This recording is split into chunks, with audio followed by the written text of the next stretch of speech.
following is a presentation of Radio Alabama Sports. This broadcast is copyrighted by Radio Alabama for the private use of our audience. Any other use of this broadcast, descriptions, or accounts of the game without Radio Alabama's consent is strictly prohibited.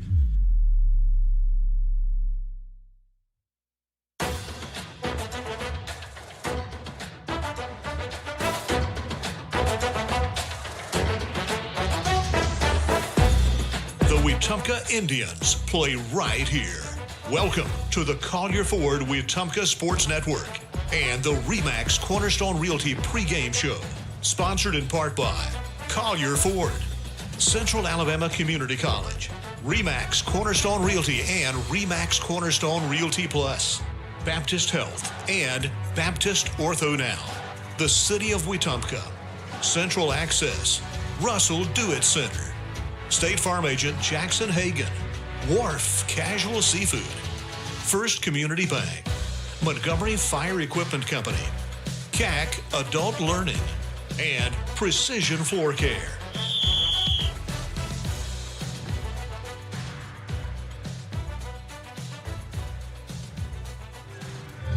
Well, it is opening day of the road to Oxford. Good afternoon, everybody, and welcome to the Collier Ford Wetumpka Sports Network. My name is Mitch Petrie here in the Central Alabama Community College broadcast booth. And like I mentioned just a moment ago, the regular season has come to its conclusion. It is now time for playoff baseball. Your Wetumpka Indians will take on the Pike Road Patriots. We are here at Patriot Field for game one of a three-game set to determine who advances to the next round of the AHSAA 6A playoffs. It should be an exciting one here on this beautiful Friday afternoon. It is 83 degrees and sunny outside right now. It feels like an absolute charm out here. Wind blowing just a little bit, and it's blowing out towards right center field. It's 6-mile-an-hour winds, gusts up to 9 miles an hour. So a little bit of help here heading out towards right center field as we get ready to roll in to first pitch. The Indians coming off of a win on Monday night, as they took a trip out to Auburn and faced off against the Lee Scott Academy Warriors. Picked up the win, and that one 6-3. And kind of like you saw in that game before the Indians got ready to play the Stanhope Elmore Mustangs back against Holtville, Indians kind of did the same thing. Threw 4 different pitchers across the course of that game. And a couple of guys who got involved. Miller Lombardi threw a couple of innings. Owen Piles threw a couple of innings. Colton Ashmore threw a couple of innings. Connor Jacks threw a couple as well, earned the save. And a couple of guys did well at the plate. Aiden Peak went 2 for 4 with a double and 2 runs batted in. Connor Jacks extended his hitting game to 7 streaks with an RBI single. Logan Fawcett went 3 for 4, and Bobo Browning picked up an RBI and a walk in his 1 for 2 showing across the night. The winner of this series will face off against the winner of Chelsea and Hueytown, who also have a 2-game doubleheader tonight, and then they have the game, if necessary, on the 25th, that is. And same here goes for the Indians. Good afternoon, and welcome to Game 1 of our 6A playoff series between your Pike Road Patriots and you can hear the PA announcer overhead here. We are set up outside on top of the press box, so apologies if it gets a little bit loud. Indians come into this one, though, with a 21-9 record. Patriots, on the other hand, 25-7, 6-1 in area play, and coached by Caleb Brooks. No relation to the Wetumpka Indians head coach, Russ Brooks. And you talk about the Patriots and having only lost a handful of games across the course of this season. The Indians took down the Patriots right here at Patriot Field back in the beginning stages of the season. It was back on March 12th, so almost a month and a half ago. Indians picked up the win 4-3 in that game, and that was quite the game to be here for. Indians picked up 1 in the top of the second inning on a solo shot from Aiden Peak, and then Indians picked up another 3 in the top of the 6th inning. Then Patriots followed that up with 3 runs of their own in the bottom of the 6th. Indians escaped with a 4-3 victory, and it should be an exciting one here tonight. You can hear the Patriots getting introduced over the top. And while we talk about that, the man getting the start here tonight, it's Miller Lombardi. 8 games pitched for him across 27 2/3 innings. 4 of those are starts. 21 hits, 9 hits, 2 earned runs, 11 walks, 37 strikeouts with a .51 ERA for Miller Lombardi. He carries a 3-1 record. He pitched a gem back against Stanhope in Game 1 of the 3-game series against the Mustangs. Went for 5 innings, 2 hits, 1 run. That was earned. Gave up 5 walks, but 7 strikeouts. And all of those walks kind of came in the later stages of that game, about the 4th inning. And only allowed the 1 run to score did Lombardi. Got out of the jam that he did work himself into. We'll take a moment here to go through our starting lineups presented by First Community Bank. Leading off for the Indians tonight and playing shortstop in the absence of Miller Lombardi on the mound, it is Aiden Peak. Hitting behind him, it'll be the 3rd baseman, Connor Jacks, Kyle Richardson, the right fielder, the 3 due up here in the top of this 1st inning. On the other hand, it'll be Logan Fawcett and Miller Lombardi after them. Henry Evers batting 6th. Batting 7th is Peyton Dickey, the 2nd baseman. Asher Nobles batting 8th, and Bobo Browning rounding out the lineup. National Anthem about to get played here. We'll let you take a quick listen. We'll be right back.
Well, that's the sound of the national anthem. That means we are almost ready for first pitch here on the Collier Ford Wetumpka Sports Network. It's playoff baseball here coming in just a couple of moments. But before we get there, just ran through the Indian starting lineup. We'll tell you about who is out there for the Pike Road Patriots. On the mound today, it is Gunnar Gibbs.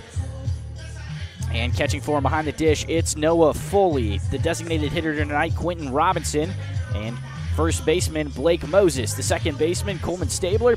And over at third base, it's Bryson Suhaki. Herb Reyes, the shortstop, here tonight. Out in left field, it's Diego Pacheco. In right field, it's Chandler Boyd. And the center fielder, Will Ballard, not batting tonight, but will get the start out in center field. The Patriots are on the field getting warmed up here in their all-white uniforms, the white script Patriots across the front of the jerseys. And on the numbers, they've got navy blue ones with a red trim on the outside of it.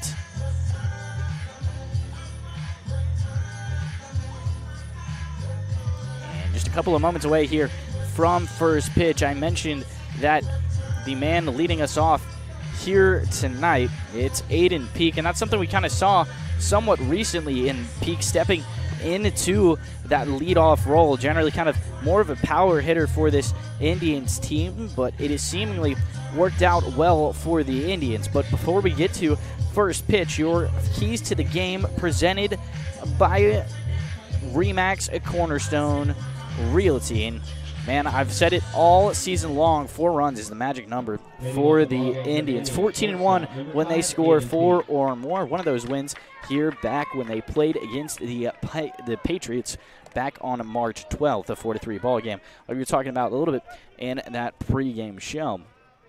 Pike has stepped into the box, and Gibbs will get us away with the first pitch. And first pitch swinging from Pike, and it's a hard hit ground ball that just takes a hop over the glove of the second baseman. And so one pitch, one hit, and 1 man on for the Indians. Aiden Pike picks up a single to get us started. Connor Jacks will come up to the plate now, and I mentioned that Aiden Pike comes in here tonight with an 8-game hit streak. That just made it 9. Connor Jacks comes in with a 7-game hit streak as well, and he will take strike 1 over the heart of the plate right there. Breaking ball, and Jacks keeps it on his shoulder all the way through. Pike stands at first, dancing around a little bit, and the ball bobbled there for a second by the catcher, but steps up and does a nice job of blocking it. And so it's an 0-1 count here, or 1-1 count, apologies, to Connor Jacks, who looks to extend his hitting streak to 8 games and takes outside well off the plate at that time as a breaking ball. Never really broke.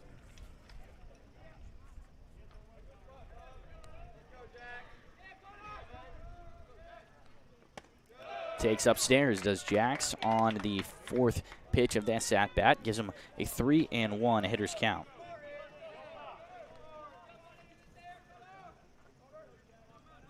Talking more about Jacks' kind of hot streak. He has that 7-game hitting streak, but a throw back over and not in time. It was a close play down at first, trying to keep Pike honest, was Gibbs, and almost got him. But Pike beat it by just about a half a step. But Jackson, he's collected a hit in the last 14 of his 15 games. That's a streak that dates all the way back as he hits one to the opposite field there in between the second and first baseman. And Connor Jacks, Aiden Pike, both with singles here in the top of this first inning. And both of them extending that hitting streak. Pike now at 9 games and Jacks at 8. And that will bring up Kyle Richardson. The right fielder, Kyle Richardson, up to the plate now. With nobody on and 2 out here so far. Kyle Richardson steps up here. And first pitch to him is a swing and a miss.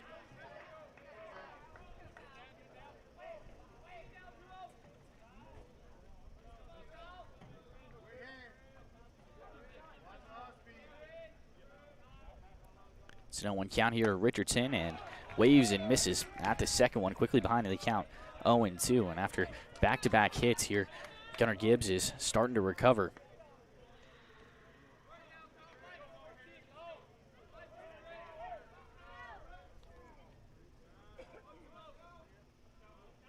Gibbs comes set on the mound. Look back, peek at second and deliver upstairs, 1-2. Good eye from Richardson there. And Coach Brooks seemed to be in favor of the small ball approach back in that series against Stanhope Elmore. He's not afraid to use the bunt here, but elects not to with Richardson at the plate. And that one on the outside edge. Gibbs catches him looking. And Richardson goes down on strikes. One down now. Number 12, Logan Fawcett. That'll bring up Logan Fawcett to the plate. I mentioned went 3 for 4 in that game back on Monday against Lee Scott Academy.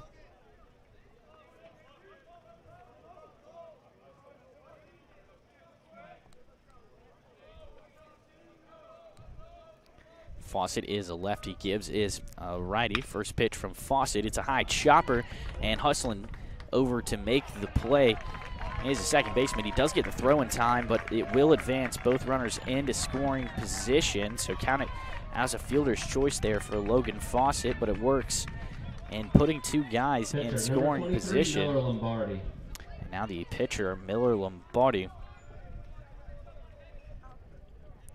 will step up into the box. Another lefty for the Indians. Lefties batting back-to-back here. A lot of first pitch swinging here from the Indians so far tonight. Gibbs delivers high and inside. Lombardi leaves it on the shoulder, 1-0.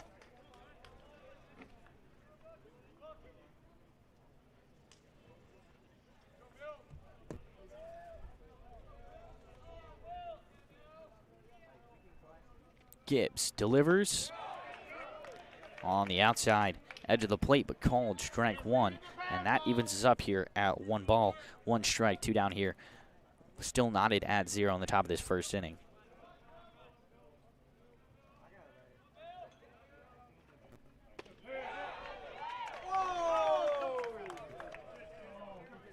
Pitch on the outside edge of the zone, and you can hear kind of the displeasure, you could say.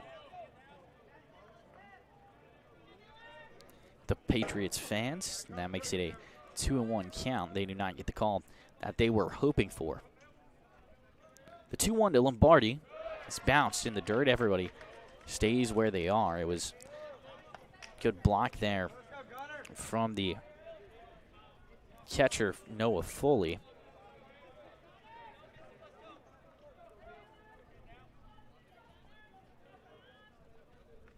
Now it's another 3-1 count.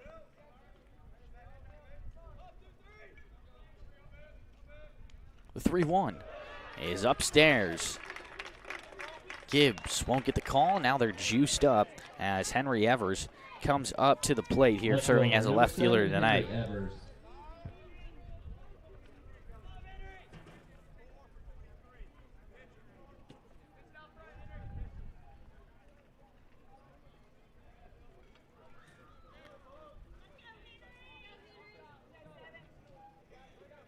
And we had the official just walk over to the Indians dugout there for a moment, and not quite sure what he needed clarification on, but it was. And called strike one there against Evers. He leaves it on the shoulder, and it catches the outside edge of the plate.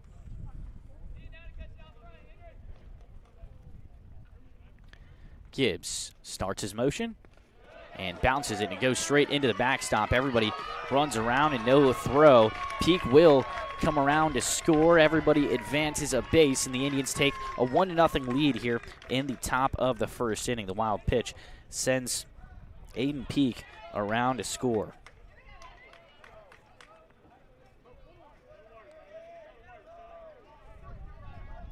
So now the Indians take the 1-0 lead over the Patriots, and it's a 1-1 count here to Henry Evers. Wave and a miss on that pitch, and now behind in the count, 1-2.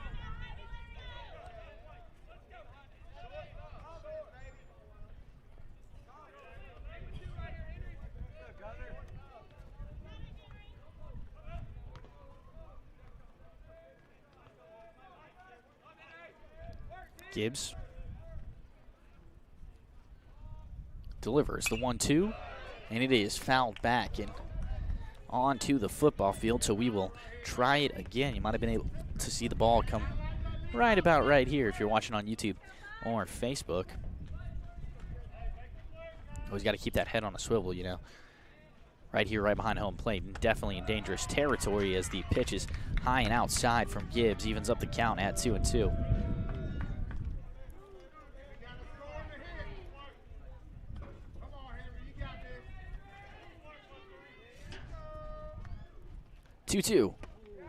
Breaking ball inside, and it's a full count here, but you do have first base to give if you're Gunnar Gibbs.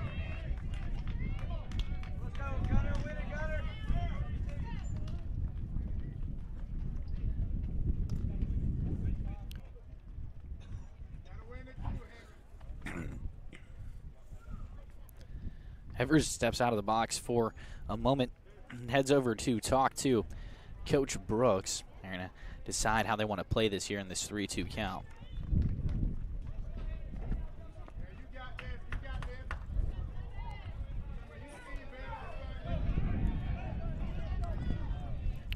Evers back in the box now. Gibbs waiting for the pitch. Begins his motion. The payoff. Swing and a miss on the outside edge of the plate. So the Indians strand two, but draw first blood. They lead it 1-0 here as we head to the bottom of the first inning. This is the Collier Ford Wetumpka Sports Network from Radio Alabama Sports.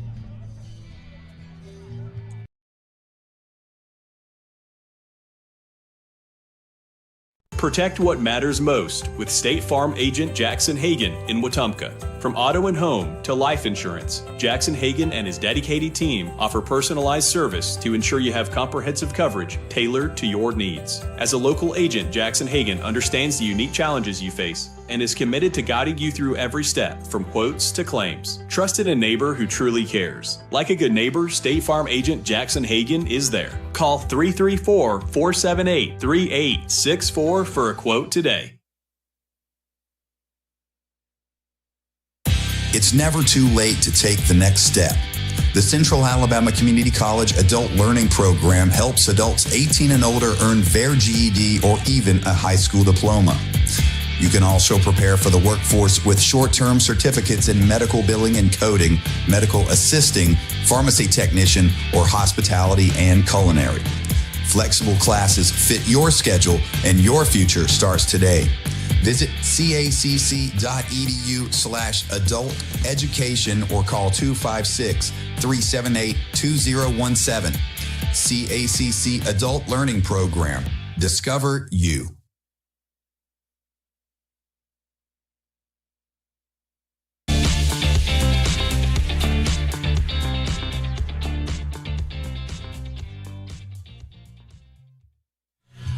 Back now here on the Collier Ford Wetumpka Sports Network from Radio Alabama Sports. Bottom of the first, Indians lead it 1-0.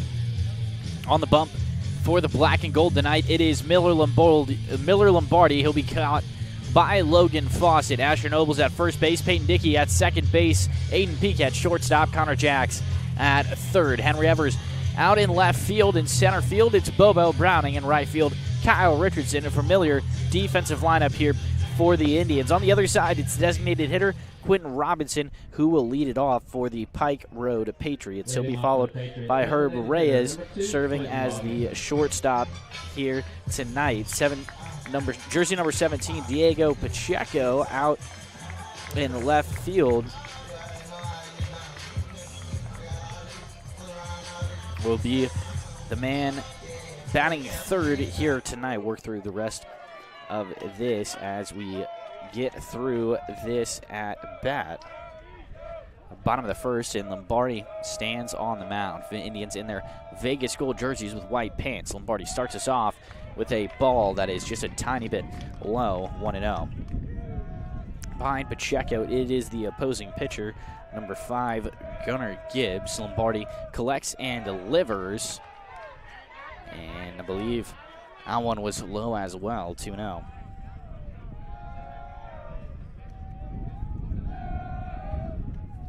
The wind seems to have picked up since we last gave a little bit of a weather report, as there's a swing and a miss from Robinson, and Lombardi starts to battle his way back into the at-bat. It's 2-1.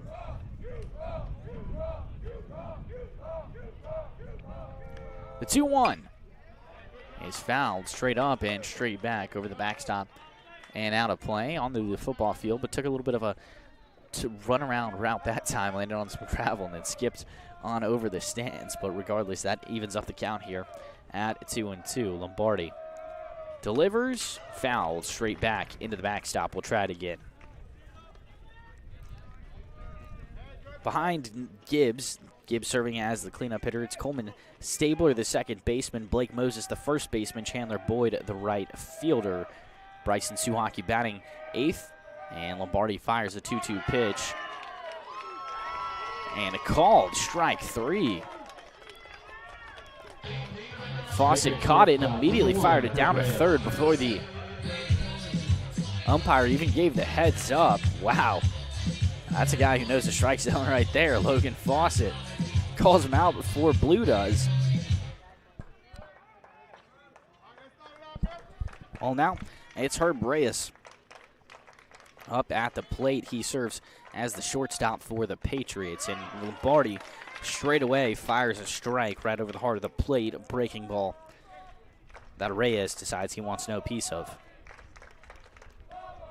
Lombardi on the 0-1, swing and fouled straight back into the backstop. Just barely nicked the ball there, did Reyes.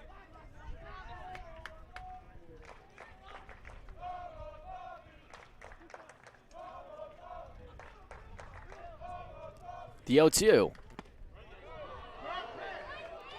On the outside edge, it is called ball one. That's a good pitch, though, from Lombardi. Really, no need to test the zone on an 0-2 count.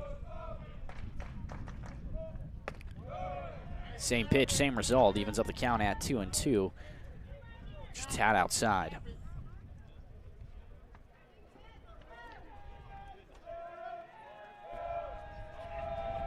The 2-2 is a pop-up into straightaway right field, and right there is Richardson to make the grab, 2 down. Left fielder, number 17, Diego Pacheco. Now it's the left fielder, Diego Pacheco, wearing jersey number 17, who's going to come up to the plate. Another righty, 3 righties. All 3 batters have been righties thus far tonight for the Patriots.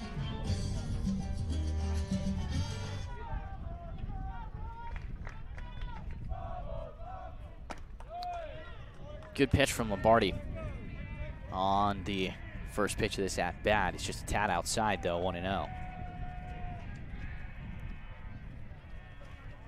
Lombardi comes set, and that one is going to be called a strike right over the heart of the plate. And Pacheco wants nothing to do with it.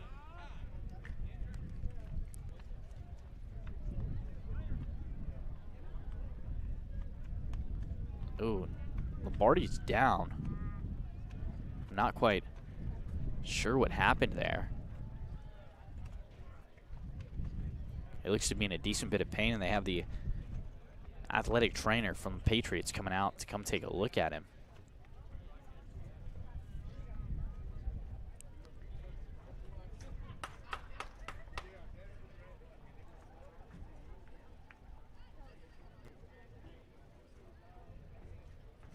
Looks like he's kind of got a cramp in his neck or something. I don't want to speculate here, but this is definitely unusual and not exactly sure on what's going on here. You really, if you're an Indians fan, you do not want Miller Lombardi to come out of this game. He has been what it feels like one of the bona fide aces for this Indians team. Him and Asher Nobles both seem to have things go well when they're on the mound. And yeah, man, he's getting looked at right now is Lombardi. We're going to take a quick break here and let you know what happens when we return. It's the bottom of the first inning. It's a 1-1 count, and Indians lead it 1-0 here with 2 outs in the bottom of the first inning. We'll take a quick break. We'll be right back.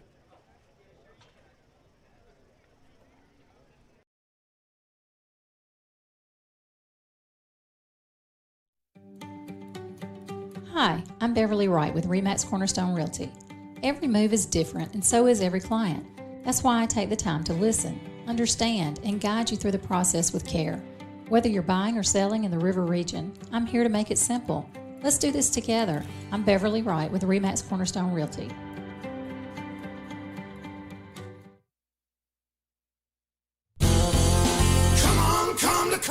Looking for power, performance, and adventure? You'll find it all at Collier Ford in Wetumpka. Whether it's the legendary Ford F-150 built to tackle any job, the bold and capable Ford Bronco built for the trails, or the versatile Bronco Sport perfect for every road trip, Collier Ford has the right ride for you. Proudly serving the River region since 1952. We're here to keep you on the road.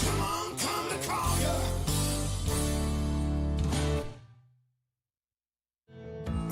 Right here at home with Baptist Health.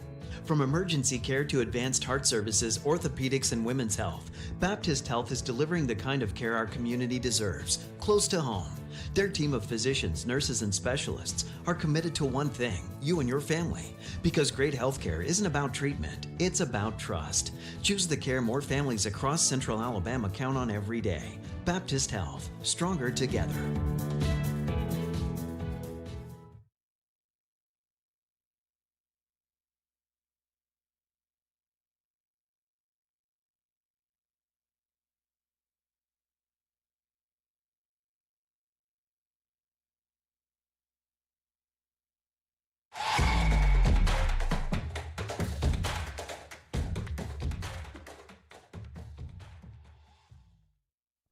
Well, it's good news here for the black and gold. Miller Lombardi will remain in this ball game. Got up and looked like maybe just some of the heat starting to get to him. Just a refresher here, nobody on. It's a 1-1 count, 2 outs, as that one is upstairs, makes it 2-1. It's currently Diego Pacheco, the left fielder and 3-hole hitter for the Patriots at the dish. Lombardi comes out with the 2-1, and it is a hard hit line drive, but settling under it out in center field and making the grab is Bobo Browning. So crisis averted there for the Indians. Lombardi still a little bit slow to get off. We'll keep you updated with anything we can as we head to the top of the second inning. As a reminder, first and second inning action brought to you by State Farm agent Jackson Hagan. Like a good neighbor, State Farm agent Jackson Hagan is there. We'll be right back. This is the Collier Ford Wetumpka Sports Network from Radio Alabama Sports.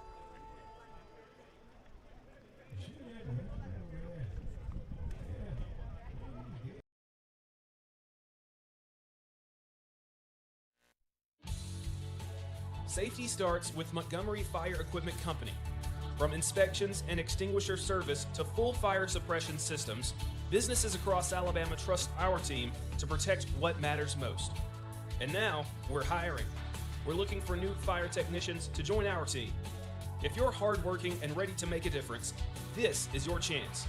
Montgomery Fire Equipment, protecting people, property, and progress.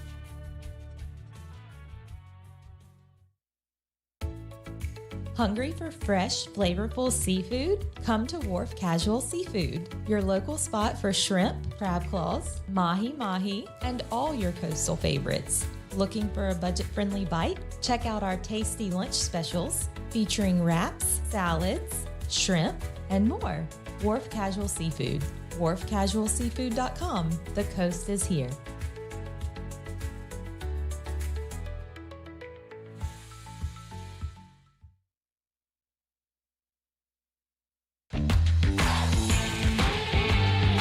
Listening to the Wetumpka Indians on the Collier Ford Wetumpka Sports Network.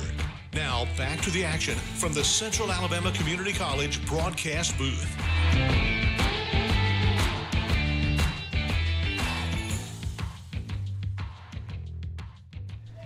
Top of the second here on the Collier Ford Wetumpka Sports Network. Indians lead it 1-0. Peyton Dickey takes strike one right over the heart of the plate there from Gunnar Gibbs, the man still on the mound for the Pike Road Patriots. So it's an 0-1 count here to Dickey. Hard hit ground ball right back up the center. Slowed down as it took a hop over the pitcher's mound, and Reyes throws it over to Moses, the shortstop, to the first baseman for a 6-3 ground out to start us off here in the top of this second inning. Number 25, Asher Nobles. And now Asher Nobles up at the plate. It is 7-8-9 due up for the Indians. First pitch swinging from him, but pulls a chopper foul and straight into the edge of the netting right in front of the Indians dugout. Nobles a lefty going up against the righty Gibbs.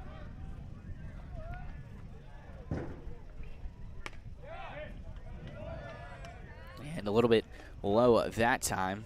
Evens up the count at 1-1.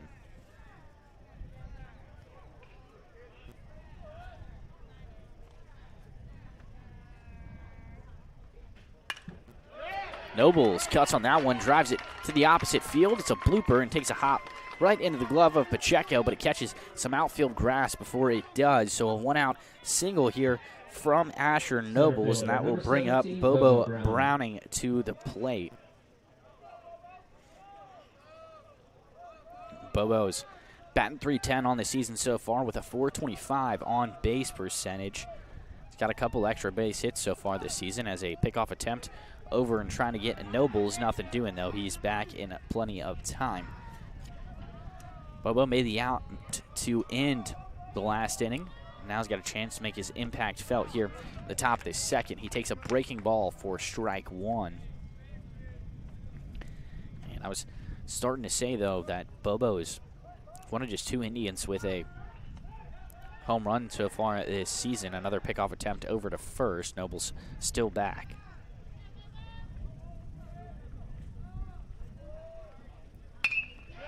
Bobo, same spot, same result as Nobles. A little bit harder hit, a little bit lower that time, but it bounces in the outfield grass. And just like the first inning, the Indians have back-to-back singles here at the top of this second inning.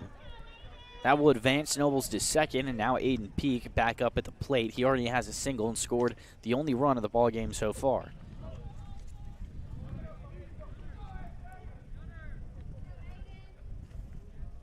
So back-to-back singles for the Indians. Has a man on first and second as Aiden Peak, the power bat and leadoff man for the Indians, gets ready. The first pitch is a ground ball. It's tailor-made to the second baseman, but Stabler bobbles it.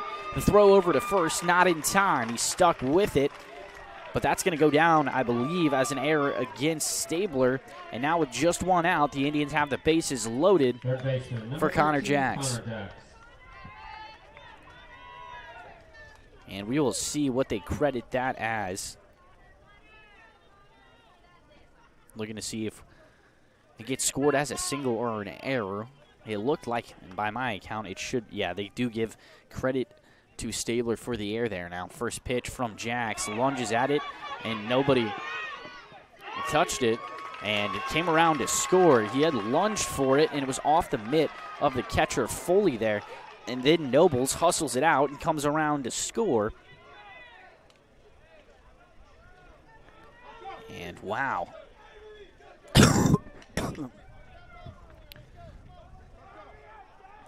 So now it's two men in scoring position, and still just one out for Connor Jacks as the Indians take a 1-0 lead.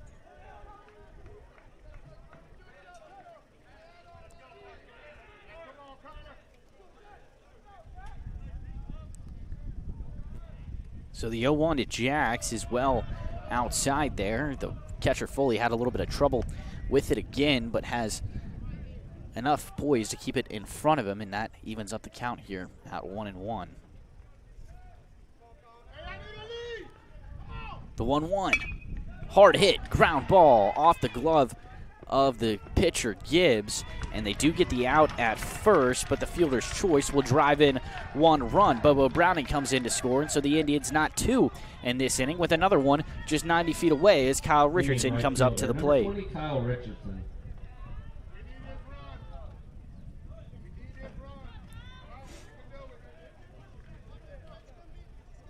Richardson struck out looking in his last time up. He'll definitely want to put one in play here.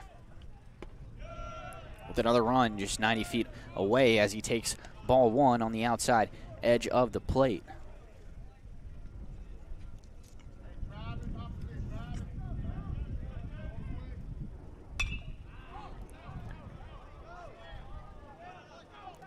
That one was lifted straight up in the air over the backstop. I was looking for it for a second, making sure I wasn't in danger. Never ended up finding it, though. Regardless, count is at one apiece. 1 ball, 1 strike, 2 outs. The pitch from Gibbs, and is a foul tip straight down behind home plate, 1-2.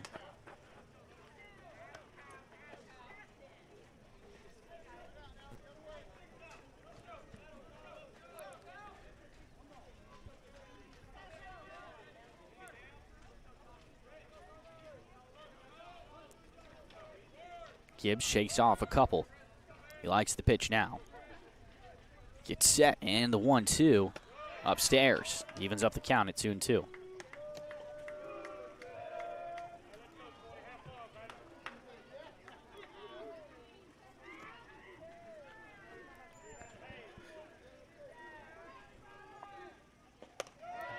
Upstairs, that's a full count.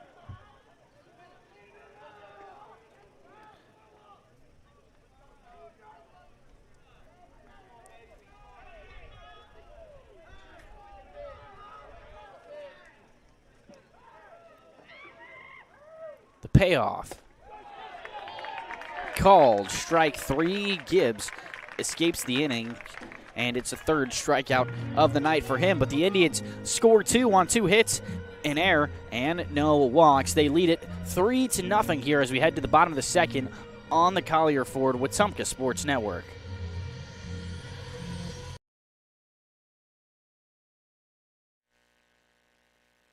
Are you tired of slow internet? With Central Access, you get the speeds you pay for delivered directly to your door, so you won't get bogged down when your neighbors are online too. Stream, game, work, and video chat. No contracts, no data caps, no price hikes, nothing but an exceptional all-night experience. Check availability today at caecaccess.com. Central Access, your local link to broadband.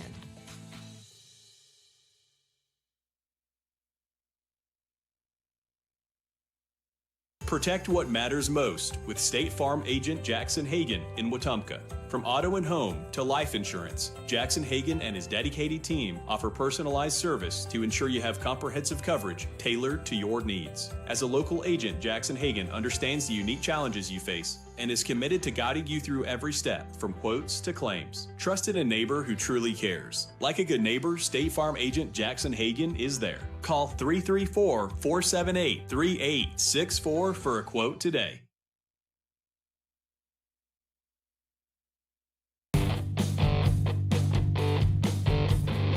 Fresh, fast, and always delicious. Wharf Casual Seafood in Wetumpka has something for everyone. The Collier Ford Wetumpka Sports Network is proud to be fed by Wharf Casual Seafood.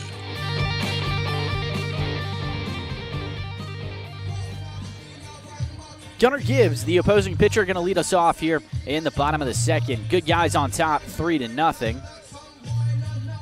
And Miller Lombardi here still on the bump after retiring all three batters he faced in order.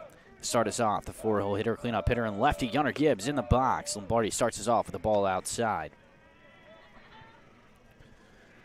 And I mentioned a couple of moments ago back in the bottom of the first as Lombardi comes set and deals upstairs again, 2-0. Mentioned Lombardi's kind of been the bona fide ace for the Indians. A couple of really good games in his last few outings as the 2-0.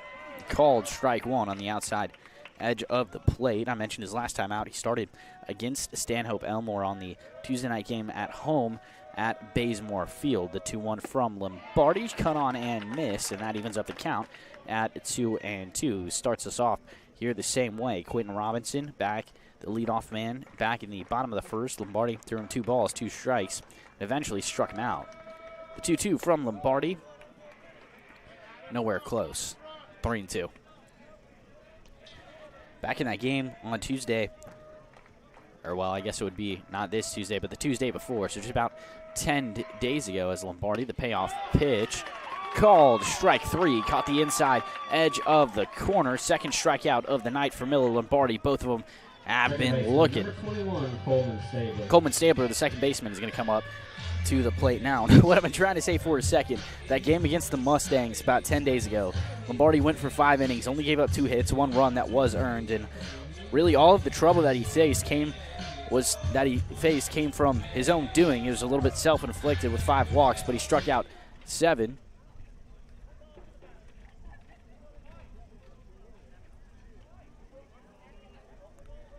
I think they should just say it's 1 ball to the batter. And Coach Brooks is out there having an argument. I'm not exactly sure what that was about. Yeah, they said a 1-0 count. I'm not exactly sure why they credited Lombardi with a ball there. The walk-up music was still playing off. I don't know. I don't know what that was all about. And it doesn't matter as Lombardi starts us off with a strike. I'm going to call that a first pitch strike. 1-1. It is Coleman Stabler, the second baseman, up at the plate. Lombardi with a breaking ball on the outside edge. Doesn't get the call that time, 2-1.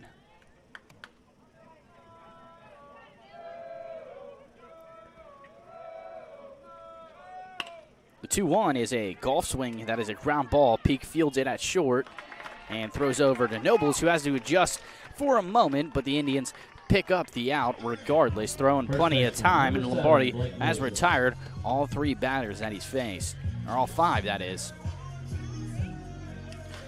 Blake Moses, the first baseman, comes up to the dish now, looking to be the first base runner of the ball game for the Patriots.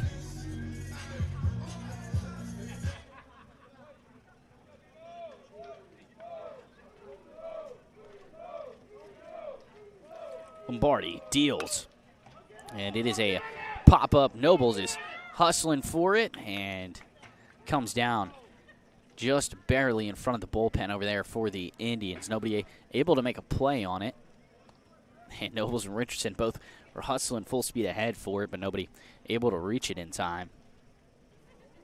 And we will take a moment. Everybody's going to take a second to reset. And while they do, I'll tell you about Lombardi's outing before the Stanhope game. He just pitched one inning against Holtville, picked up a strikeout. No walks, no runs, no hits. But then the last time he started the game was at Marbury back on April 4th. Went for 4 innings, and that one gave up 2 hits, no runs, no earned runs, 1 walk to 6 strikeouts. The 0-1 is inside, and Moses had to scoot back out of the way of it a little bit. Evens up the count at 1-1.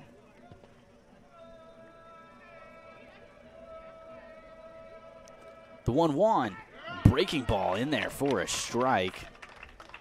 And that one looks like it caught Moses a little bit off guard. It was a beautiful breaking ball that started off right at Moses and then just broke right into the heart of the zone. The 1-2 off the neck of the bat, but carrying towards the left field fence. And there to make the grab, a couple of feet in front of it, is Henry Evers. So 1-2-3 again. 6 straight batters retired for Miller Lombardi and the Indians. They look to tack on here a couple more as they lead it 3-0, heading to the top of the third on the Collier Ford Wetumpka Sports Network from Radio Alabama Sports.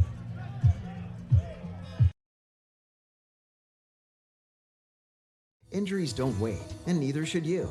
At Baptist Ortho Now, you get fast, specialized care for sprains, strains, fractures, and sports injuries without the ER wait. Walk in and be seen by orthopedic specialists with on-site x-rays, casting, and treatment all in one place. No appointment needed, just real care right when you need it. Open Monday through Saturday, 8 to 8 for injuries that can't wait, but don't need the emergency room. Baptist Ortho Now. Walk in, get treated, get back.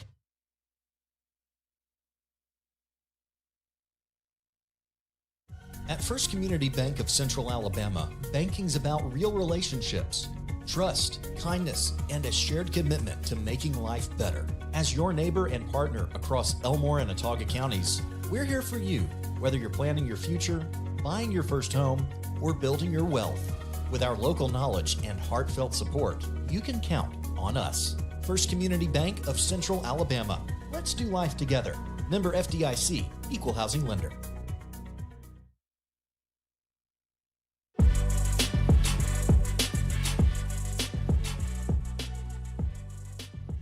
Top of the third here on the Collier Ford Wetumpka Sports Network. Apologies, folks. And leading us off here, it's Logan Fawcett. Gunnar Gibbs is still on the mound, who delivers a ball low and outside. And as a reminder, folks, if you are watching our live stream on YouTube or Facebook, that due to AHSAA regulations, as that one is a strike, 1-1. Due to AHSAA regulations, we are not allowed to show live video of the playing surface. That's why all you lovely people out there are stuck looking at my beautiful face for the next few hours. Thank you for being with us here on this Friday night. The 1-1 is a chopper foul straight into the dugout of the Indians. Doesn't look like Fawcett took out any of his teammates. That's always a good sign, but it makes the count here 1-2. Fawcett was thrown out at first base on a fielder's choice his last time up, but he advanced Aiden Peak over to third, who then ended up coming to score on the wild pitch.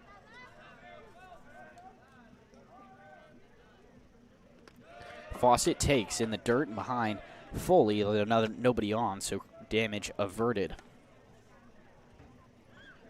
Counts even here at 2-2 as the Indians lead it 3-0 in the top of this third inning. Fawcett stepped out of the box momentarily. He's back in there now. Gibbs will shake off the first pitch, but will decide to settle on the second.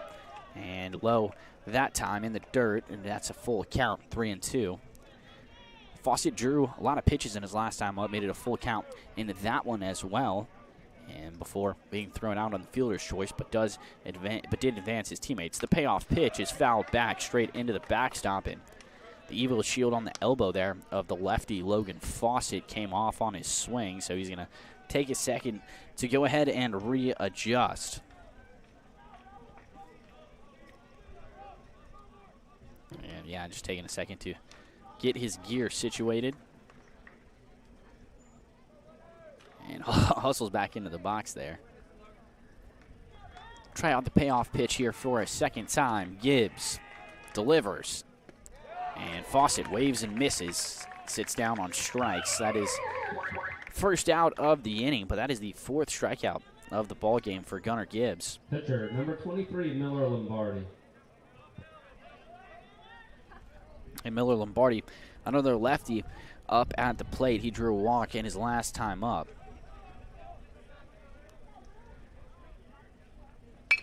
Lombardi, first pitch swinging to him. It's a tailor-made ground ball to Reyes, and makes the throw over to Moses at first base in plenty of time. And so a quick 2 outs here for the Indians in the top of this 3rd inning. Whether it's an everyday sprain, strain, fracture, or sports injury that doesn't require a trip to the ER, Baptist Ortho Now offers urgent orthopedic injury care with a walk-in convenience 6 days a week. Check them out online at baptisthealth.org. Open Monday through Saturday from 8 a.m. until 8 p.m. And that ground out from Lombardi brings up Henry Evers, who takes ball 1 low and outside. Evers struck out in his last time up. And will take strike 1 there on the inside edge of the plate. And Evers leaves it be. Gibbs working quickly. The 1-1 outside. Evers kind of started his swing there, but doesn't go more than a couple of inches. Definitely held up in plenty of time there. That makes it a 2-1 count with 2 down here in the top of this 3rd inning.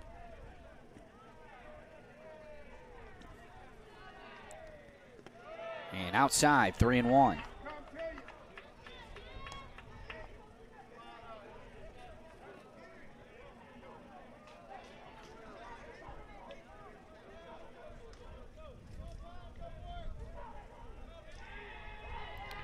The 3-1.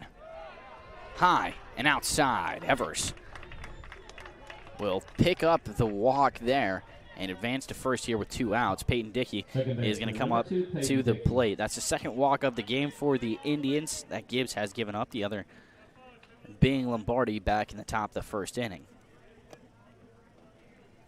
Dickey grounded out to the shortstop Reyes in his last time up. And that ball is a pass ball, and Evers advances to second. No throw from Foley, the catcher. It was low and in the dirt, but it took a hard kick off the backstop. It found itself right in the mitt of Foley. He probably could have gotten a throw off, but elects not to and limit the damage. It's a 1-0 count here to Peyton Dickey. And Gibbs steps off for a second, checked back the runner, and then steps off. Evers at second, Dickey in the box. The pitch, a bloop ground ball over to the second baseman, Stabler.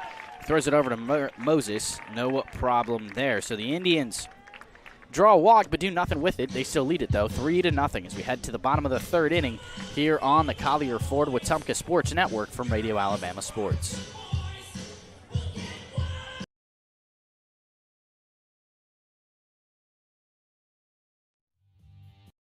Hi, I'm Kathy Thornton with RE/MAX Cornerstone Plus. Helping families here in the River Region is more than a job, it's personal. I take the time to listen, understand what you need, and fight to get you the best deal possible. Whether you're buying or selling in Central Alabama, let's work together to make it happen. I'm Kathy Thornton at RE/MAX Cornerstone Plus, here to help you every step of the way.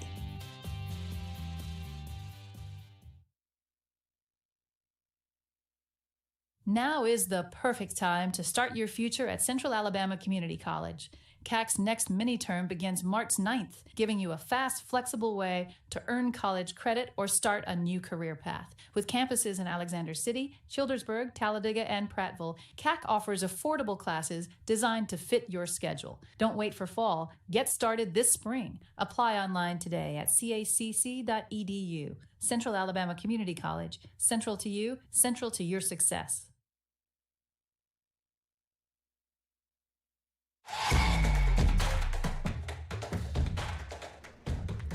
Beverly Wright, Kathy Thornton, and Chad Barrett are your hometown real estate experts with RE/MAX Cornerstone and RE/MAX Cornerstone Plus. When it's time for your next move, choose the best, RE/MAX Cornerstone and RE/MAX Cornerstone Plus, the official real estate partner of the Wetumpka Sports Network. It's 7-8-9 due up for the Patriots here in the bottom of this third inning. Miller Lombardi still on the mound, and Chandler Boyd going to lead us off, the right fielder who takes ball one upstairs from Lombardi.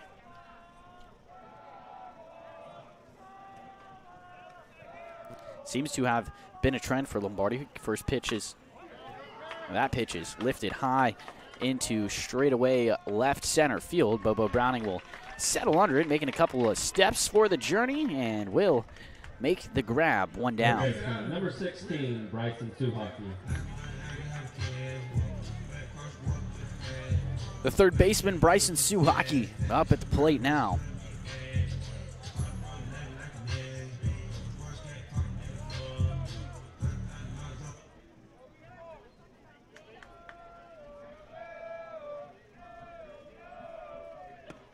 And first pitch in there for a called strike one. Suhaki started his swing but decides to hold up, and doesn't matter regardless, as it was a called strike. Lombardi deals in low and outside behind the mid of Fawcett.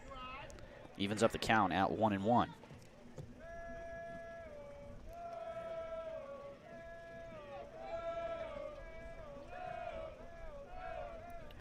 Lombardi sets, and good pitch there, but it was just a little bit outside. Falls behind in the count, 2-1.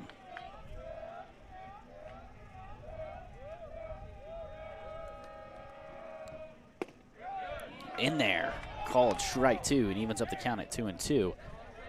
And the Patriots crowd does not like it.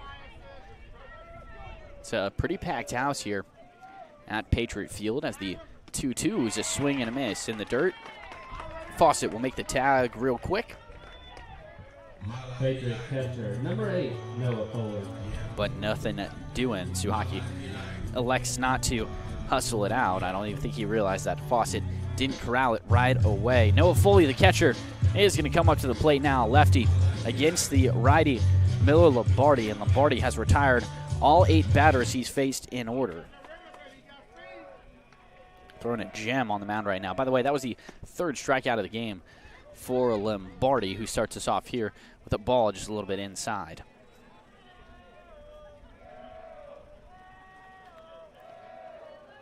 The 1-0 is a line drive, but foul into the netting behind the backstop, and that evens us up here at 1 apiece.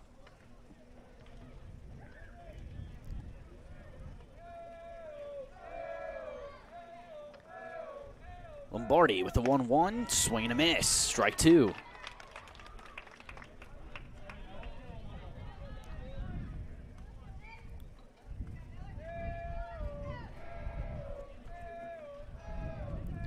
The 1-2 from Lombardi, just a little bit upstairs, too far north that time. 2 balls, 2 strikes. Lombardi has struck out 1 in each inning so far. Patriots still looking for their first base runner of the night. Good pitch from Lombardi on the outside edge. Won't get the call, though, and that makes us a full count. And if this base runner gets on from a walk or a hit, I will eat my words, apologize for the jinx.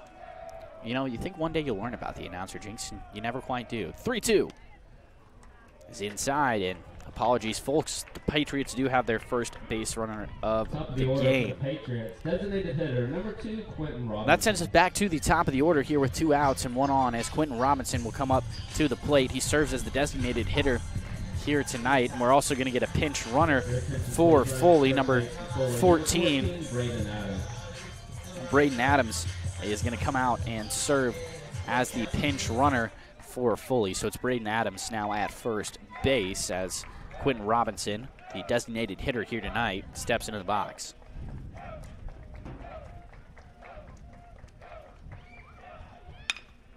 First pitch swinging, it's a hard hit chopper. Pike makes the backhand and holds on to it, not going to be able to make the throw.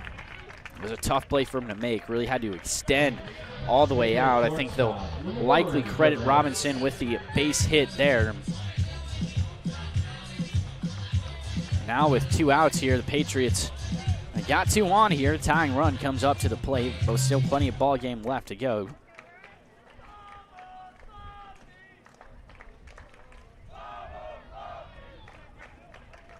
Yeah, they do give credit there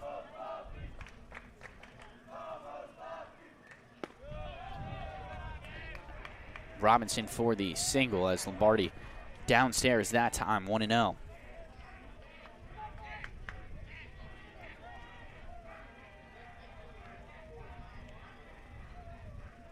It's Herb Reyes, the shortstop, at the plate now. Lombardi looking back, the runner at second, 1-0.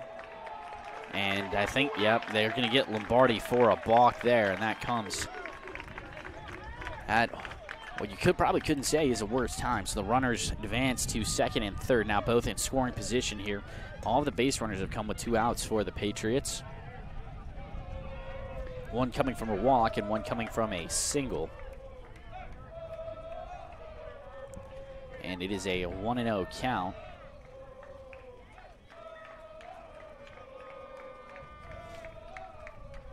Lombardi with the 1-0. Called, strike one. Reyes thought about it, but decides not to, but the result remains the same. It's a 1-1 count.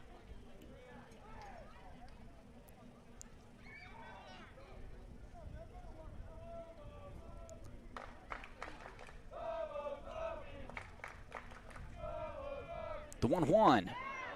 An off-speed pitch that misses the zone on the outside edge. And makes it a 2-1 count.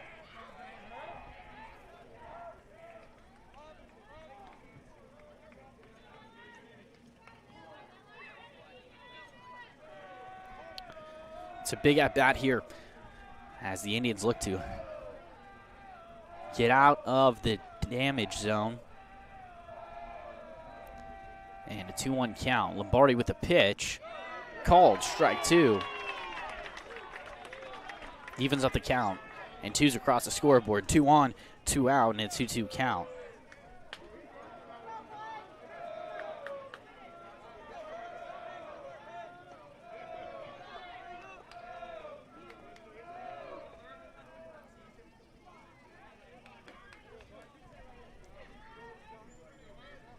And we get a time call there from Herb Reyes, who I don't think felt ready for the pitch. Lombardi had just started his motion. Flashbacks to that doubleheader against Stanhope Elmore, where the Mustangs did that quite a few times.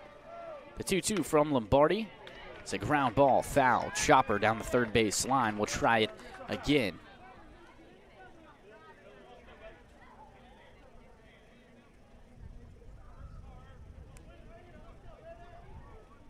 Lombardi comes set on the mound. Well, rather takes his position. Reyes stepped out of the box for a moment. Lombardi comes set now. Looks back, the runner at third. The 2-2. Wave and a miss. Big strikeout for Miller Lombardi. And an even bigger one for the Indians. They still lead it by 3 and leave 2 stranded for the Patriots as we head to the top of the 4th on the Collier Ford Wetumpka Sports Network from Radio Alabama Sports.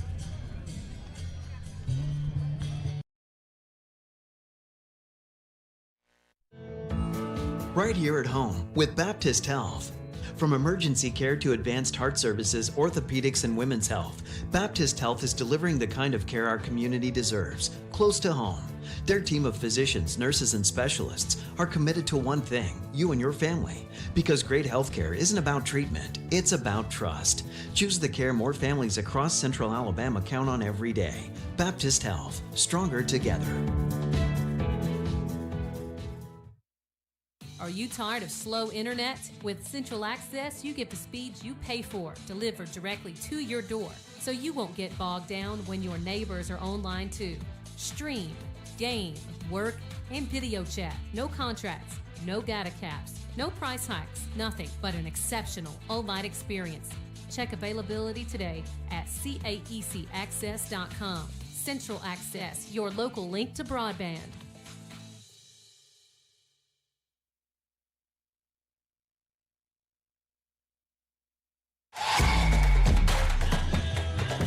Stay connected with Central Access. Get blazing fast internet starting at 300 megabits per second for just $59.99 a month. Reliable, affordable, and delivered straight to your door. Central Access has you covered. Central Access is your local link to broadband. Appreciate you all being with us here on this beautiful Friday afternoon, first round of the playoffs, and Indians lead game 1 of the 3-game set against the Patriots 3-0. Just missed it there, but ball one there from Gunnar Gibbs, the man still on the mound for the Pike Road Patriots. And Asher Nobles, the lefty, at the dish. And that one a ground ball chopper, but foul straight down the first base side. Evens up the count at 1-1. And if I was a betting man, this would be my wager on who might start in this second game in Asher Nobles. And Nobles swings that one, same pitch, same result. Chopper foul down the first base side, makes the count 1-2. Nobles already has a single to his name so far tonight. Picked up one in the top of the second inning, then eventually came around to score after advancing on a single and a couple of errors and a pass ball. And a wave and a miss from Nobles, and he goes down on strikes. The first out of the inning, and that's the 5th strikeout of the game for Gunnar Gibbs. Number 17, Bobo Browning. Bobo Browning comes up to the plate. He also has a single so far tonight.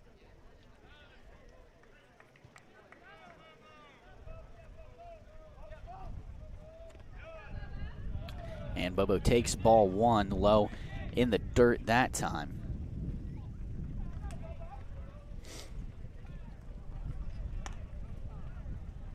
I mentioned back in his last time up, Bobo Browning's one of the guys on this Indians team that has a good bit of power. Just one of 2 Indians with multiple home runs so far this season, but no need to show that power on that one. It was a ball outside, 2-0.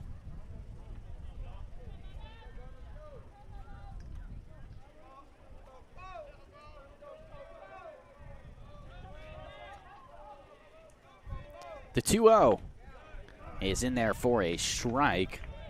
Bobo leaves it on his shoulder. Still ahead in the count, though, 2-1 with one down in the top of this 4th inning.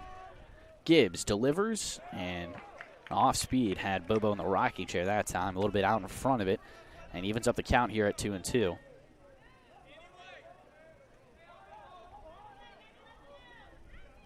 Top of the order, 2 back up. After Browning serving as a 9-hole hitter, Aiden Peak stands in the on-deck circle.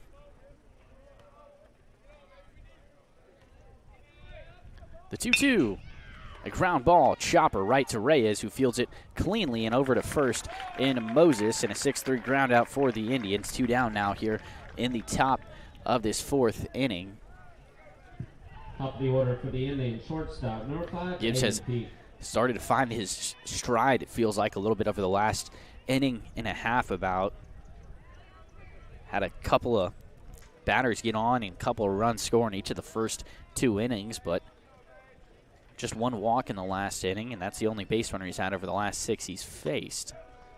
He called strike 1 there, and I don't think Peak liked the call. It was on the outside edge, and breaking ball just got it. So it's an 0-1 count to Aiden Peak.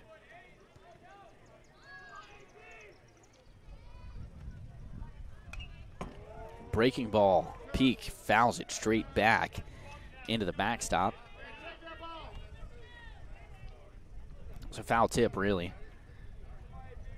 And Coach Brooks calls time, and he's coming to talk to Peak for a second, and the umpire's going to head out and go hand a new ball to Gibbs. He gives the ball back to Gibbs, actually. I think Gibbs wanted a new one. And umpire looks at it and said, nah, there's no scuffs on it. You take this right back. So it's an 0-2 count here to Aiden Peak. Gibbs on the verge of picking up his 6th strikeout of the night. The 0-2 is in the dirt. Peak watches it and takes 1-2.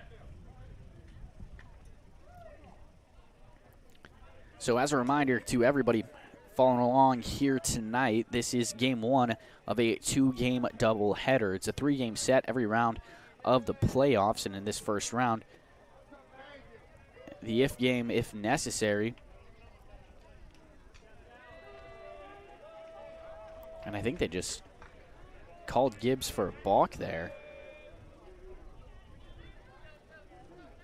Yeah, they did. So now it's a 2-2 count. So this is game 1 of the doubleheader. Game 2 will be played 30 minutes following the conclusion of this one, and a hard hit comebacker that Gibbs makes the grab to, and then jogs over to first, makes the underhand toss, so a ground out for Aiden Peak.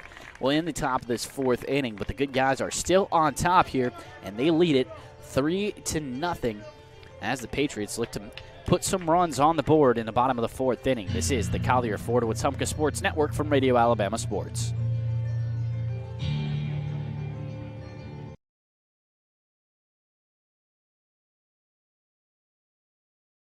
When your job depends on quality building materials, depend on Russell Do-It Center and Building Supply. From framing lumber and roofing to concrete, drywall, and fasteners, we've got the materials to build it right and build it strong. Whether you're a contractor or a do-it-yourselfer, if you're building, you belong here with dependable products and local service you can trust. Russell Do-It Center and Building Supply is your go-to source for building materials. Experience and knowledge from the pros. Russell Do-It Center and Building Supply. Come to Collier. Looking for power, performance, and adventure? You'll find it all at Collier Ford in Wetumpka. Whether it's the legendary Ford F-150 built to tackle any job, the bold and capable Ford Bronco built for the trails, or the versatile Bronco Sport perfect for every road trip, Collier Ford has the right ride for you. Proudly serving the River region since 1952. We're here to keep you on the road. Come to Collier.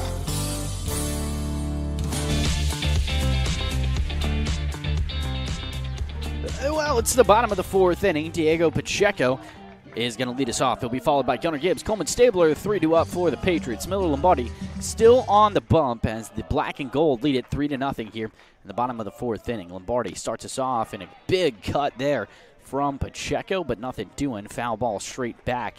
And behind Fawcett, behind the count, 0-1 is Pacheco.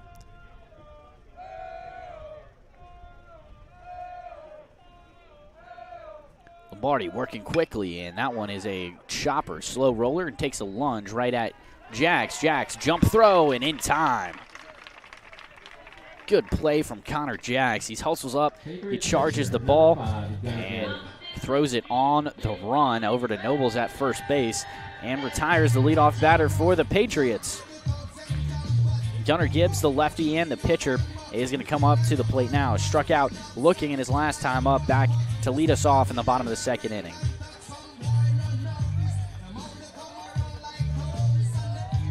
And Lombardi getting ready to pitch here as the walk-up music was still playing. First pitch swinging from Gibbs and fouled back over the backstop and over me, thankfully. Apologies for having to look at my dreary face if you are watching on YouTube and Facebook, and if you haven't gotten tired of me by now, you sure will by the time this night rolls to its close. The 0-1 from Lombardi, a swing and a miss, and it's quickly an 0-2 count as Lombardi looks for what would be his 5th strikeout of the night. There's one down here in the bottom of the 4th inning. Lombardi got him, swing and a miss. 5th strikeout of the night for Miller Lombardi, and Gunnar Gibbs goes down on strikes. The bottom of the 4th inning is brought to you by Collier Ford. From tough F-150s to family-friendly SUVs, Collier Ford makes buying easy with great selection and hometown service. No pressure, just honest deals and friendly faces. Stop by Collier Ford on U.S. Highway 231 or shop online. Come to Collier Ford today and drive home your new Ford for less. New batter in, and Lombardi starts us off with the ball just a little bit low and outside. It's Coleman Stabler, the second baseman, who grounded out in his last time up. Lombardi has found his groove, already firing away right there, and that one over my head this time, and should come right there. Oh, I might have blocked it from the view there. Apologies, folks. But that evens up the count here at 1-1 after the foul tip straight back, and praying that no foul balls hit me tonight. Probably just jinxed that too, as the 1-1 is grounded foul down the 3rd base line from Stabler, and it's a 1-2 count. Might get to see me flashback to my old baseball days. I'll bare hand that sucker, and you guys all at home can sit there and watch me. The 1-2, just a little bit low, and you hear the whoo from the Indians crowd right there. It was a close call, and if you're a Stabler, probably a little bit closer than you want to take on a 1-2 count, but now it's 2s across the board, 2 outs and a 2-2 count. Lombardi comes set and delivers And that one is a bloop to shallow right field, and on the run, Richardson will charge it and make the grab. Indians still lead it 3-0. Top of the fifth, due up here in just a couple of moments. This is the Collier Ford Wetumpka Sports Network from Radio Alabama Sports.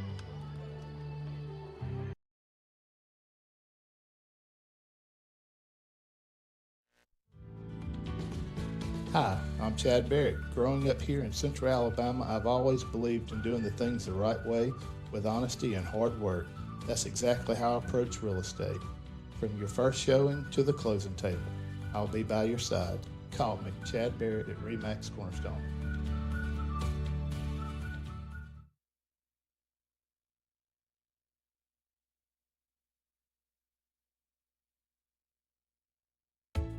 Gear up for a flavor victory at Wharf Casual Seafood. Whether you're craving seafood classics like shrimp or crab claws, or wanting to tackle a juicy burger or crisp salad, we've got your winning play. Dine in with us or grab a meal to go and find out why every bite is a win at Wharf Casual Seafood. Check out our menu at wharfcasualseafood.com. The coast is here.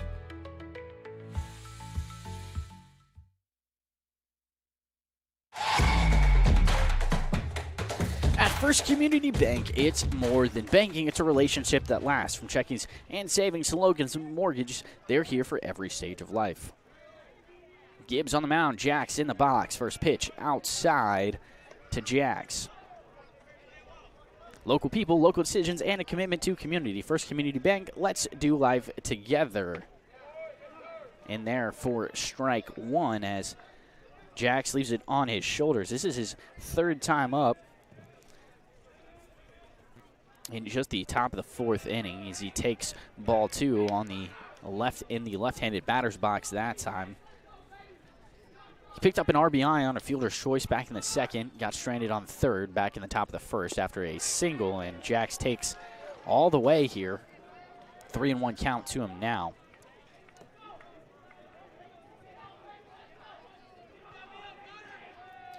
And Gibbs is taking a second to fix his hat out there as Jax, with a 360 average, stands in the box on the hitter's count, and he will take that too. But this time it is a strike, now a full count.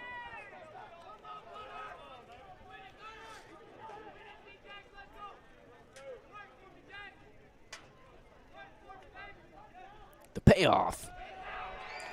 Well outside in the left-handed batter's box, and Jax will take first base on a free pass. A leadoff walk for the Indians, and that marks the third time here in 5 innings that the Indians have had the leadoff man get on. Worked out for him well back in the top of the first inning. Clouds have started to shade us here just a little bit as Kyle Richardson, the 3-hole hitter, steps into the box before he does so. Coach Brooks is going to talk to him, and throwing back, trying to keep Jax humble. Nothing doing. Richardson did show bunt there momentarily. Be interested to see if he sticks with that decision or if he is showing bunt yet again and bunting all the way through. Jax is off for second and in there in plenty of time. And so a stolen base there for Connor Jax. That is his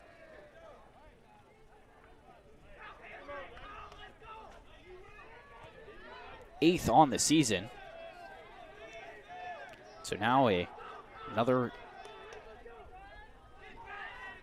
potential run here in scoring position for Ryle Richardson, who takes ball two on the outside edge of the plate. He pulled back the bunt back on that stolen base. Apologies if I didn't make myself clear.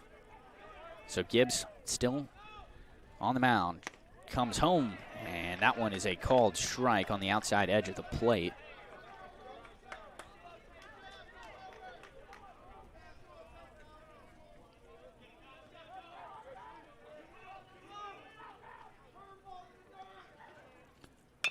And Richardson with a tapper right back to the pitcher.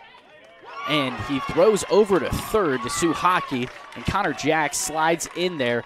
No problem. So now it's runners on the corners, still with nobody out, as Kyle Richardson stands at first base. Gibbs tried to get the leadoff runner there, and now Logan Fawcett, the all-star catcher from last season, and Gadsden State commit. It was signing day yesterday at Wetumpka High School, as Coach Caleb Brooks is going to come out to the mound here, and he's going to have a conversation with Gibbs and be interested to see if this is all that she wrote for Gibbs, or if he'll decide to leave him out there. And we're going to get a meeting between both teams now. Coach Brooks, Coach Lombardi out there with everybody due up.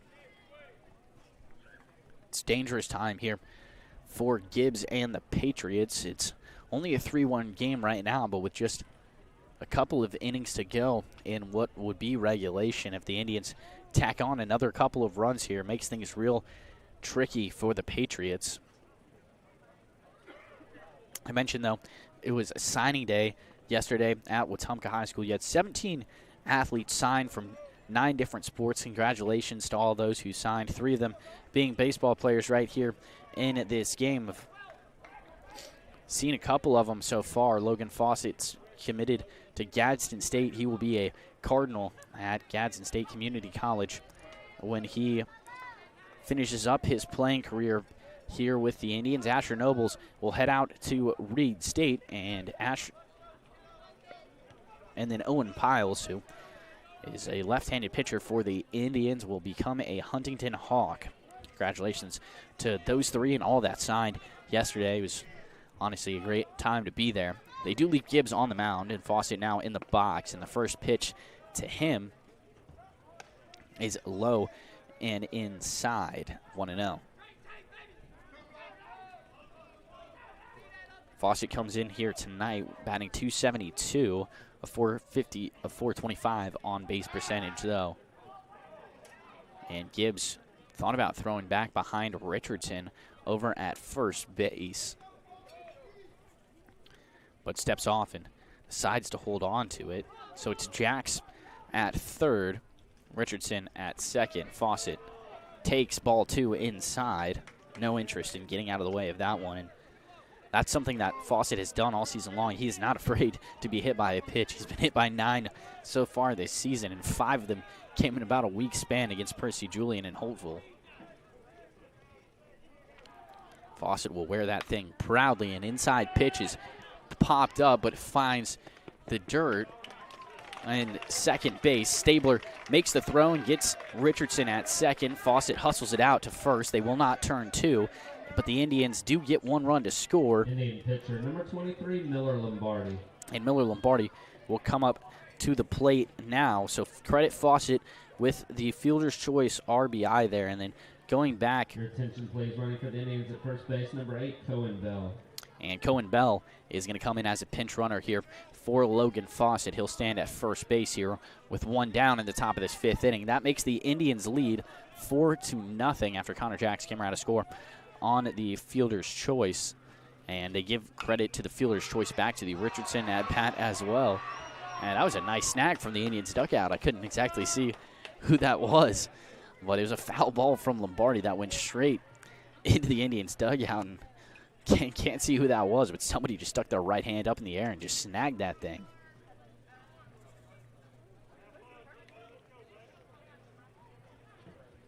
So Jax is the man who came around to score, and it's Miller Lombardi in the box now. He's facing an 0-1 count with a man at first and Cohen Bell. That one bounced in the dirt, and off for second is Bell. Foley, the catcher, wasn't able to wrangle it, and so the pinch runner for Fawcett and Cohen Bell will advance on the passed ball. And that's a big one for the Indians, because now with it being a 1-1 count, Lombardi can really feel free to swing away, as a double play is likely, or at least the force-out double play is out of the realm of possibilities. Lombardi did take that pitch just upstairs, 2-1. Lombardi grounded out once and drew a walk, and his other time up was stranded on second, though, and that trip around the base is back in the top of the 1st inning. Lombardi, hard hit ball, and under the glove of the right fielder, Boyd, who came up to try to make the grab. It went under his glove, and it looked like it was going to be a routine play. Lombardi is into second with a double, possibly an error. We'll see how they score that, but Cohen Bell comes around to score. Now the Indians lead it 5-0.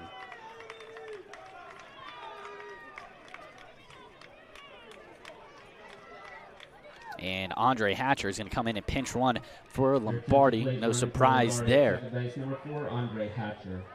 And we'll see how they score that one. They do Number 7, Henry Evers. credit the error there against the right fielder, Boyd. But Indians will take the run. However, they can get it 5-0. They lead it with one down at the top of this 5th inning. Ball outside to Henry Evers, the new man in the box.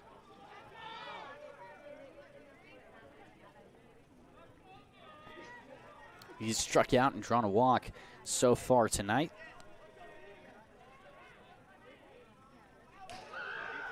And that one straight into the backstop. It was high and it allows Hatcher to advance to third.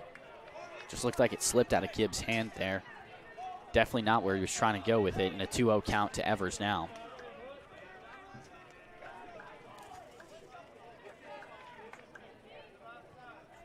Gibbs, just a sophomore here, getting the start tonight.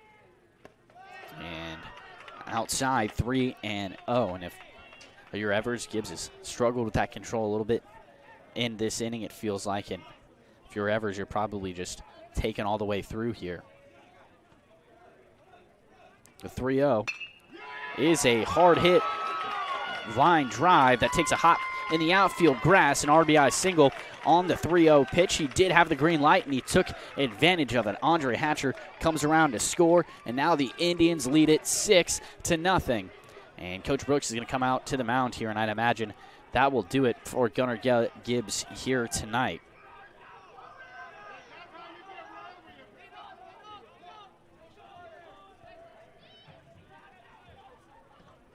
And Coach Brooks is out on the mound now, and we will see what type of changes the Patriots make. And he just waved over.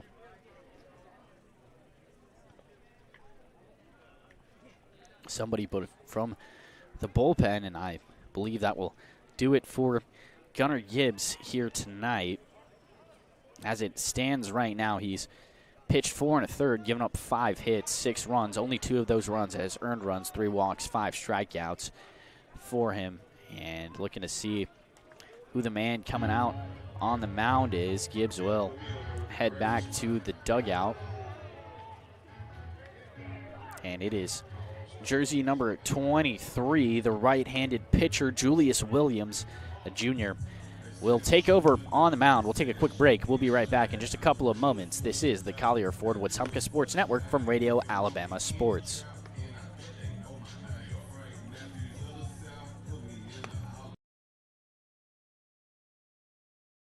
When your job depends on quality building materials, depend on Russell Do-It Center and Building Supply. From framing lumber and roofing to concrete, drywall, and fasteners, we've got the materials to build it right and build it strong. Whether you're a contractor or a do-it-yourselfer, if you're building, you belong here with dependable products and local service you can trust. Russell Do-It Center and Building Supply is your go-to source for building materials. Experience and knowledge from the pros. Russell Do-It Center and Building Supply.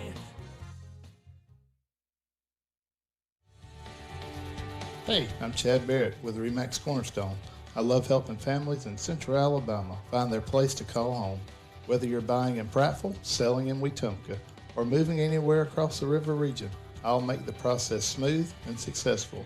Call me, Chad Barrett at RE/MAX Cornerstone. Let's find your perfect home together.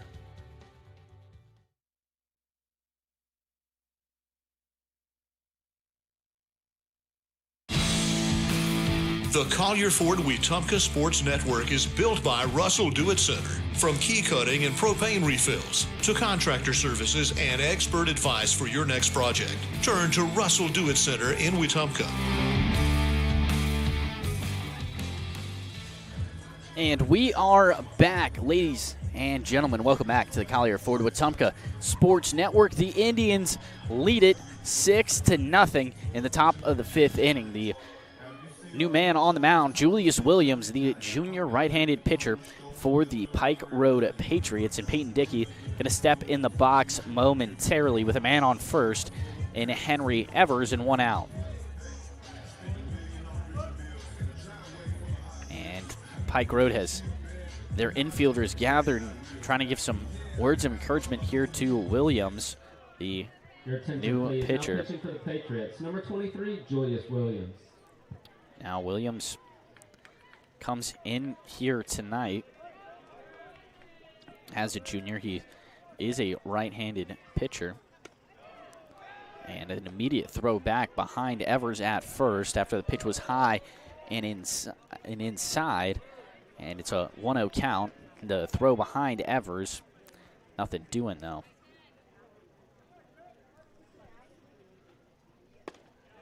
That one is a strike, though, over the heart of the plate, 1-1. Williams has a .4 ERA in 7 appearances. He has not started any games so far this season. That one inside, as it was Evers off for second. But he will have to make the long journey back to first after the foul ball.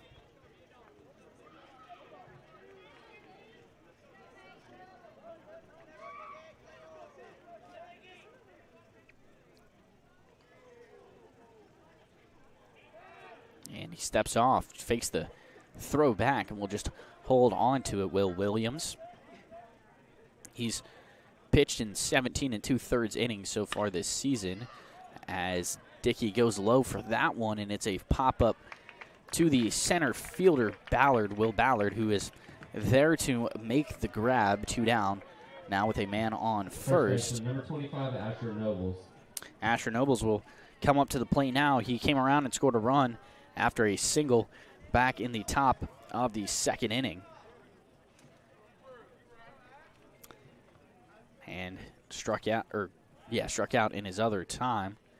Williams trying to get Evers, keeping him honest, but did not throw over. He stepped off, just made Evers work for it a little bit. First pitch is an off-speed pitch that is grounded foul, well foul, down the first base side from Nobles. Williams has 14 strikeouts to 11 walks across the course of the season. He's given up 4 runs, but just one of them was an earned run. Looks back the runner and fires home well outside, and that evens up the count here at 1 ball and 1 strike.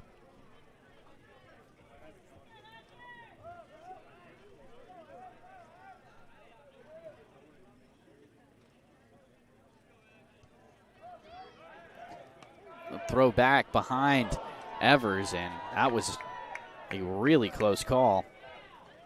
Evers back in time, though. And we still at a 1-1 count.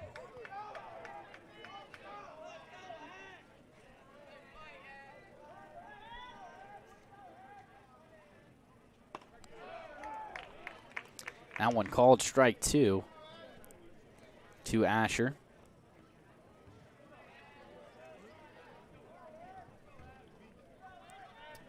And it's 1-2 count now. 2 down. And a base hit into right field from Asher Nobles. Hustling for third is Evers, and he is in there. Heads up base running from the Indians, and now 2 runners on the corners with 2 down. Nobles at first, and Evers advances to third.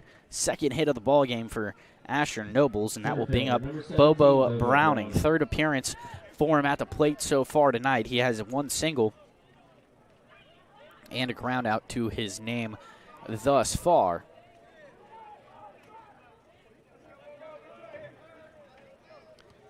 Remember, the runner on third in Henry Evers, that is credited to Gunnar Gibbs, so his final stat line may change based on what happens here over the next couple of batters. Fake the pickoff attempt there did Williams, but now will decide to come home, and he will catch Bobo on the shoulder, who just sits there and takes it. and will make the walk down to first base. So now the hit by pitch loads him up for the black and gold with the power hit bat. Aiden Peak coming up to the plate. Scored a run, the first run of the ball game after a single on the first pitch of the ball game back in the top of the first, reached on an error, and then grounded out in his other timeout. Fourth appearance for Aiden Peak tonight.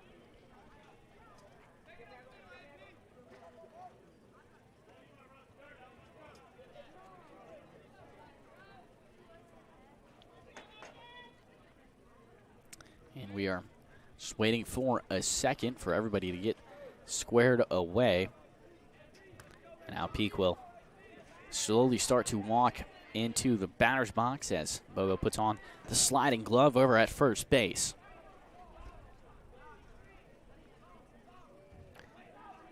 The first pitch of this at-bat is fouled straight up and straight back. That one's going to head on to the bleachers of the football field right behind me. And it's an 0-1 count.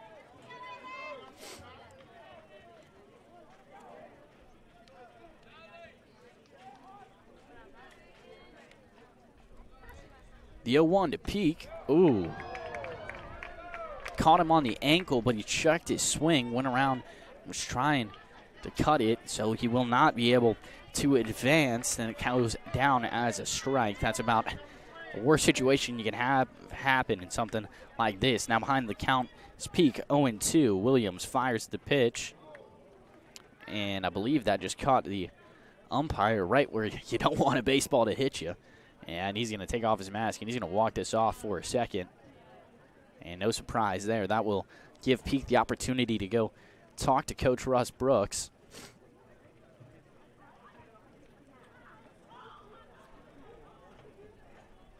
In the 1-2 count.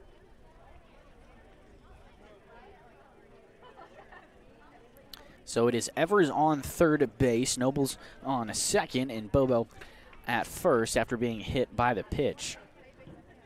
Blue rubbed some dirt on it. It took a nice little stroll. His mask is back on, and he's ready to go. It's a 1-2 count to Aiden Peak. The base is juiced, and two down in the top of this fifth inning. Indians lead it 6-0. A chance to make it a whole lot more with a base hit from Peak. Peak down to his last strike, though. Williams comes set and delivers, and Peak a bloop right back up the middle, and nobody there. Sorry, there was a lot that happened right there. Stabler came over to get it and tried to get the force out at second. He will not. The slide from Bobo knocked it out of his glove, and I don't think it would have been in time regardless. And so now Connor Jacks will come back up to the plate. 2 runs came across to score for the Indians, so they lead it 8-0 now. Yeah, I'll be interested to see how they credit that. Connor Jacks is back up at the plate. He drew a walk and came around to score back in the top of this inning earlier. He was the leadoff man, so the Indians have now batted around.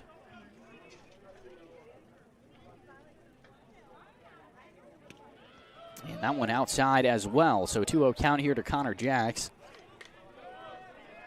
And see if we can't figure out what that last play was scored as. They did give Peak the credit for the single, and I have to agree with that as well. As Jacks takes ball 3 inside. Looks like it might have nicked him on the toe, but he will stay in the box. The ball rolled past the catcher Foley and into the backstop, so everybody advances, and now it's Peak at second with Browning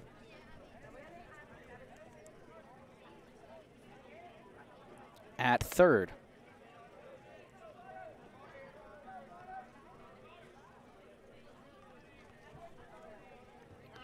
It's a 3-0 count here to Jacks, who takes ball 4 outside, and it's a walk to load him up again for the Indians. And now Kyle Richardson will come up to the plate. He reached on a fielder's choice in his last time up, and that is the second walk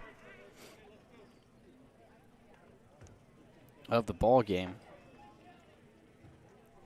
or the second walk of this inning alone for Connor Jacks. They're loaded up now for Kyle Richardson, who cuts on the first one but gets nothing. 0-1.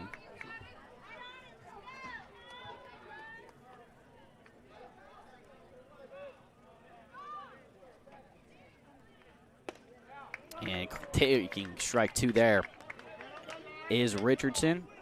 Now behind in the count, 0-2.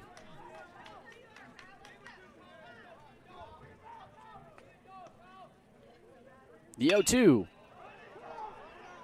is a high pop-up into straightaway center field. Wet Ballard will charge in and make the grab. So the Indians leave them full, but they pick up 5 regardless off of a couple of walks, a couple of hits, and now they lead it 8-0 as we head to the bottom of this 5th inning. This is the Collier Ford Wetumpka Sports Network from Radio Alabama Sports.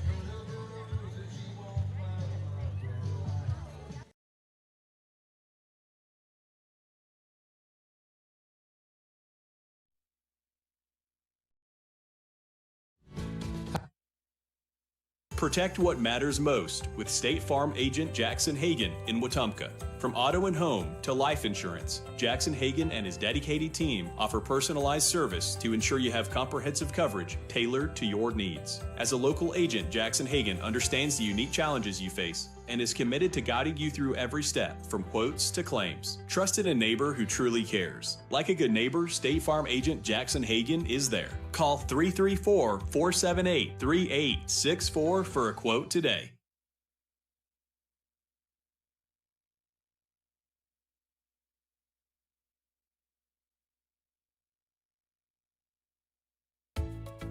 Hungry for fresh, flavorful seafood? Come to Wharf Casual Seafood, your local spot for shrimp, crab claws, mahi-mahi, and all your coastal favorites. Looking for a budget-friendly bite? Check out our tasty lunch specials featuring wraps, salads, shrimp, and more. Wharf Casual Seafood, wharfcasualseafood.com. The coast is here.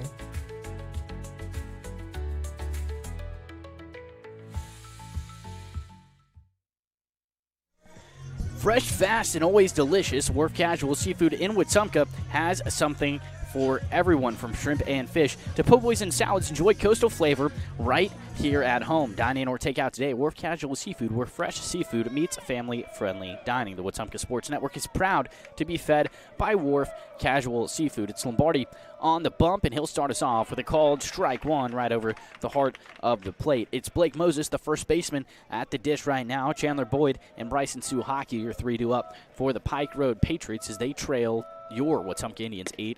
And a good pitch there from Lombardi, but he will not get the call. A little bit low that time, 1-1.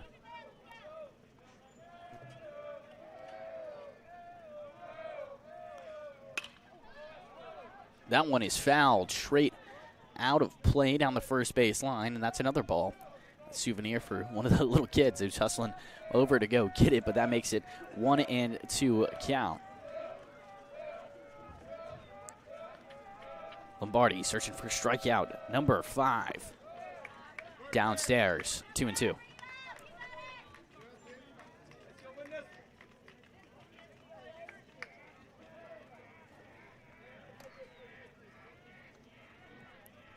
The 2-2 from Lombardi. Swing and a miss. That's number 5. Sorry, that's actually number 6 for Lombardi, who starts us off with a K here in the bottom of this 5th inning.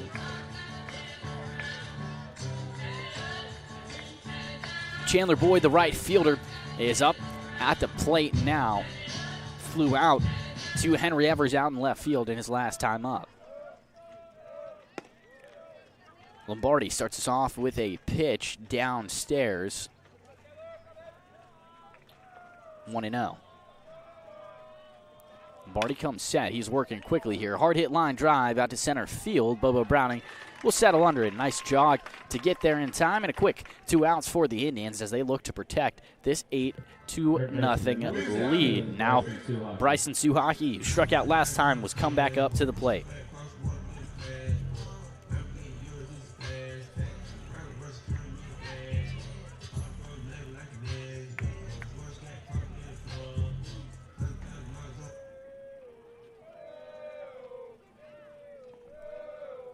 Lombardi starts us off. Breaking ball called. Strike one. He has really been in a groove here so far tonight. Lombardi deals the 0-1. Just a little bit north. Evens up the count here at 1-1. The Patriots have only had 2 base runners so far tonight. Both of them came back in the bottom of the 3rd inning. That one is lifted. It's down the first base side. Looks like it's tracking out of play. Hopefully everybody, if there was anybody in the Indians bullpen, they had their head on a swivel. That's where that ball just landed out. But that makes it a 1-2 count with 2 down here in the bottom of the 5th inning. Indians had everything go their way here so far tonight. Lombardi has pitched an absolute gem of a game thus far. Lombardi, the 1-2. A check swing that falls as a bloop single in center field. He kind of gave up on it about halfway through there. Did Suhaki, but it falls in the outfield grass for a base hit. That's about as much of a bloop single as you can have. And baseball's a game of hit it where they ain't, and that's exactly what Suhaki did that time. A little bit of a pop-up that comes down right between Browning and the second baseman, Peyton Dickey, just a couple of feet beyond the infield dirt. Now the 9-hole hitter and catcher and lefty, Noah Foley, up at the plate. That was just the second base hit of the ballgame for the Patriots. And Lombardi with a first pitch strike right over the outside edge of the plate. Really good location from Lombardi, which feels like it's been something he's done all night. There's been a lot of contact on his balls, but all of them have been pretty much in the air. Just a couple of ground balls for the Patriots so far tonight. Missed it that time, Tim Lombardi, high and outside. Missed it in 2 directions, and that evens us up at 1-1.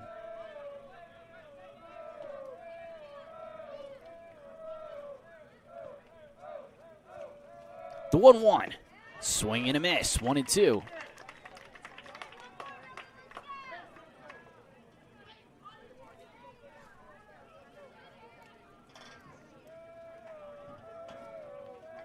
Lombardi comes set. He'll look back.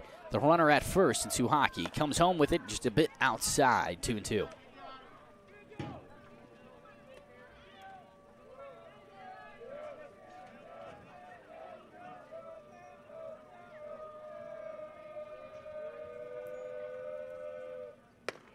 Two is just a little bit outside.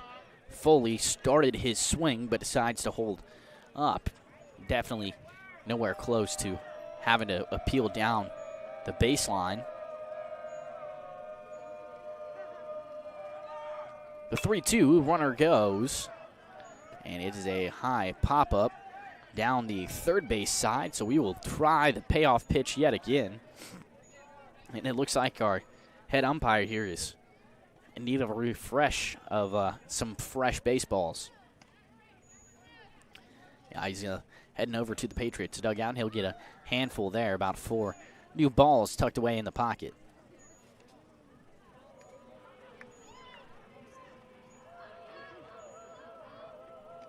Payoff pitch last time was fouled off, and Lombardi on the mound looks back the runner, and we're going to try it again. Lombardi gives the nod, and the pitch just a little bit upstairs, much to the dismay of this Indians crowd, and I have to agree with him there. I thought that one was a breaking ball right over the heart of the plate. And so now 2 runners on as the man on first in Suhaki will advance over to second. And just like we saw last time that Foley drew a walk, we're going to get a pinch runner and Braden Adams, wearing jersey number 14, who come in at a spot at first base. So Suhaki at second, taking a sizable lead.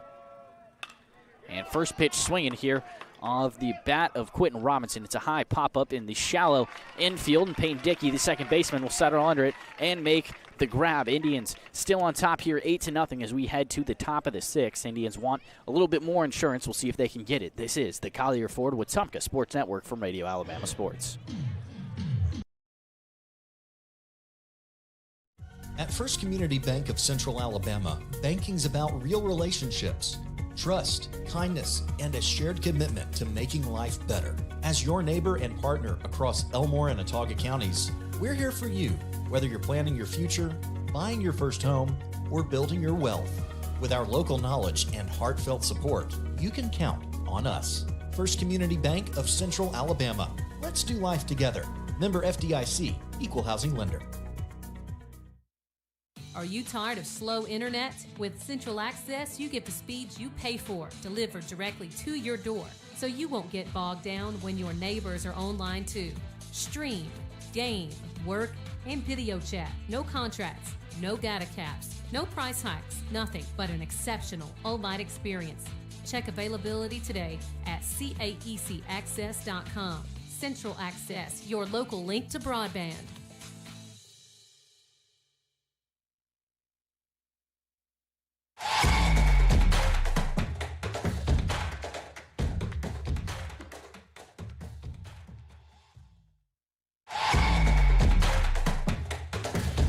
Central Alabama Community College is building brighter futures right here at home. With affordable tuition, flexible programs, and campuses across the region, CACC helps students start strong and go far. Central Alabama Community College is central to you and central to your success. Top of the sixth inning, Indians lead it 8-0, and Logan Fawcett is going to lead us off here. Fourth at bat for Fawcett here tonight. He's reached on a fielder's choice twice. Struck out once, picked up an RBI last time as in his fielder's choice.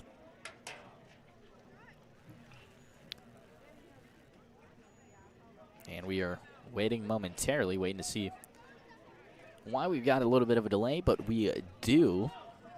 It is still Julius Williams on the mound. He took over from Gunnar Gibbs, and a breaking ball is taken for a ball down in the dirt. Good eye from Fawcett there.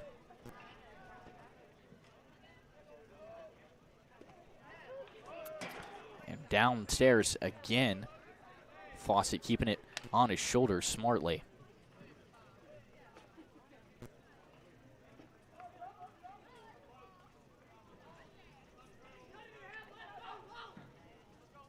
(2-0) to Fawcett as well. Outside and upstairs. Missed it in two spots there.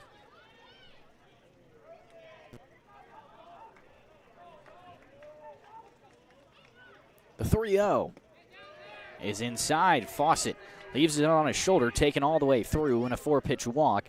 Leadoff man on and back-to-back innings for the Indians. Miller Lombardi is going to come up to the plate as well. And we're going to need another pinch runner for Fawcett. I believe it's, yes, it is. It's Cohen Bell. Running for the Indians at first base, number 8, Cohen Bell. Bell will come out and run the bases. Scored a run last time for Fawcett. Let's see if he can do it again.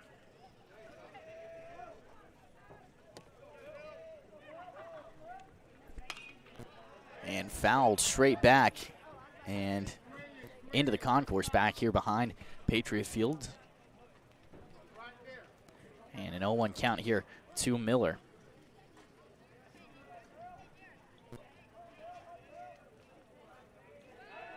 A throw back, trying to keep Cohen honest over there at first base, but nothing doing. He's back in plenty of time. Williams has tried that pickoff move quite a few times, but yet to be successful so far tonight.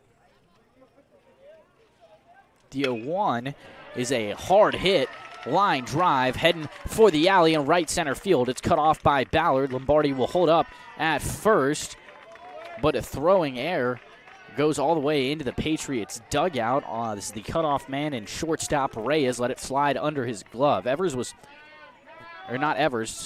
was already at third, but now Lombardi at second, and Andre Hatcher going to come in and pinch run for Miller Lombardi, just like we saw a couple of innings ago. Running for Lombardi at second base, number 4, Andre Hatcher. Left fielder, number 7, Henry Evers. Now Henry Evers will come up to the plate. He's drawn a walk and had a single, came around to score once as well here so far tonight. And 2 runners in scoring position with nobody down the top of this 6th inning. He will take ball 1 in the dirt. And if you're the Indians here, you'd love to plate these 2 runs and end the game in 6 innings. assuming the score remains how it is. Evers sends it out into straightaway center field. Ballard settling under it and tagging, running for home is Bell. The throw is not in time. Bell doesn't even have to slide, so a stand-up sacrifice fly RBI for Henry Evers. Cohen Bell comes around to score, and that makes it 9-0. Lombardi, or Hatcher rather, stayed at second, so the Indians trade an out for a run on the sac fly.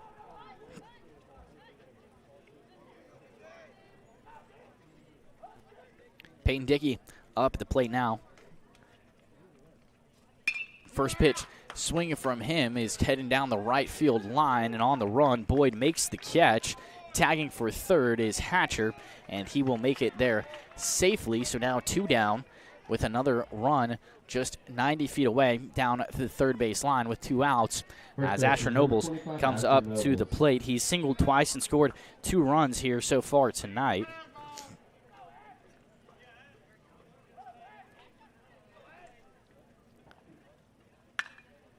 That one from Nobles is a pop fly into right center field. Ballard will make the call for it, and he will make the grab as well. So crisis averted there, but the Indians here still lead at 9-0 as we head to the bottom of the 6th inning on the Collier Ford Wetumpka Sports Network from Radio Alabama Sports.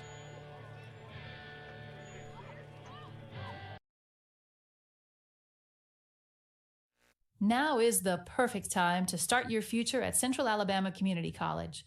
CAC's next mini-term begins March 9th, giving you a fast, flexible way to earn college credit or start a new career path. With campuses in Alexander City, Childersburg, Talladega, and Prattville, CAC offers affordable classes designed to fit your schedule. Don't wait for fall. Get started this spring. Apply online today at cacc.edu. Central Alabama Community College. Central to you, central to your success. Right here at home with Baptist Health. From emergency care to advanced heart services, orthopedics, and women's health, Baptist Health is delivering the kind of care our community deserves, close to home. Their team of physicians, nurses, and specialists are committed to one thing, you and your family. Because great health care isn't about treatment, it's about trust. Choose the care more families across Central Alabama count on every day. Baptist Health, stronger together.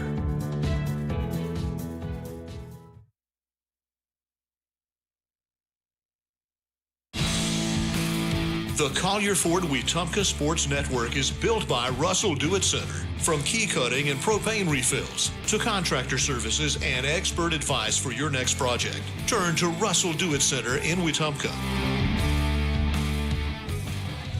Well, bottom of the 6th set to get underway.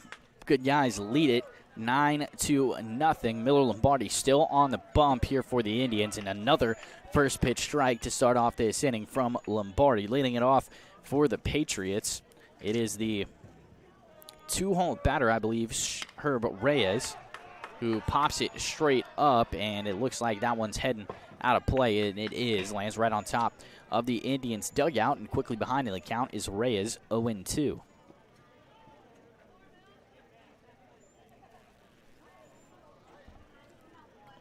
Lombardi has been a lights out here so far tonight, and looks to continue that trend. That one fouled off and out of play down the first base line. A little bit behind it was Reyes, so we will try the 0-2 yet again.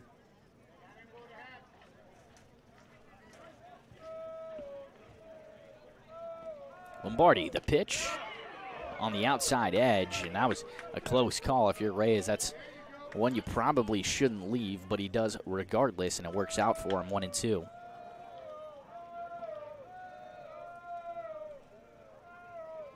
Swing and a miss. There goes Lombardi, starting us off in the 6th inning the same way he started with in the 5th. That is the 7th strikeout on the night for Miller Lombardi, and that will bring up Diego Pacheco, the left fielder. Pacheco in his 3rd appearance here tonight. He's flown out once, grounded out another time. Lombardi deals downstairs, 1-0. One out here in the bottom of the sixth. Indians lead it 9-0. The 1-0 from Lombardi is a foul ball straight into the backstop, 1-1.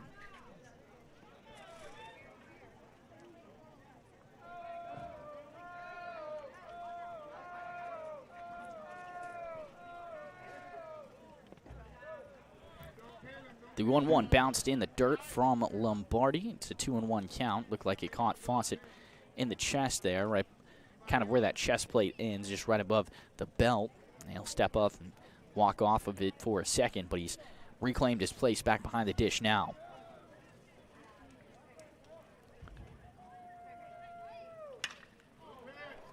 One is lifted into straightaway right center field. Richardson will make the grab at the warning track and probably just about 4 feet in front of the fence out there. 1 out or 2 down now in the bottom of the sixth. Pitcher number 23, Julius Williams.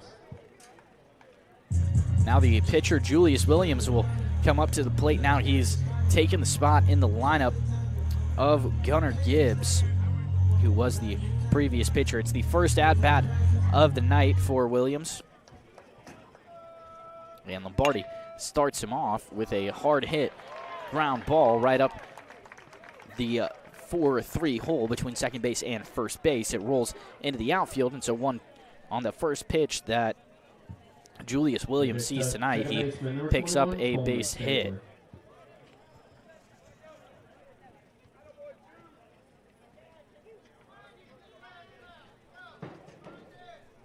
And we will see another pinch runner coming out to take the place of Julius Williams, and it is number 6, Micah Andrews, the senior outfielder, will come on, and a pinch run for Williams with 2 down here in the bottom of the 6th inning.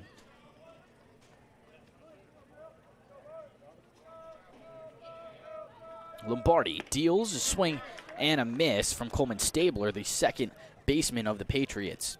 It's an 0-1 count to him.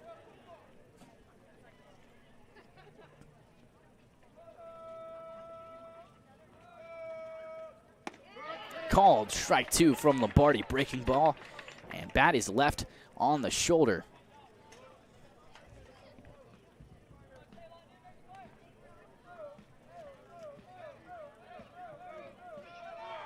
Off for second, and the 0-2 is a line drive straight to Richardson. Had to take about 3 steps forward, and he'll make the grab. 3 outs left to go for the black and gold, but first they'll get their turn in the box. They lead it 9-0 over the Pike Road Patriots here in Game 1 and Round 1 of the 6A AHSAA playoffs. We'll be right back. This is the Collier Ford Wetumpka Sports Network from Radio Alabama Sports.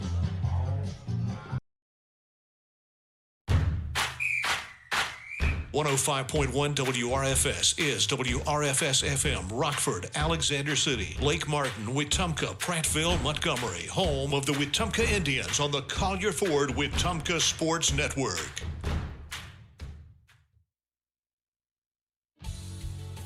Safety starts with Montgomery Fire Equipment Company. From inspections and extinguisher service to full fire suppression systems, businesses across Alabama trust our team to protect what matters most. And now, we're hiring. We're looking for new fire technicians to join our team. If you're hardworking and ready to make a difference, this is your chance. Montgomery Fire Equipment, protecting people, property, and progress.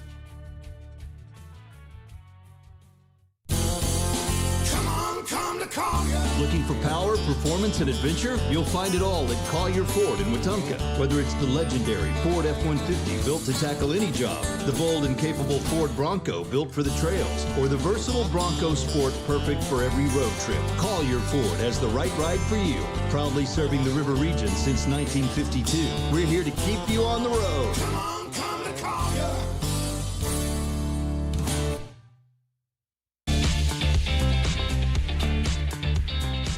Well, it is the top of the 7th here, And the Indians have a sizable lead, 9-0 over the Pike Road Patriots. It's 9-1-2 due up for the good guys. Bobo Browning going to lead us off, followed by Aiden Peak and Connor Jacks. Julius Williams still on the mound. And first pitch swinging from Bobo Browning, a hard-hit ground ball right to Suhaki at third base, who makes the throw in plenty of time. So a quick out number one here in the top of the 7th inning, and that will bring up Aiden Peak to the plate for his 5th time tonight. He has reached base on 3 of those, 2 coming from a single, 1 coming from an error, a ground out in his other time up.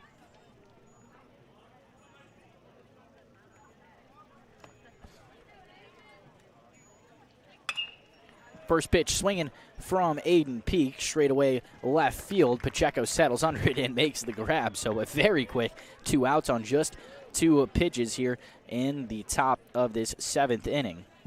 Third baseman, number 13, Connor Jacks. Connor Jacks up at the plate, and Jacks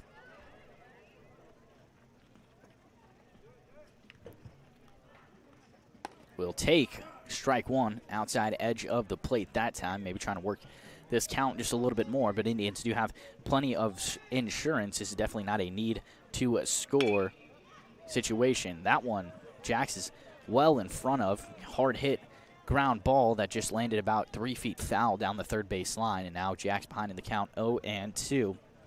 Jacks has picked up an RBI. He's walked in his last 2 appearances, has a single to his name as well. Chopper down the third base side, but foul. Jacks still out in front of it just a little bit, and we will try the 0-2 here again in just a moment. And this is a huge lead for the Indians, 9-0, and 3 outs to go. You got to believe they're going to leave it in the hands of Miller Lombardi as we head to the bottom of the 7th in just a couple of moments. Jacks takes ball 1 on the inside edge there, breaking ball, and wanted nothing to do with it in a smart take.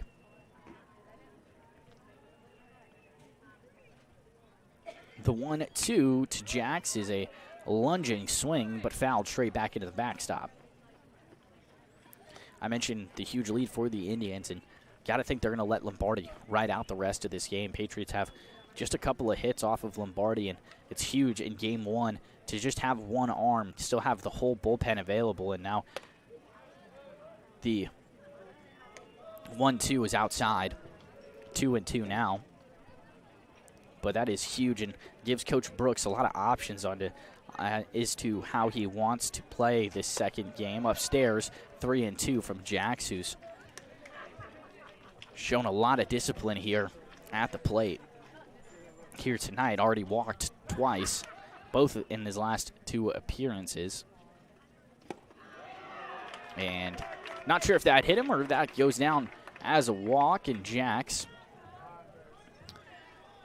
on the pitch inside draws either the walk or hit by pitch. I believe it was a walk. I didn't see any signaling from the umpire there. So that's 3 walks on the night for Connor Jacks.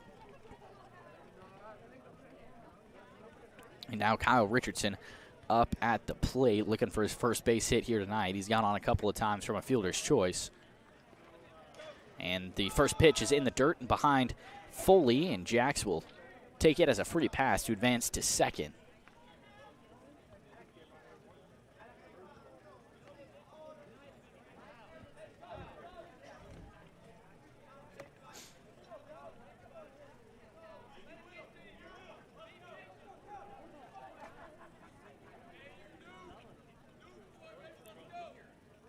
Williams will look back Jacks, the 1-0.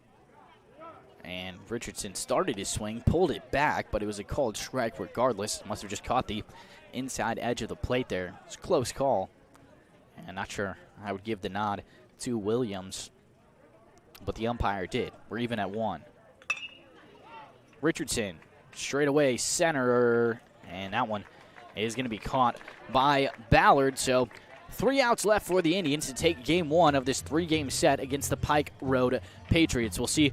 And Lombardi is heading out to the mound, searching for the elusive complete game. We'll let you know how it goes here. Be back in just a moment. Bottom of the 7th coming your way on the Collier Ford Wetumpka Sports Network from Radio Alabama Sports.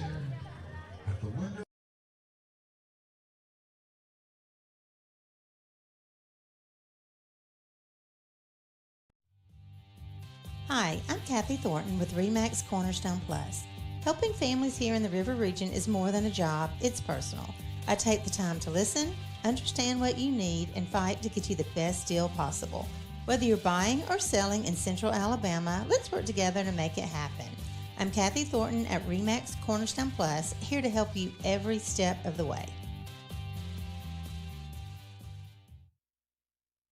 Injuries don't wait, and neither should you. At Baptist Ortho Now, you get fast, specialized care for sprains, strains, fractures, and sports injuries without the ER wait. Walk in and be seen by orthopedic specialists with on-site x-rays, casting, and treatment all in one place. No appointment needed, just real care right when you need it. Open Monday through Saturday, 8 to 8 for injuries that can't wait, but don't need the emergency room. Baptist Ortho Now. Walk in, get treated, get back.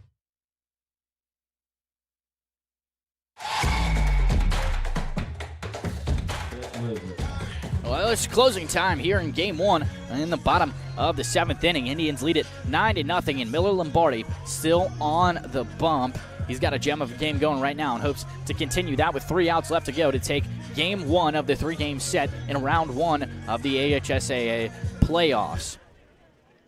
Lombardi, first pitch, a little bit low in the box. It's Blake Moses, Chandler Boyd due up in the on the deck circle, and then in the hole, it's Bryson Suhaki, the third baseman.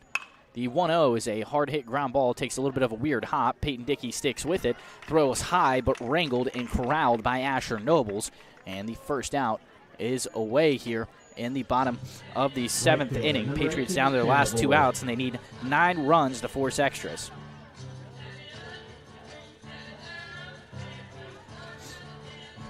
Chandler Boyd, the second baseman, up at the dish. And he has flown out to Henry Evers out in left field in both of his previous 2 trips. Third at bat for him tonight, and he will take strike 1 over the heart of the plate. Lombardi delivers it with a little bit of authority. Doesn't look like he's lost any heat on that fastball as we've gone throughout the course of this game. The 0-1 is in the dirt and looked like it caught Fawcett on the inside of the heel right there, and now 1-1.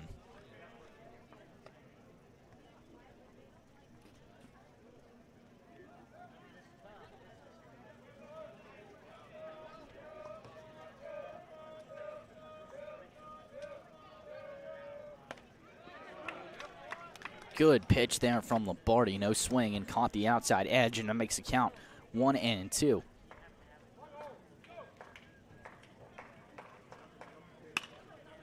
A lunging chopper right to Peyton Dickey. It takes a gnarly hop right as it hits the infield dirt and comes up and right off of the chest of Dickey. No throw. And so the 1 out number 16, Bryson error Suhaki. and or single. We'll wait to see how that one gets scored. But now a man on for the Patriots, but they still have a long way to go. Chandler Boyd, the right fielder, steps into the box. Boyd was the man just in the box. It's Bryson Suhaki, the third baseman, in the box now. He's struck out and singled, was stranded on second. First pitch swinging from him, fouled straight back and over onto the football field yet again. And an 0-1 count to him. They do credit Peyton Dickey with the error on that play. Lombardi looks him back, comes home, and that one is hit into left center field, making chases Evers, and he will make the grab as well. And the throw in misses both cutoff men, but Lombardi there as a third backup and will be there to stop any potential advancement on the tag up.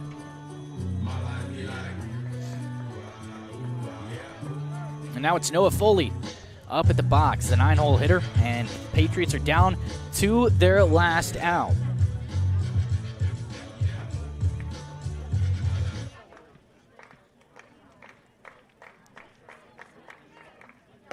Swing and a miss, strike 1. And just as a reminder, folks, we will be here for Game 2 of this 3-game set.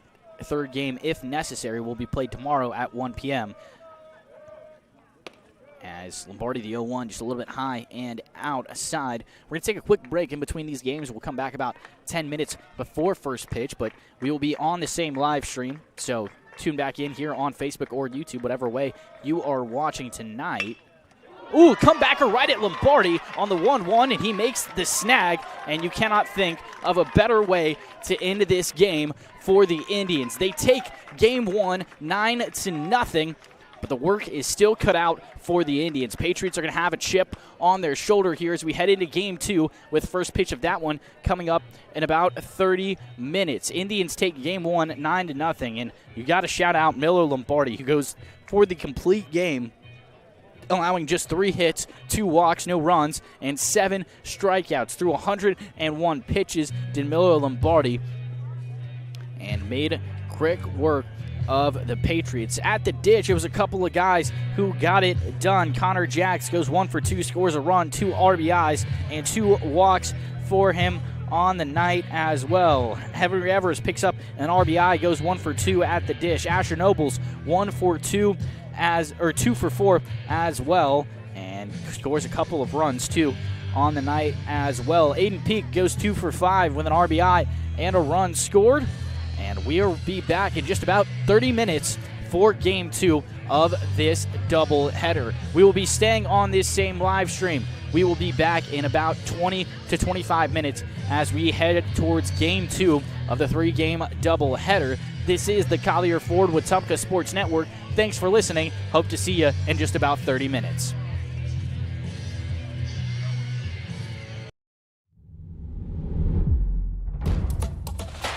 This has been a presentation of Radio Alabama Sports. This broadcast is copyrighted by Radio Alabama for the private use of our audience. Any other use of this broadcast, descriptions, or accounts of the game without Radio Alabama's consent is strictly prohibited. Thanks for listening.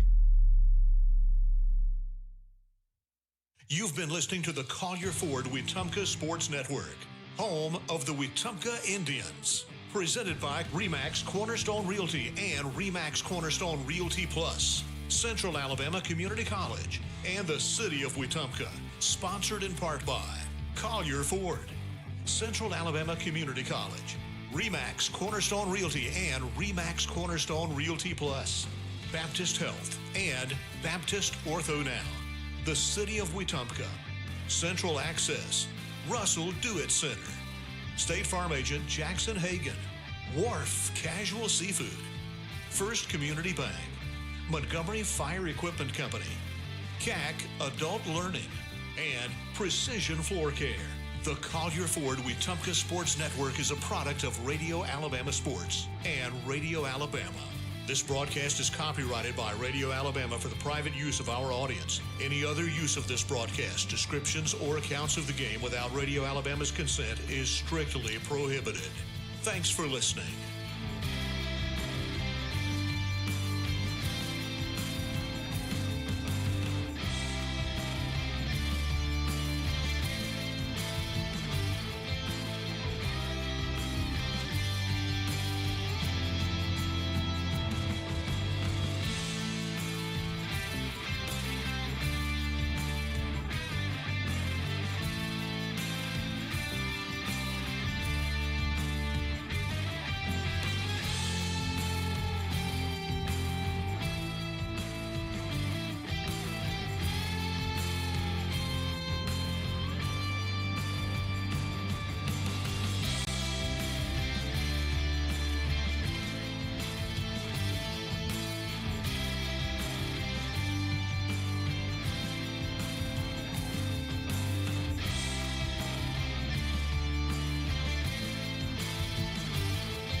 following is a presentation of Radio Alabama Sports. This broadcast is copyrighted by Radio Alabama for the private use of our audience. Any other use of this broadcast, descriptions, or accounts of the game without Radio Alabama's consent is strictly prohibited.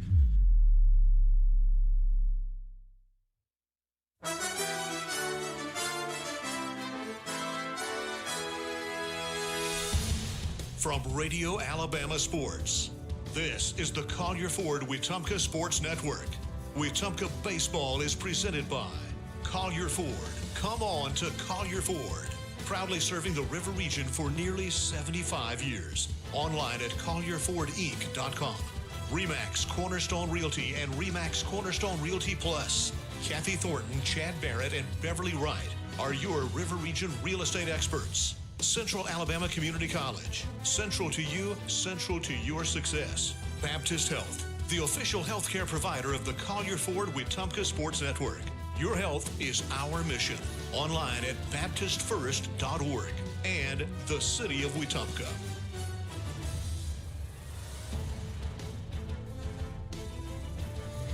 Well, it is time just about for Game 2 of our two-game doubleheader here tonight as the Indians get ready to potential win and advance situation here on Game 2 on this lovely Friday evening. Good evening, everybody, and welcome back to the Collier Ford Wetumpka Sports Network. I'm Mitch Petrie here in the Central Alabama Community College broadcast booth, and we are just a couple of moments away from first pitch. It was a three-game set here between the Indians and the Patriots. Game 2 about to go underway. Indians won Game 1, if you missed it, 9-0. It was a game where just about everything that you could have expected or hoped for the Indians to do, they did. You saw an absolute gem from Miller Lombardi, who pitched all 7 innings, a complete game, gave up just 3 hits, 2 walks, 7 strikeouts, no runs to his name. And then on the flip side, Indians made the most out of their scoring opportunities, only left about 5 guys stranded on base and still picked up 9 runs, took advantage of the errors when they had them,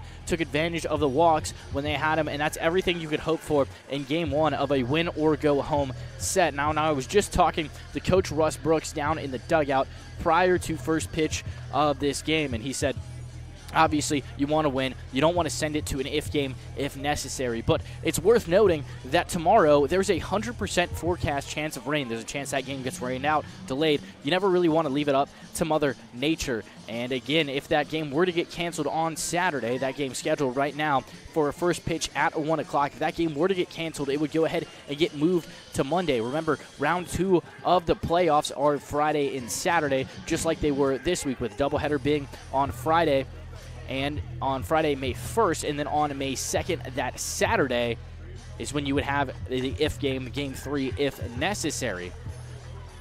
And so, if you have that game get rained out tomorrow, the if game moved to Monday, that puts your bullpen and your hitting, that puts your bullpen and your probable pitchers in a bit of a jam, especially considering you only have about 3 full days between games, and Tuesday, Wednesday, Thursday, before having to go again on Friday. So definitely worth noting, something to watch as we go throughout the course of this game. The umpires have met in at home plate, and I think they're waiting for the coaches to come out and have their little pre-game spiel. But while we wait on that, let's tell you about who's going to be lining up for the Indians and the Patriots here tonight. First things first, we'll go with your Wetumpka Indians starting lineups presented by First Community Bank. Leading off, it's Aiden Peak. He'll be in right field, moving over from shortstop in the last game. Connor Jacks, where his heart lies, over at third base. Kyle Richardson batting third, serving as a designated hitter.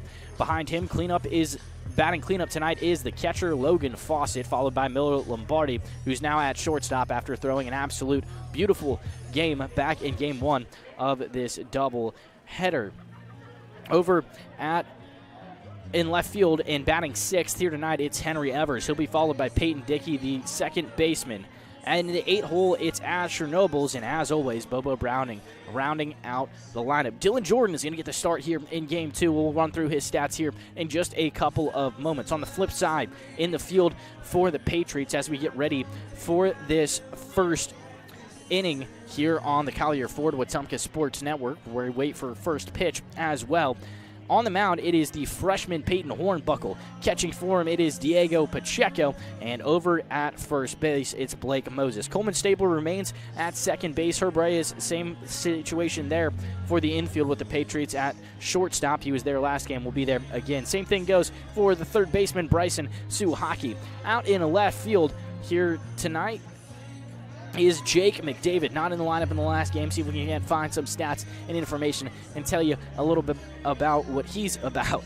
Out in center field, it's Will Ballard, who is in the lineup here in this game. He played center field in the last game, but was not in the batting order. And then Gunnar Gibbs, the starting pitcher from last game, sophomore, is out in right field. And I mentioned the Peyton Hornbuckle, the freshman, will get the start here tonight. Quentin Robinson serving as the designated hitter yet again. And both teams seemingly getting ready for the national anthem. Not sure if we will have the national anthem again, but both teams out of their respective dugouts and huddling up. So Dylan Jordan is going to get the start here. He's 3-3 across the season and has earned 1 save, but he's had a couple of good outings as of late. Back his last game, he pitched against Stanhope, came in relief of Miller Lombardi in Game 1 of that series on Tuesday about 10 days ago. And in that game, he unfortunately took the loss, but he pitched an absolute gem on the mound. He went for 5 innings, 2 hits, 1 run that was unearned, 2 walks to 7 strikeouts, and the sophomore is going to get the chance to start here tonight on the mound. Indians are now out in the field, and they are starting to get loose and limber. We're just a couple of minutes away from first pitch. On the flip side, I mentioned it's the freshman Peyton Hornbuckle. He comes in as a lefty, and he doesn't really have a lot of action here. Maybe the Patriots going for a bit of a bullpen game, and we'll see kind of how they decide to pitch this one. Hornbuckle only has pitched 8 2/3 innings across the season, or at least that's across the season. At least that's according to Max Preps. You never really know what those stats are going to get you. He's given up 9 hits, 4 runs, 2 of those earned, 6 walks to 9 strikeouts, only faced 43 batters across the course of the season. So be interested to see how the Patriots decide to move forward in what looks to be potentially a bullpen game for them. I'm not 100% sure. But, I mean, if you go back to how many starts he's made, he comes in with a 0-0 record. He does have a 162 ERA. He's only made 4 appearances across the season, though, and he has not started any. Well, that's misleading. The Pike Road Max Preps does not have a single pitcher starting in any of their games, so unsure if he has started or not. But he has made 4 appearances, and if you do the math on that, it's about 2 innings each time. The throw down, and we are ready to go. The batting order for the Patriots is Quentin Robinson, the designated hitter, Herb Reyes, Diego Pacheco, Gunnar Gibbs in right field, Coleman Stabler batting 5th, batting 6th, Jake McDavid, Blake Moses behind him, Bryson Suhaki at 8, and Will Ballard in center field. Dylan Jordan, the lefty, getting the start.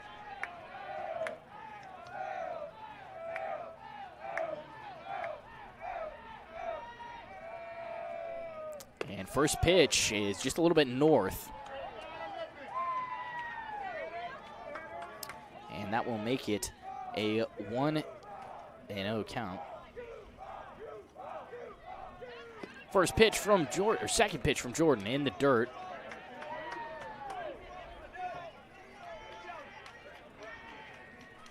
And now a 2-0 count. And Jordan will step off for a moment. I mentioned it's a little bit of a battle of youth between the 2 pitchers here tonight. Dylan Jordan, the sophomore, against the freshman of the Patriots, and Peyton Hornbuckle. That one was fouled straight back into the backstop. Good recovery pitch from Jordan, and that makes it a 2-1 count. Robinson was one of just 3 Patriots to record a base hit back in that last game. He went 1 for 3 with a strikeout, was stranded on first when he did get on. The 2-1 is high and outside from Jordan. And that makes it a 3-1 count. Back against the wall for the Patriots here. After that loss, you'd expect them to come out with a chip on their shoulder. It was a 9-0 loss. And here they are in the first pitch. And upstairs on the 3-1 pitch and a leadoff walk for the Patriots. Shortstop, number 1, Herb Reyes.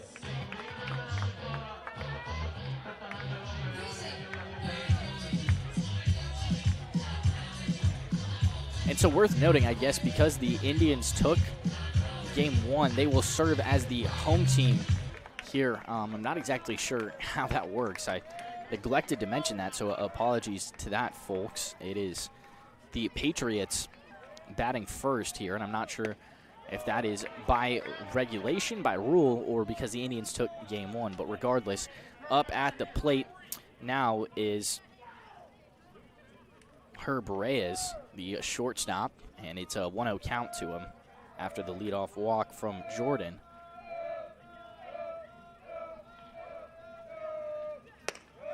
Jordan tests the zone that time, won't get the call, and Fawcett's going to head out to the mound and try to settle the young buck down just a little bit.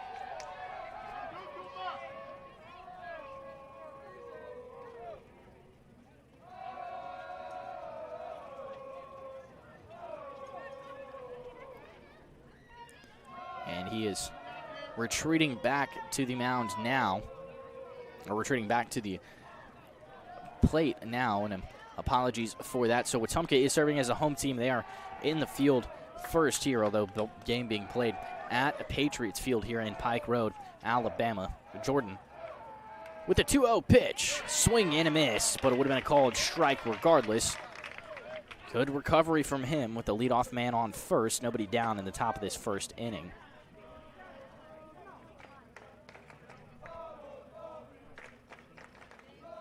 Two-1 from Jordan. Fouled straight back over the backstop and onto the football field yet again. Had a lot of souvenirs go out that way. And now it is a 2-2 count.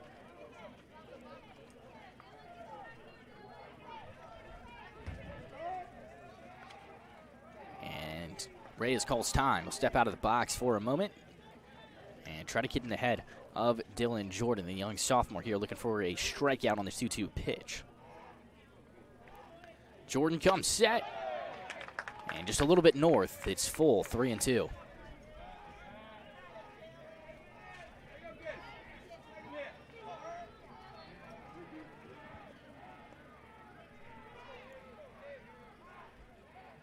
The payoff is a foul tip straight back into the backstop. We'll try it again.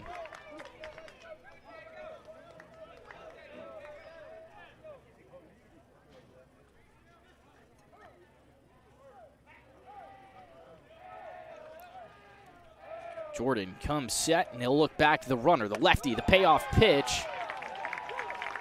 Upstairs. 2 leadoff walks for the Patriots. Patriot catcher, number 17, Diego Pacheco. After getting to a full count, Jordan puts them both on, and now it's a dangerous spot to be for Dylan Jordan, and Diego Pacheco, the catcher, will come up to the plate.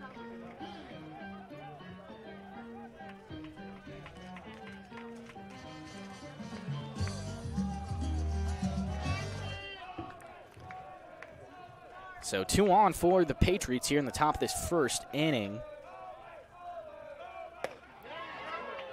Swing and a miss. A big cut there from Pacheco, who's definitely looking to make it a 3-0 ball game.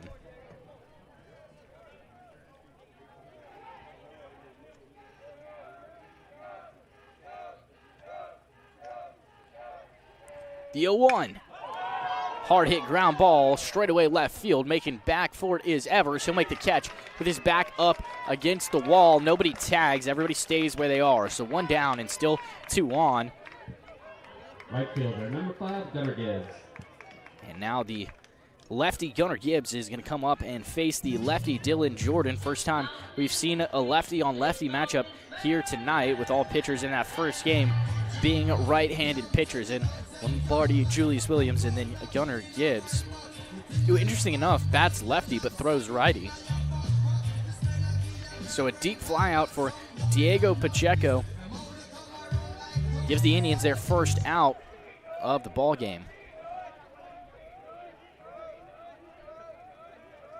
Jordan looks back the runner at second. Gibbs shows bunt, pulls back, but called strike one.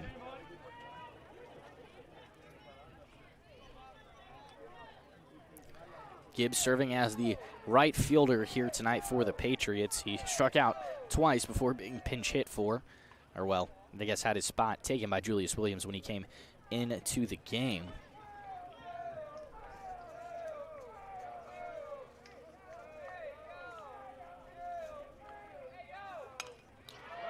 Swinging foul tip straight back.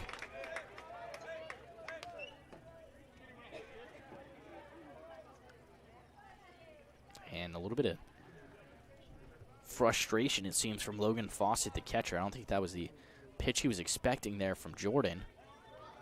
But regardless, it's a 0-2 count.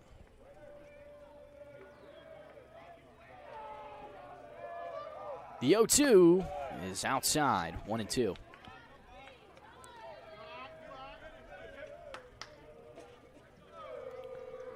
Definitely a little bit of nerves, I would imagine, for the sophomore Dylan Jordan making a start in a big game like this in a big spot.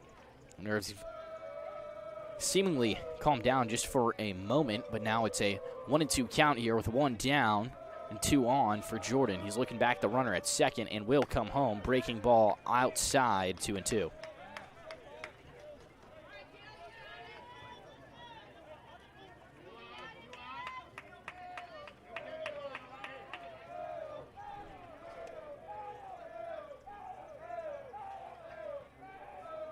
The 2-2. Swing and a miss. First strikeout of the night for Dylan Jordan, and gives the Indians 2 outs, trying to work themselves out of the jam.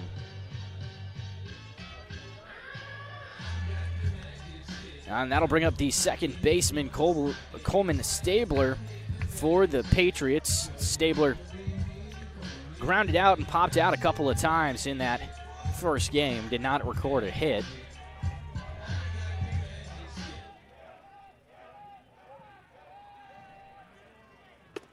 And Jordan starts us off with the ball just a little bit upstairs, leaves it high.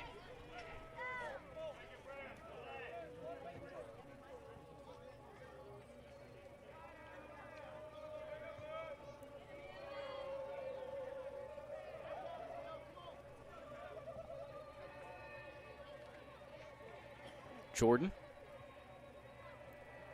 A double take for the runner at second. And was he starting to start his motion to come home, and Stabler calls time. We're trying to get in the head of the lefty and young buck, Dylan Jordan. Back in the box now, Jordan switching his grip. He's got it now. Comes home with it. Hard hit, line drive, tracking for right field, and Aiden Peak is out there to make the grab. Crisis averted for the Indians here in inning number 1. They leave 2 on, do the Patriots, and now Indians will come up to bat here in the bottom of the first. This is the Collier Ford Wetumpka Sports Network from Radio Alabama Sports.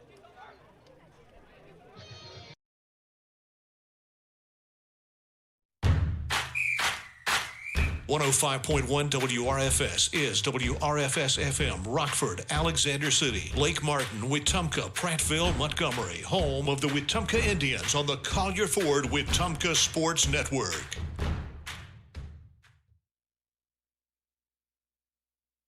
Protect what matters most with State Farm agent Jackson Hagan in Wetumpka. From auto and home to life insurance, Jackson Hagan and his dedicated team offer personalized service to ensure you have comprehensive coverage tailored to your needs. As a local agent, Jackson Hagan understands the unique challenges you face and is committed to guiding you through every step, from quotes to claims. Trusted a neighbor who truly cares. Like a good neighbor, State Farm agent Jackson Hagan is there. Call 334-478-3864 for a quote today.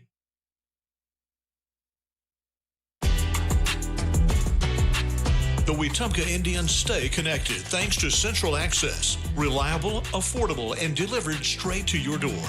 Central Access, your local link to broadband. Online at centralaccess.com. The bottom of the first set to get underway. As a reminder, first and second Inning action is brought to you by State Farm agent Jackson Hagan. Like a good neighbor, State Farm agent Jackson Hagan is there. I mentioned it's Peyton Hornbuckle, the freshman, on the mound for the Patriots, and leading off for the black and gold, Aiden Peak, the right fielder. He'll be followed by the third baseman, Connor Jacks. Kyle Richardson, the designated hitter, due up. Work through the rest of your starting lineup presented by First Community Bank throughout the at-bat of Aiden Peak here. First pitch swinging from Peak, fouls it straight down into the dirt. Behind Fawcett, batting cleanup, it's Logan Fawcett. Behind Richardson, batting cleanup is Logan Fawcett, the catcher. Miller Lombardi, the shortstop, behind him. Batting sixth, Henry Evers. Slow breaking ball there from the lefty Hornbuckle, so we got two lefty pitchers there, and Peak fouls it straight down the third base side.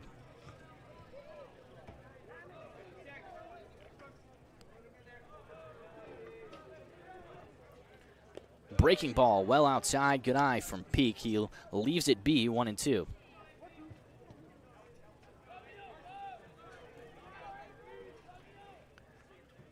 And in the dirt, 2-2. Peak taking on the blast too. Good decision to do so.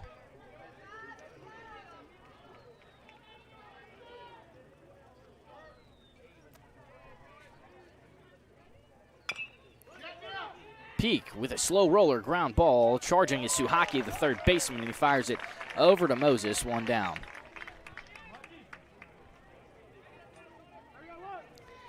Connor Jacks up at the plate now. 13, Connor Jacks.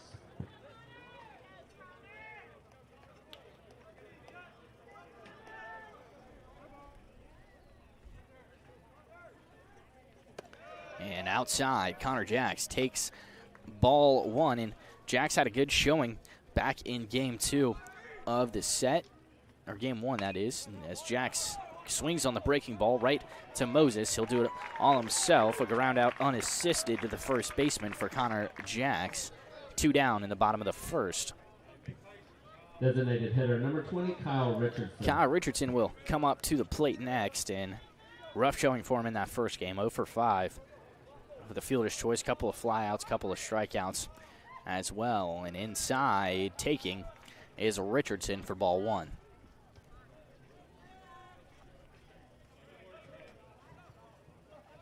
The 1-0 is a pop-up into shallow right center field. Couple of guys making chase for it, but Gunnar Gibbs will settle under it and make the grab. 3 up, 3 down for the Indians. We head to the top of the second. This is the Collier Ford Wetumpka Sports Network from Radio Alabama Sports.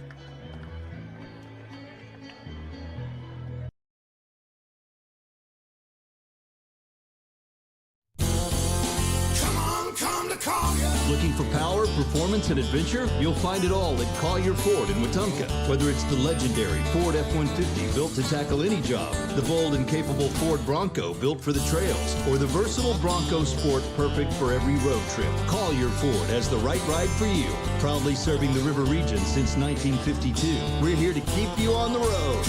Come to Collier. Injuries don't wait, and neither should you.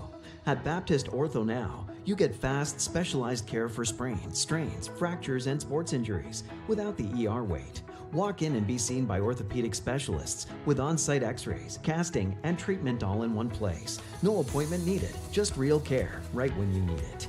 Open Monday through Saturday, 8 to 8 for injuries that can't wait, but don't need the emergency room. Baptist Ortho Now. Walk in, get treated, get back.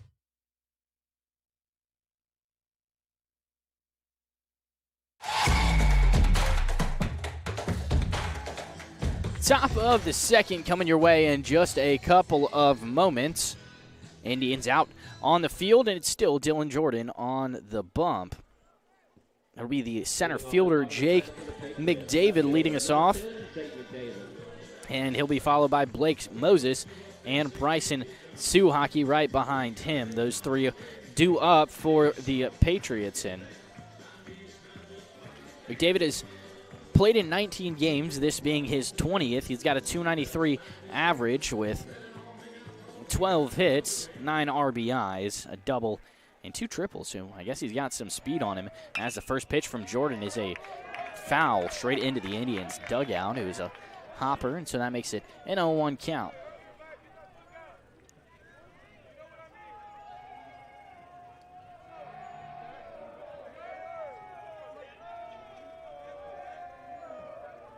The 0-1 is on its way. A swing and a miss, maybe a foul tip, but it doesn't matter. It's an 0-2 count.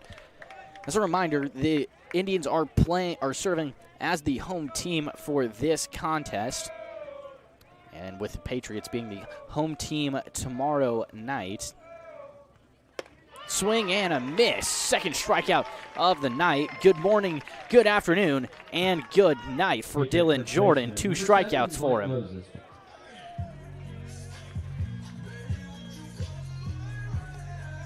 That'll bring up Blake Moses, the first baseman for the Patriots. So Indians are in the field right now, despite it being top of the second. We are at Patriot Field, but Indians serving as a home team in this game. I know, a little confusing. It definitely got me. I'll keep you posted throughout. First pitch swinging here from Moses, but that one is fouled straight down the first base line and out of play.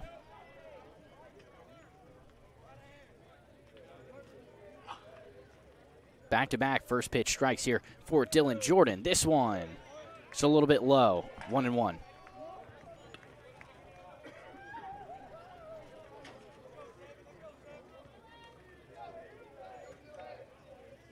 Jordan comes set on the mound, and a foul ball straight back into the backstop, 1-2. Back in game 1, Moses reached on an error and struck out 1, so 0 for 2 showing for him in that ball game. Now behind in the count, 1-2. Jordan comes set, delivers upstairs, evens us up here. 2 balls, 2 strikes.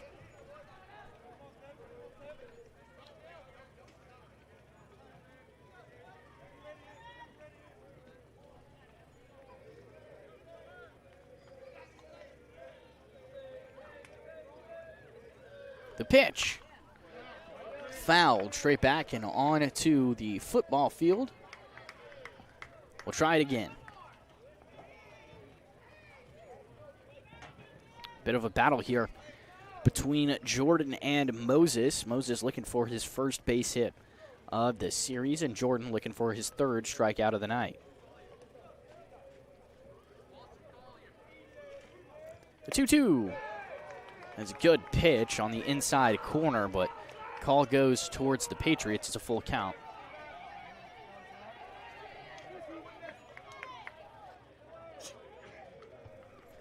Apologies for all you who just had to watch that sneeze, and the payoff pitch is low and inside. And 3rd walk of the night suffered by Dylan Jordan. Moses heads to first base with 1 down.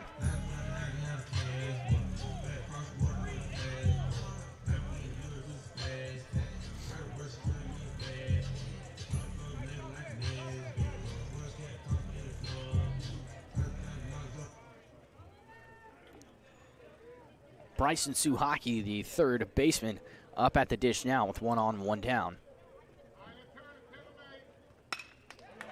Hard hit line drive heading for the right field line. Pike cuts it off and stops it from being any more damage. But now a walk and a single and 2 base runners on. Patriots center fielder, number 4, the center fielder, Will Ballard, up at the plate now. He did not bat in the last game, and he is a lefty. And Pike is down in right field. He's slow to get up. You got the trainers hustling over out to go see him. That would be a big loss for the Indians. He is down out there, and we're going to take a quick break here on the Collier Ford Wetumpka Sports Network. We'll let you know what happens with Pike. We'll be right back here.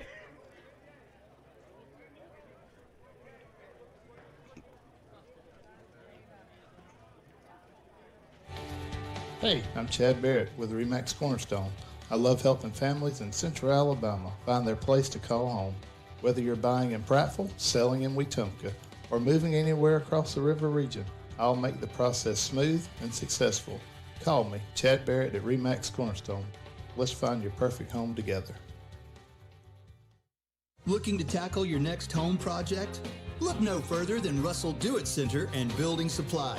With same-day pickup, ship to store, and ship to home, all available at russelldoitcenter.com. Whether it's paints, tools, lumber, or lawn care, we've got what you need with the service you can trust. So be sure to shop today at RussellDoItCenter.com. RussellDoItCenter.com. Experience and knowledge from the pros. Russell Do It Center and Building Supply.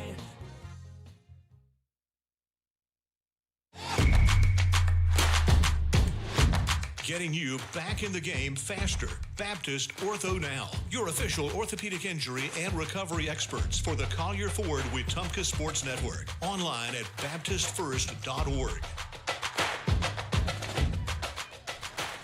Well, Pike is up and moving around out there in right field. Looks like he's got a little bit of a limp, but he is remaining in the ball game. And see if we can't let you know if anything else happens with him. In the box, it's a 9-hole hitter, Will Ballard. 2 men on, 1 down. Showing bunt, and a good one. That goes for a single. Jax was charging, and it was a really good bunt. Jax was charging for it and made the throw. It was a good throw, but a good hustle from Ballard to beat it out. Now bases are loaded here with 1 out. The bags are full of Patriots. For top of the order, designated hitter number 2, Quentin Robinson.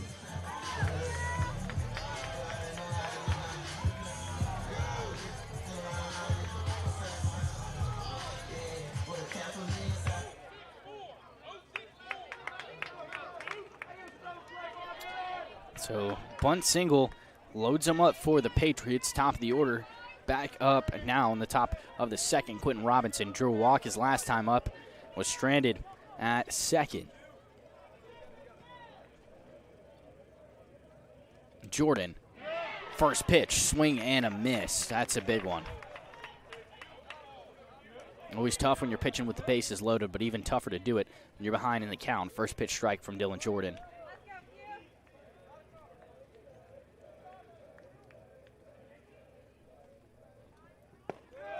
Good pitch from Jordan.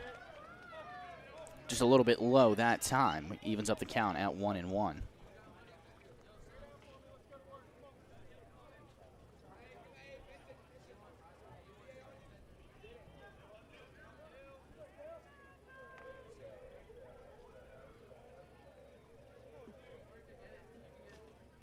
Jordan upstairs with the 1-1. Now ahead in the count, Quentin Robinson 2-1, and drew a walk in his last time up.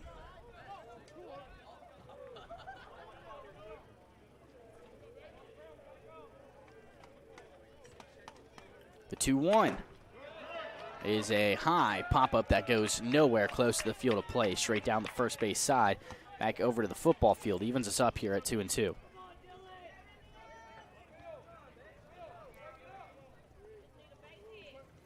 As a reminder, folks, we are not allowed to show live video of the playing surface due to AHSAA regulations. The 2-2 from Jordan is just a tad high, full count, and a high-pressure payoff pitch coming up.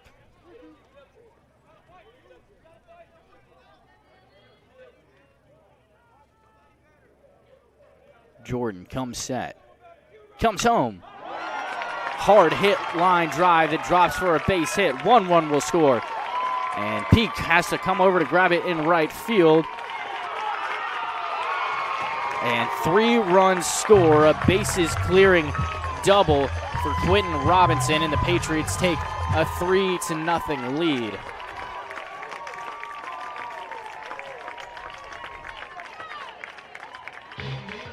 Bases clearing double by Robinson. Brings up shortstop number 1, Herb Reyes.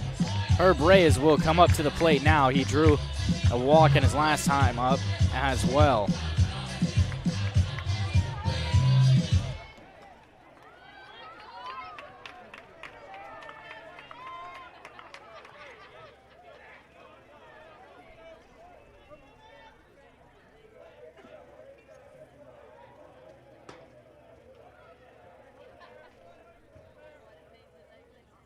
First pitch from Jordan. Breaking ball just a little bit north of the zone that time, 1-0.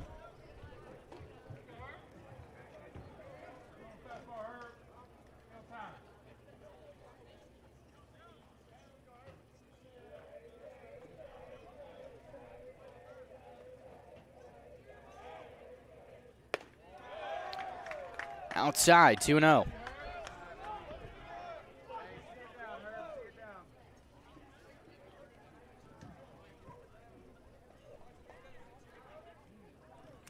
Man on second base here for Herb Reyes, the shortstop, as Jordan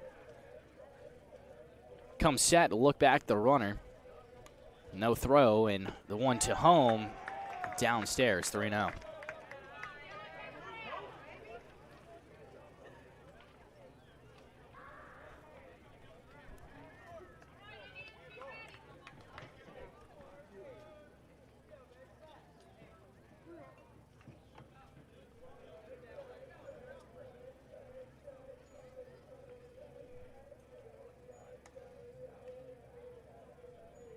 The 3-0 is called strike one. A great recovery pitch there from Jordan, just testing the outside edge of the zone. Now a 3-1 hitter's count here to Herb Reyes.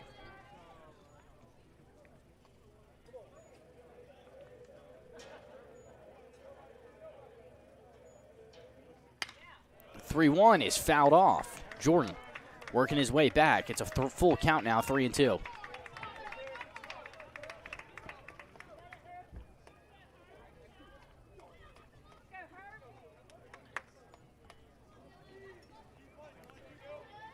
Reyes stepped out of the box there momentarily. Jordan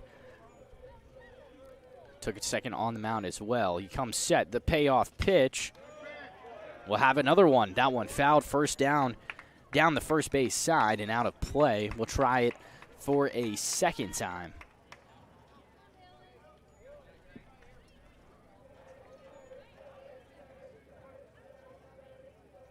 The battle between Reyes and Jordan.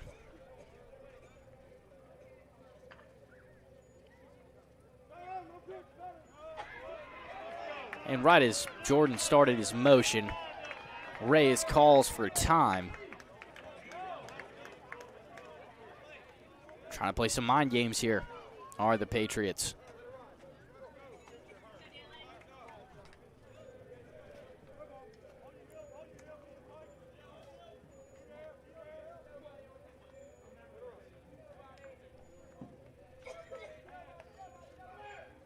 Payoff. Foul tip off the mask of Fawcett. Never able to get a chance to corral it.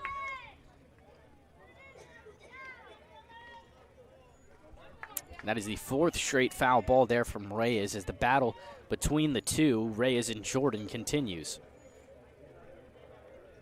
A man at second here with one down. The Patriots lead it 3-0 in the top of the second inning.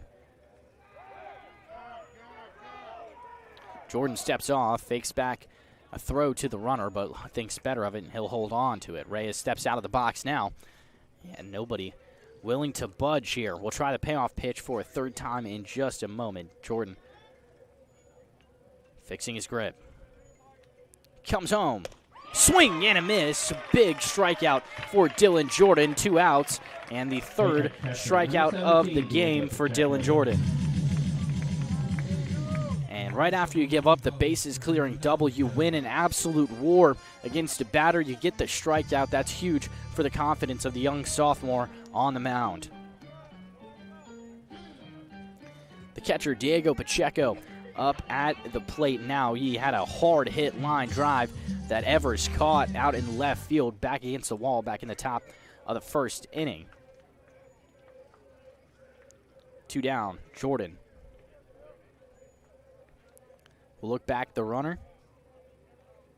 And comes home. Fawcett has to pop up to catch it. It's a little bit upstairs that time, 1-0.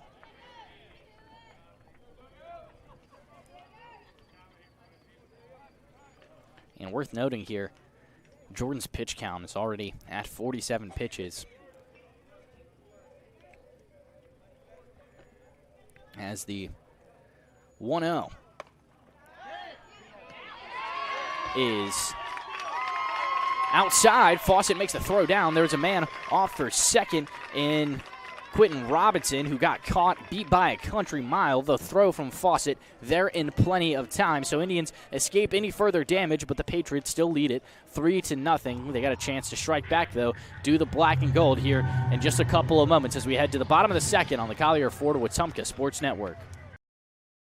At First Community Bank of Central Alabama, banking's about real relationships, trust, kindness, and a shared commitment to making life better. As your neighbor and partner across Elmore and Autauga counties, we're here for you, whether you're planning your future, buying your first home, or building your wealth. With our local knowledge and heartfelt support, you can count on us. First Community Bank of Central Alabama. Let's do life together. Member FDIC, Equal Housing Lender.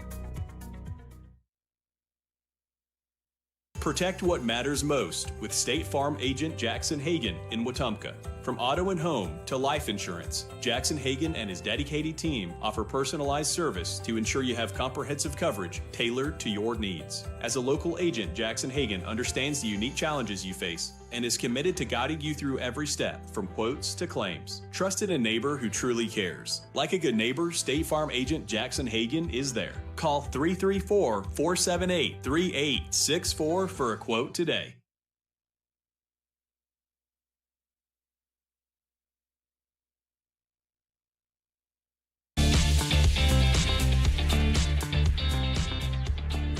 Well, we are back here for the bottom of the second inning. Indians due up here. Logan Fawcett going to lead us off, followed by Lilo Lombardi and Henry Evers. And it's the freshman Peyton Hornbuckle who sat 3 up, 3 down for the Indians back in the bottom of the first. Number 12, Logan Fawcett.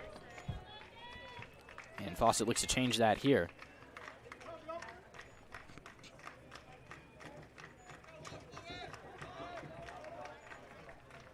Hornbuckle starts us off. Breaking ball well outside of the zone that time. It cleared the right-handed batter's box. Fawcett, a lefty, facing the lefty Hornbuckle. Breaking ball that never just quite dropped enough. 2-0 upstairs as Fawcett keeps it on his shoulder.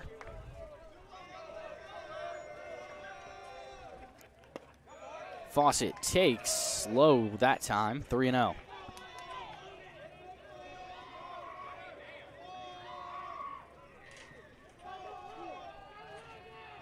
The 3-0 to Fawcett. It is a dribbler right to the first baseman. Moses has no problem with it. And green light swinging for Fawcett. Inning shortstop, number 23. Gives the Patriots the first out of the inning. Middle Lombardi up at the plate now.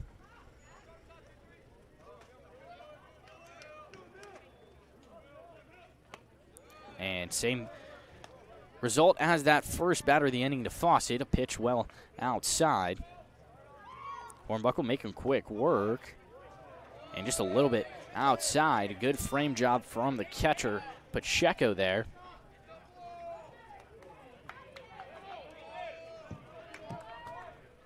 The 2-0. And Lombardi fouls it, swings on it, straight back over the backstop and over everything, including me. Always nice to dodge a bullet there.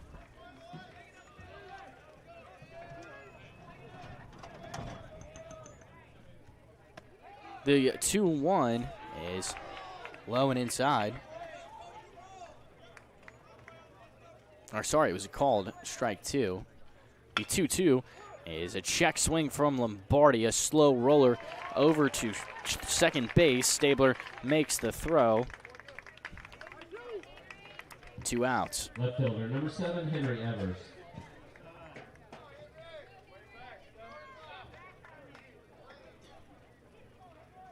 Henry Evers up at the plate now. And breaking ball outside, well off the plate, 1-0.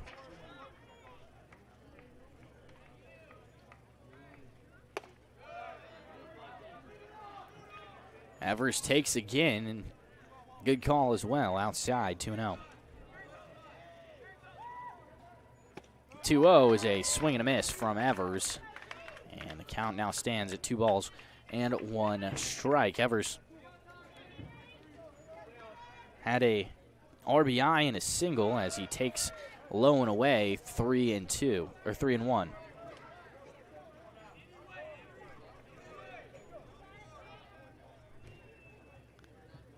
The 3-1 to Evers is called. Strike two is on the outside edge of the plate, and blue gives the nod to the Patriots.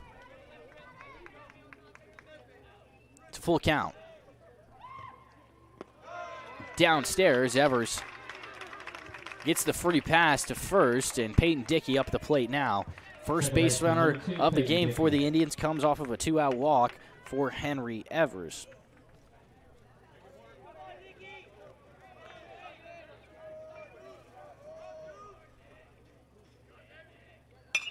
First pitch swinging from Peyton Dickey, looking for some outfield grass, and an extending catch from Gunnar Gibbs out there in right field.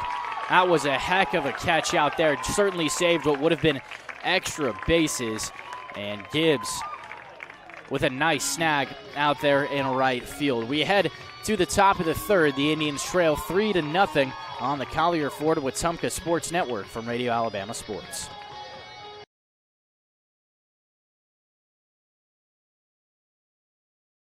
Now is the perfect time to start your future at Central Alabama Community College.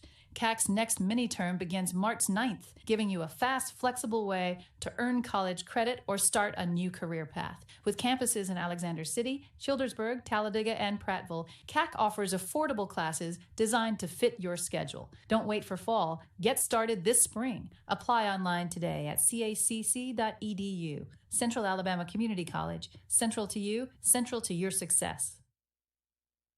When your job depends on quality building materials, depend on Russell Do-It Center and Building Supply.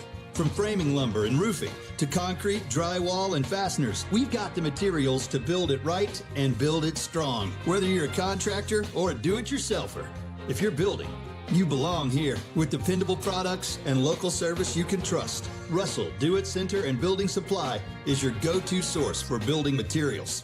Experience and knowledge from the pros. Russell Do-It Center and Building Supply.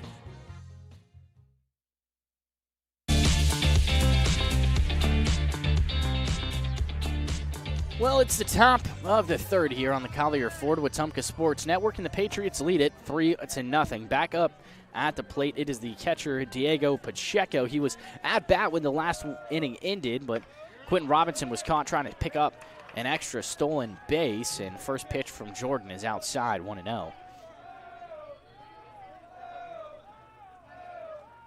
Jordan, breaking ball, well outside off the plate there, just misfired, 2-0.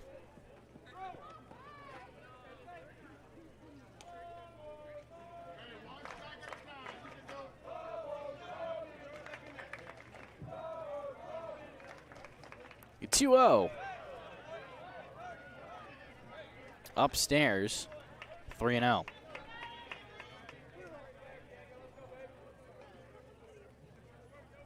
Pacheco stands in the box, flew out in his last time up. And called strike one on the 3-0 pitch. Pacheco is about to toss his bat and start making the move to first. He did start making the move to first, but held on to the bat. Swing and a miss, strike two. Might have been a foul tip, but regardless, count is full now, 3-2.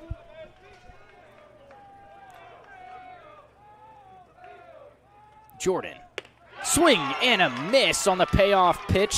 Fourth strikeout of the night for Dylan Jordan. He gets the leadoff man on a K. 1 out now in the top of the third inning. Gunnar Gibbs, who just made that beautiful diving catch out in right field. The lefty is in the box now.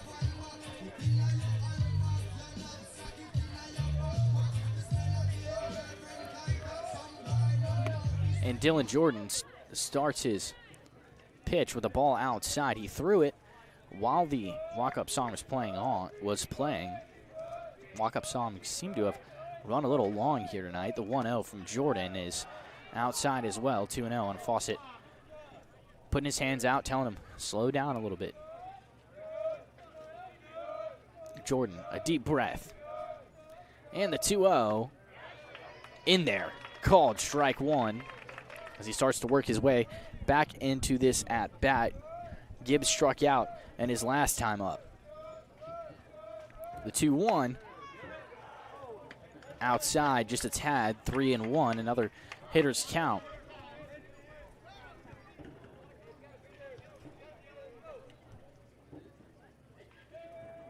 Jordan comes home. Called strike 2. We are full yet again. That seems to have been the story of the night for Dylan Jordan so far. Just keeps finding his way into full counts. The payoff, swing and a miss. Back-to-back strikeouts on back-to-back payoff pitches for Dylan Jordan. Second baseman, number 21, Coleman Stabler. Coleman Stabler comes up to the plate now. Stabler flew out into right field to Aiden Peak in his last time up. Peak still out there in right field. First pitch swinging from him, lifting it foul, well out of play down the first base side.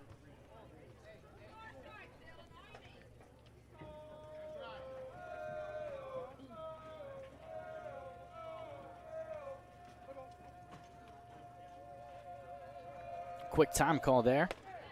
And seems to have worked. Jordan misses just a tad inside, 1-1. 2 down here in the top of this third inning.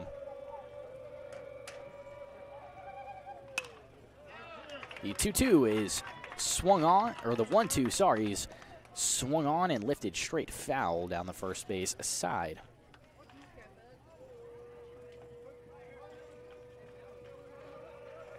The 1-2 from Jordan.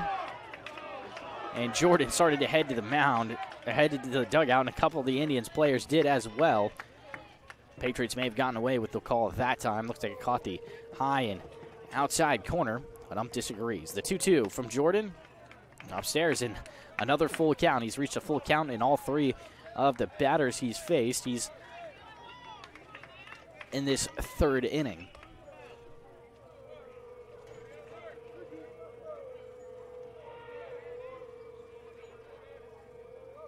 The payoff, called strike 3, Jordan.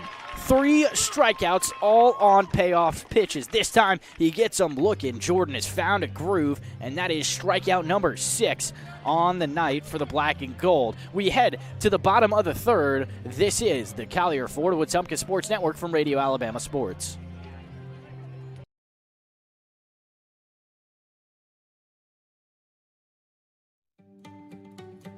Hi, I'm Beverly Wright with RE/MAX Cornerstone Realty.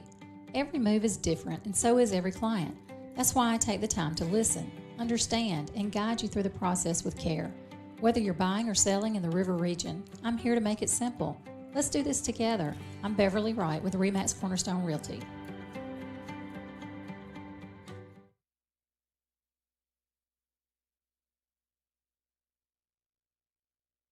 Are you tired of slow internet? With Central Access, you get the speeds you pay for delivered directly to your door, so you won't get bogged down when your neighbors are online too. Stream, game, work, and video chat. No contracts, no data caps, no price hikes, nothing but an exceptional all-night experience.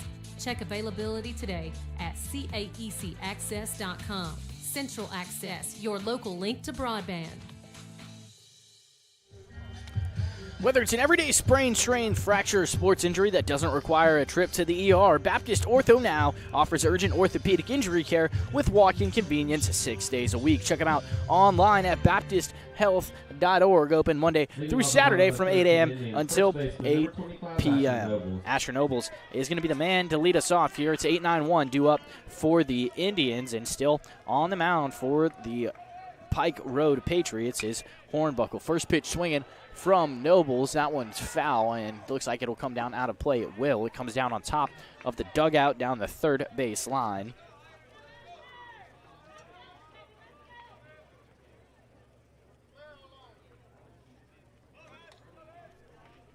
The 0-1 count here to Nobles is a breaking ball in there for a called strike 2. It was a good pitch from Hornbuckle, had Nobles fooled. The 0-2 is a strikeout from Nobles. He checked his swing, tried to pull it back, and then it was out of the mitt there of the catcher, Pacheco. That is the first strikeout of the night for the freshman Hornbuckle.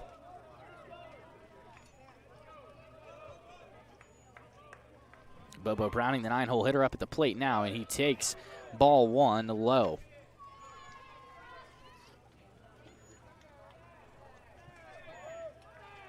The 1-0 downstairs.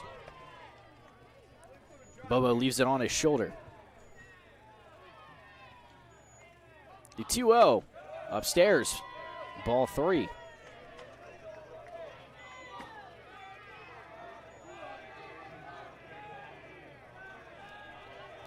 The 3-0 is a called strike 1. Bobo decides to leave it on his shoulder, and that was a close call. Just barely caught the edge of the zone. The 3-1. And called strike 2. Bobo looked like he was trying to get out of the way of it, and looked like he almost had to. And now it's a full count.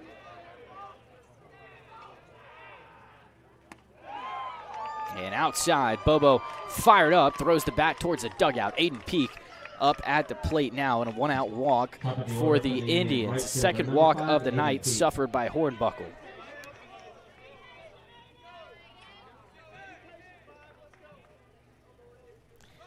Peak grounded out in his last time up to the third baseman. It was a hard hit ball. Just couldn't find its way through the infield. An immediate pickoff attempt, and Bobo back standing. And they call a balk.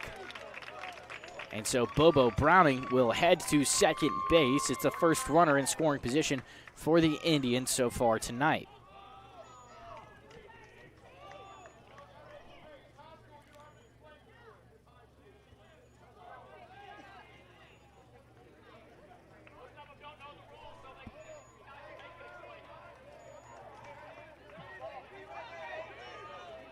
Still waiting on the first pitch of the at-bat to Peak, and it looks like we might finally get it.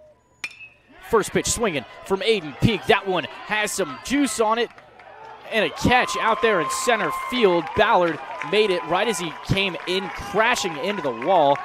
A couple of great outfield plays here from the Patriots have saved what would have been runs. Peyton Hornbuckle's defense stepping up to defend him. 2 down. Third baseman number 13, Connor Jacks. Peak definitely going to be frustrated with that one. He got a hold of it, and it would have came down, hit straight on the wall. Just needed a couple more feet in the air, and he might have had a round tripper. But now there's 2 down, and that brings up Connor Jacks to the plate. First pitch swinging from him, and it's under the glove of Stabler. We're hustling around trying to make this the run, and he will. Bobo Browning will come around to score, and I don't know whether that will be credited as an error or a single, but it doesn't matter. The Indians get on the board, score 1.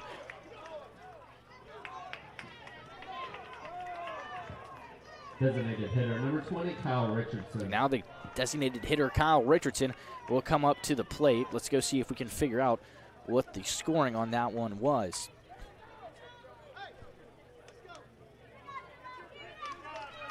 Richardson steps into the box here with 2 down and will man on first in Connor Jacks.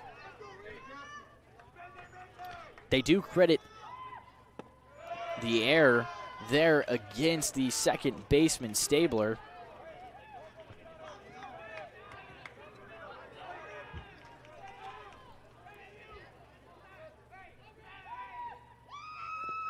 Richardson takes ball 2 in the dirt. Now this Indians crowd's starting to get a little bit into it.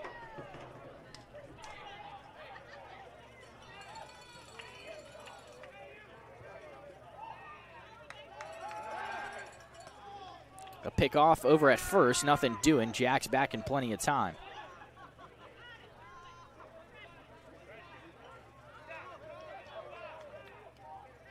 Richardson steps back into the box. The 2-0.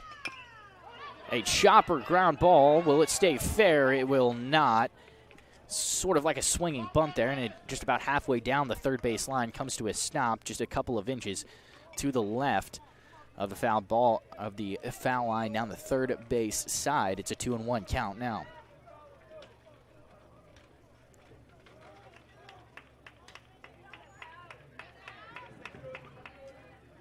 Richardson was hustling, trying to beat it out. And just now gets back to home plate. He'll step into the box and request time as he does so. Both hands on the bat now. He's ready, has his horn buckle. Comes set.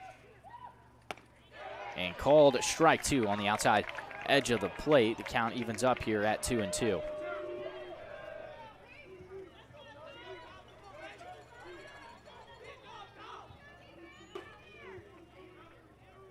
Twos across the board. 2 balls, 2 strikes, 2 outs. And a runner from Jax, but it doesn't matter. It's a swing and a miss from Richardson ends the inning. Indians strand 1, but pick up 1 as well. It's a 3-1 ball game as we head to the top of the 4th on the Collier Ford Wetumpka Sports Network from Radio Alabama Sports.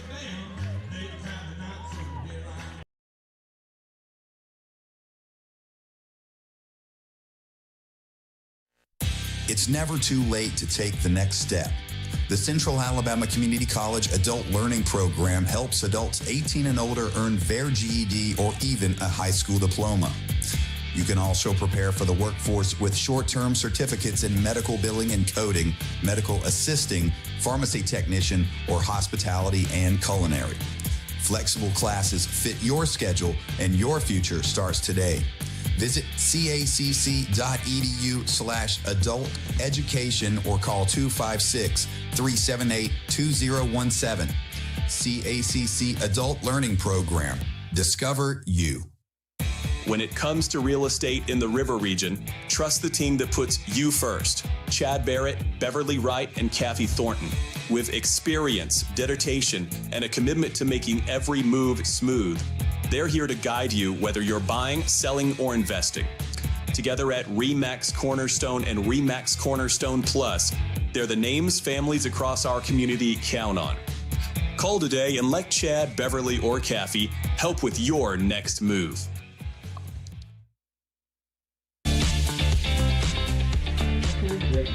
Beverly Wright, Kathy Thornton, and Chad Barrett are your hometown real estate experts with RE/MAX Cornerstone and RE/MAX Cornerstone Plus. When it's time for your next move, choose the best. RE/MAX Cornerstone and RE/MAX Cornerstone Plus, the official real estate partner of the Wetumpka Sports Network. It's Jake McDavid, the center fielder, leading us off here. He struck out in his last time up in the top of the 4th inning. First pitch swinging from him, fouls it straight back into the backstop and an 0-1 count. Dylan Jordan is still on the mound.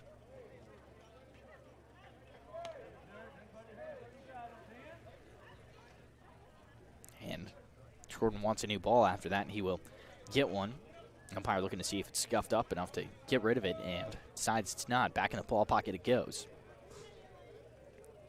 The 0-1 from Jordan, low and inside, evens up the count at 1-1. Dylan Jordan gave up 3 in a kind of shaky first 2 innings, but really recovered nicely, striking out the side back in the top of the 3rd, but all of them came on a full count. His pitch count's getting up there. That one is a hard hit, pop up, and falls in outfield grass. Nobody able to wrangle it. It was right over the second baseman. Lombardi was chasing for it, Dickey was chasing for it, and Browning was chasing for it, and nobody able to make the grab, and I would imagine they'll credit that as a single. Just kind of found no man's land between the 3 of them. It is a 3-1 ball game here in the top of the 4th, and the leadoff man for the Patriots just got on. And they do credit him with this single.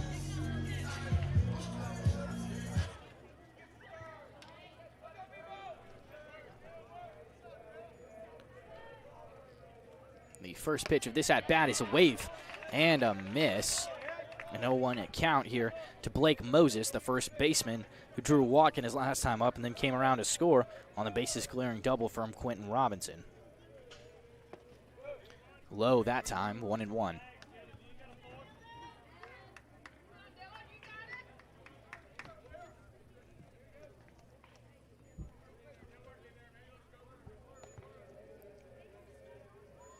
Jordan with the 1-1 pitch, and it is a foul ball straight down the first base line, and well out of play. Takes a couple of hops against the concrete and skips over the fence. There's a fence protecting from the weary woods out there in between the baseball stadium and football stadium. And that would be the fence I'm talking about. It's a 1-2 count now. Nobody down and a man on. Jordan comes home, and a hard hit. Line drive, straight away, right field, and Pike makes the grab, 1 down. Patriot third baseman, number 16, Bryson Suhaki. And that will bring up the third baseman, Bryson Suhaki. He picked up a single. He came around and scored again on the bases clearing double from Quentin Robinson.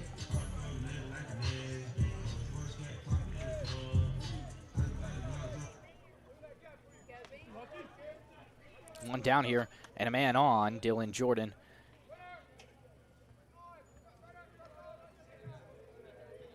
Comes set, fires. The first pitch is upstairs. Fawcett will look back, the runner at first in McDavid.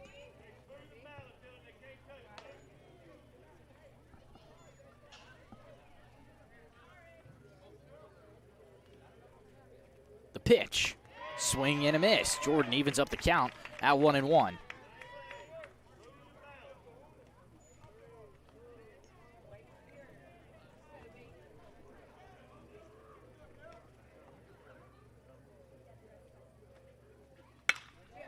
The 1-1 is a hard hit line drive, and it's over the outstretched mitt of Bobo Browning out there. Rolls all the way to the fence. Bobo trying to get it in plenty of time, and he will not. It is a triple, and a 1 run comes around to score. So the Patriots strike back, and it's a 4-1 ball game.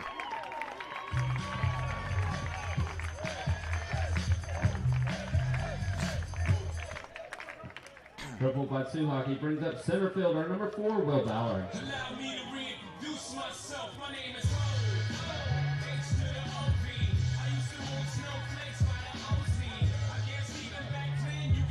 Now Will Ballard also had a single in his last time up. Will come up to the plate with a run just 90 feet away, and Coach Brooks is going to head out to the mound here for a second and see where they want to go with this. See if he's just trying to settle Jordan down a little bit or if he will elect to make a pitching change.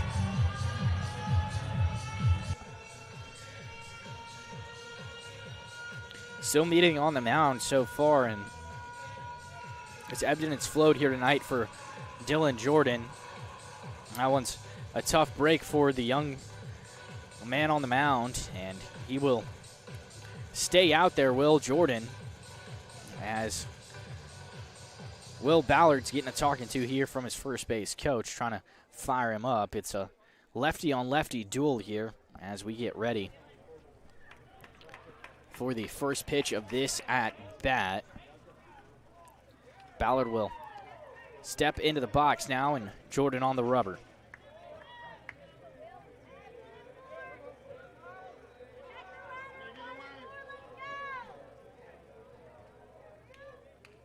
Showing bunt and pops it straight up and straight back. That's as close to getting to me as we've seen it so far tonight. Trying to run the squeeze play are the Patriots. We'll see if they stick with it after he was unsuccessful with attempt number 1. Remember, Ballard tried to, or did successfully get on with a bunt single.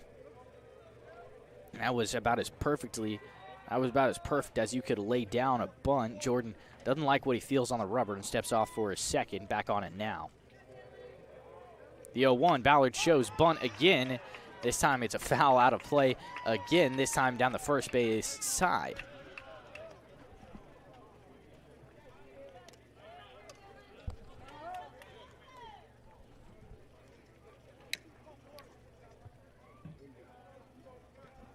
And before we get the 0-2 pitch here, Coach Brooks, Caleb Brooks, that is, from the Patriots, the head coach, is gonna hustle down from the third base spot. Have a quick conversation with Ballard. It's an 0-2 count. Would be interested to see if he sticks with the bunt here. He does not. Swinging away, a swinging bunt. Jax looks back the runner at first, and the throw over the head of Nobles, and they're trying to get him at second, and they will get him out at second, but the run does come around to score after the throwing error from Jax. So Patriots now lead it 5-1, but they do pick up an out. Top of the order for the Patriots, designated hitter, number 2, Quentin Robinson.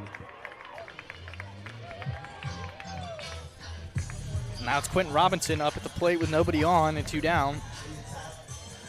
The Patriots score 2. It's a 5-1 ball game here in the top of the 4th.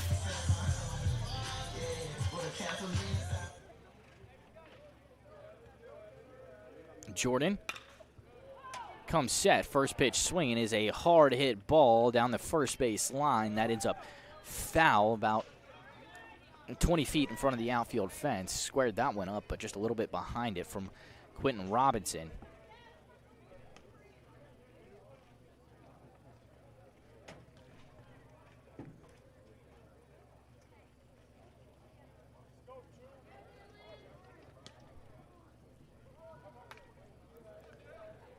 Robinson called time for a second, but now the 0-1 pitch. Breaking ball. That is upstairs, 1-1.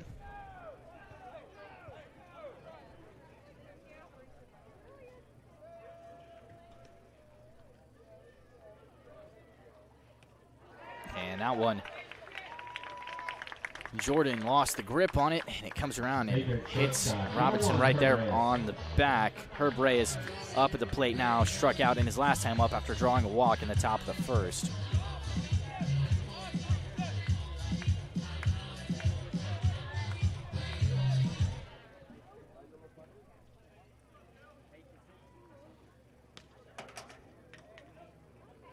Two down here in the top of the 4th inning, and a man on first. First pitch swinging is a hard hit line drive that lands just foul, or just fair, and rolls into the corner.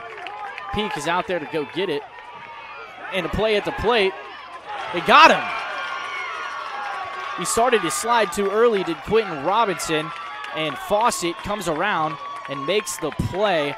What a throw from Aiden Peak. He hit the cutoff man who fired it home, and that saves what would have been another run. So the Patriots still score 2. They lead it 5-1. Coach Brooks is not happy about it. The Patriots coach Brooks, that is. He's having to get forced into the dugout there, and it's a 5-1 ball game as we head to the bottom of the 4th on the Collier Ford Wetumpka Sports Network from Radio Alabama Sports.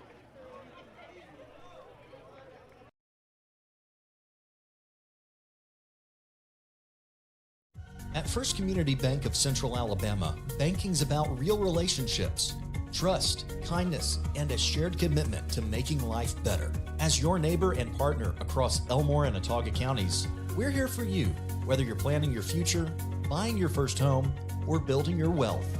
With our local knowledge and heartfelt support, you can count on us. First Community Bank of Central Alabama. Let's do life together. Member FDIC, Equal Housing Lender.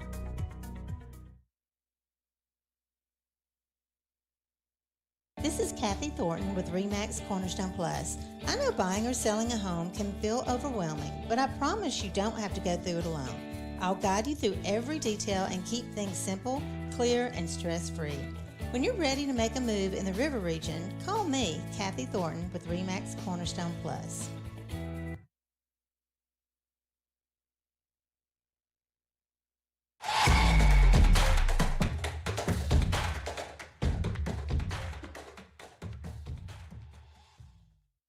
Stay connected with Central Access. Get blazing fast internet starting at 300 megabits per second for just $59.99 a month. Reliable, affordable, and delivered straight to your door. Central Access has you covered. Central Access, your local link to broadband.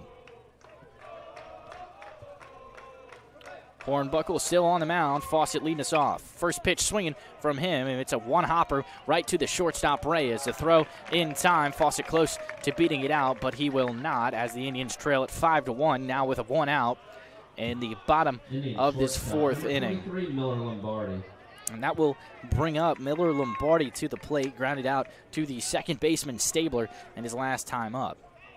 Lefty on lefty action here, and Lombardi thought about swinging on the first pitch, but lays off, and a good decision to do so. It's a 1-0 count. Hornbuckle working quickly. The 1-0 is well outside. 2-0.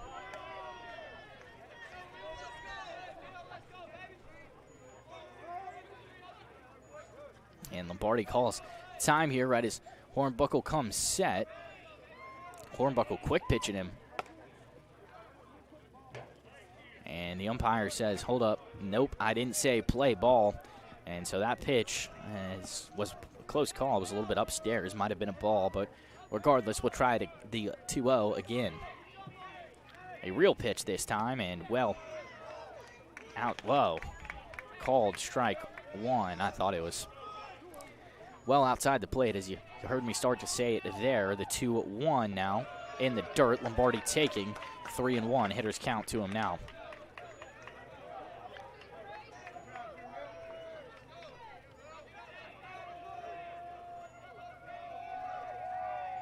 The 3-1 is well outside, probably low as well. Lombardi draws a one-out walk. Left fielder, number 7, Henry Evers. And Henry Evers up at the plate. Evers drew a walk in his last time up. That was, by the way, the third walk suffered by Hornbuckle here tonight. Lombardi at first and immediately off for second. A swing and a miss from Evers, and Lombardi is in there. The throw was just a little bit towards the shortstop side, and Reyes had to reach all the way out for it and turn around. It was a close play out there, but Lombardi into second with a stolen base and an 0-1 count after the swing and miss to Henry Evers.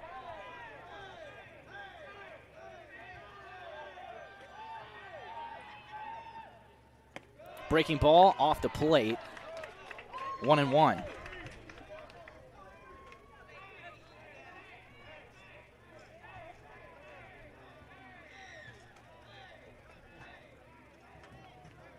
And Evers will step out of the box for a moment.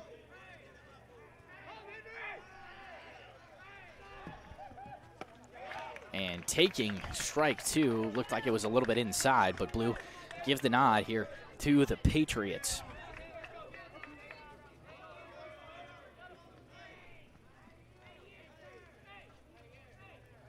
The 1-2 to Evers is well outside, well into the left-handed batter's box there, and evens us up here. 2 balls and 2 strikes.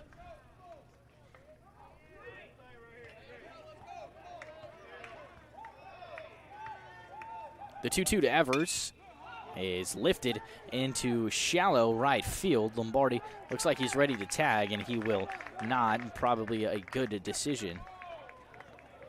Reyes bobbled the throw in, the cutoff for a second. Lombardi kind of jukes for a moment, but will stay right where he is at second base. And now Peyton Dickey will come up number 2, Peyton Dickey, to the plate, and he was the last out in the bottom of the second inning, and the sliding catch from Gunnar Gibbs out in right field that saved what would have been a run, likely, and definitely extra bases for Dickey.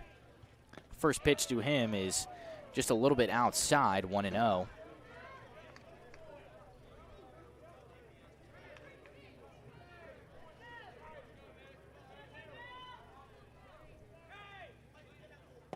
The 1-0 is taken by Dickey over the heart of the plate, and that evens us up here 1 apiece. Lombardi still at second, and in the bottom of this 4th inning, Indians like to start closing the gap here on the Patriots, down by 4. Dickey lays off of that 1-1 pitch, and a good decision to do so. Kind of started his swing just for a moment and then decides to lay off.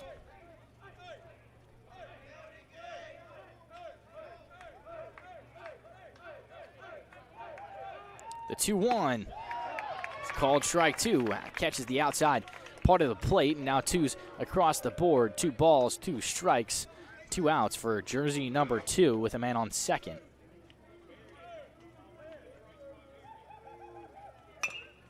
An inside pitch chopped by Dickey, and the throw into first, and they got it.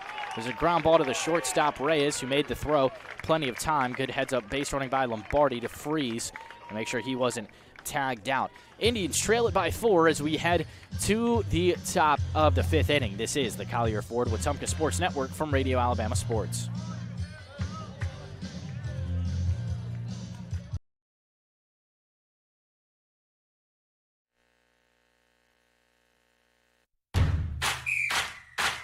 105.1 WRFS is WRFS-FM, Rockford, Alexander City, Lake Martin, Wetumpka, Prattville, Montgomery, home of the Wetumpka Indians on the Collier Ford Wetumpka Sports Network.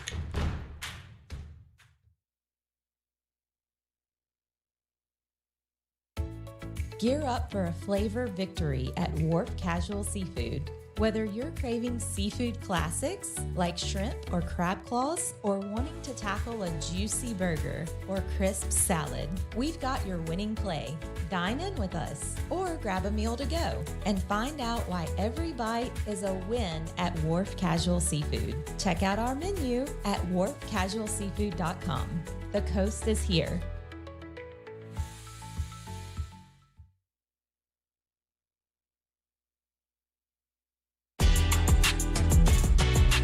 The Wetumpka Indians stay connected thanks to Central Access. Reliable, affordable, and delivered straight to your door.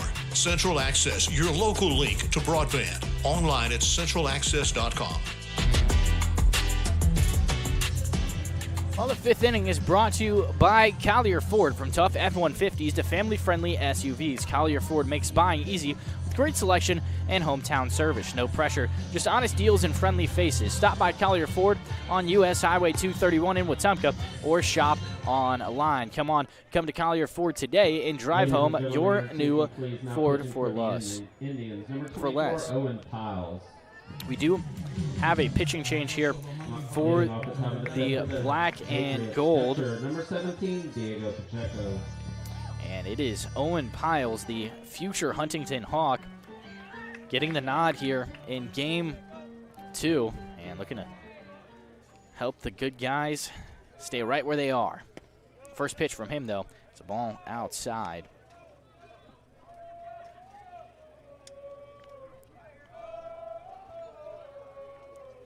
The 1-0 from Piles. Swing and a miss. Another lefty for the Indians as Diego Pacheco, the catcher, stands at the ready in the batter's box. Flew out and struck out here tonight. That one is a hard hit. Fly ball, but trailing foul and out of play. 0-2. Or 1-2, apologies.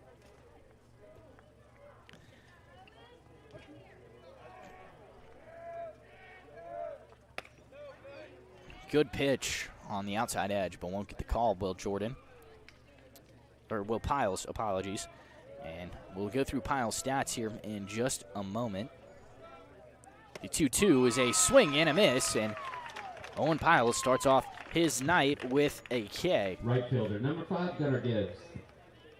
Gunnar Gibbs will come up to the plate here, and we'll look through Jordan's stats as well. But Owen Piles, he's appeared in 11 games, started 3 of them. He's gone 25 2/3, 18 hits, 15 runs, 11 of them earned, 10 walks to 27 strikeouts for Jordan. And first pitch swinging here from Gibbs. It was a hard hit ball that just goes straight foul down the third base side. And now an 0-1 count to him. Piles with the pitch downstairs, 1-1. His last time out, he pitched a couple of innings. He pitched a couple of innings against Lee Scott Academy back on a Monday of this week, through 2 innings, and gave up 1 hit, 1 run. That was earned, 1 walk, no strikeouts. 1-1, called strike 2 on the inside edge of the plate. Great location from Owen Piles. And then going back before that, it was a rough outing in Game 3 of the series against Stanhope Elmore. And Gibbs staying alive, fouls it off and out of play. Try the 1-2 again. And against Stanhope, he went for 2/3 of an inning, gave up 3 runs. All of them earned 2 walks, 2 strikeouts, but what really got away from him is just hit a couple of batters. The 1-2 from Piles is a wave and a miss from Gunnar Gibbs. Back-to-back strikeouts here for Owen Piles to start off his night.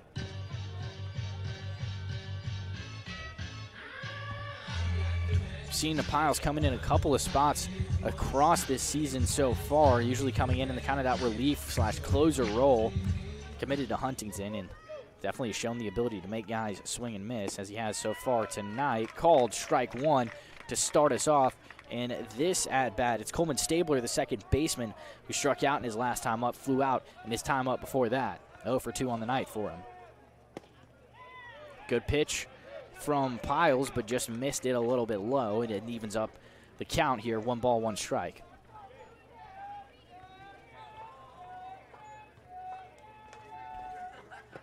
Inside from Jordan, and it's a 2-1.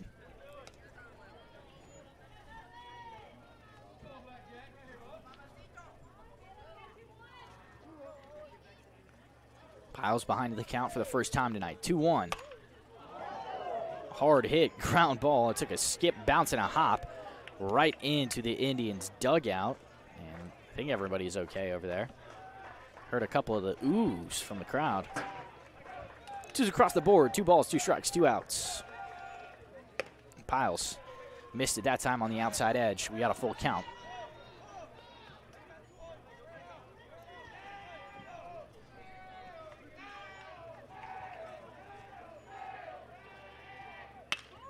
A ground ball. Dickey's got to hustle for it, and he'll make the play. The throw to Nobles, and it's thrown away. Fawcett is there to back it up and keeps him at first. So tough break for the Indians, and credit Peyton Dickey with the air there. Now a 2-out runner on, and that will bring up Jake McDavid, who singled and came around to score back in the top of the 4th inning.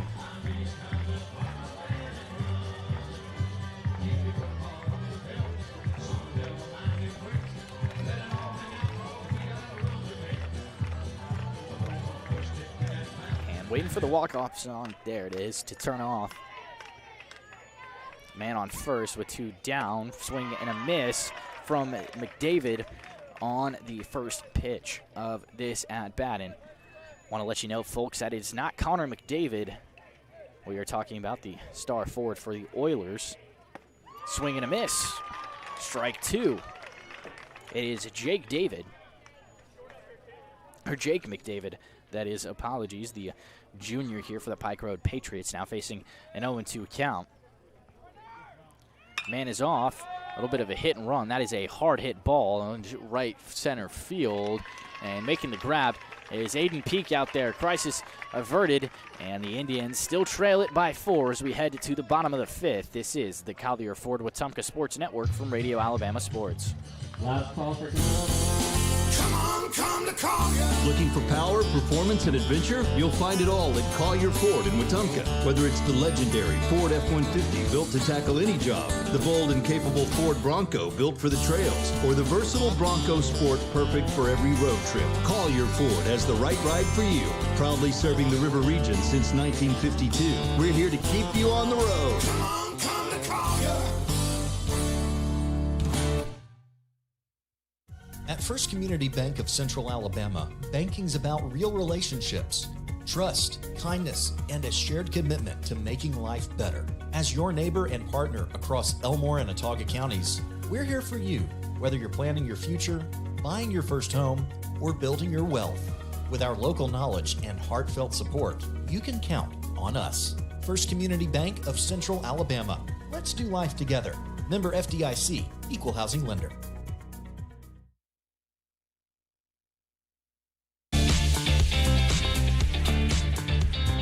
At First Community Bank, it's more than banking, it's a relationship that lasts. From checkings and savings to loans and mortgages, they're here for every stage of life. Local people, local decisions, and a commitment to a community. First Community Bank. Let's do life together.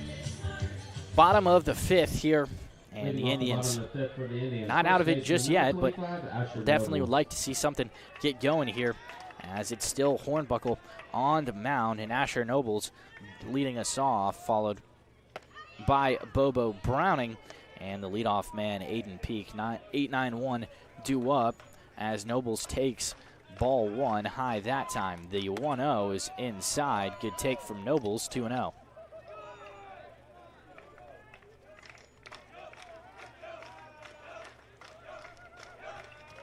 The 2-0 is called strike 1. And I don't think Nobles liked the call. Just the second time up here tonight for Nobles. He struck out in his first time as that one catches the low part of the plate, but a strike regardless, 2-2. Swing and a miss from Nobles. That is the third strikeout of the night for Hornbuckle. And now Bobo Browning, who scored the only run of the game for the Indians after drawing a one-out walk back in the bottom of the third. And I'll look to do it again. First pitch to Browning is in the dirt and bounced. And now 0-1 count to him now.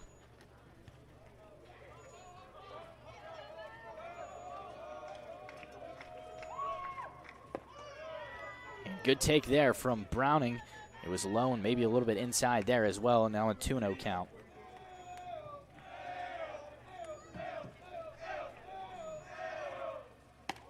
Outside, called strike one on the 2-0 pitch.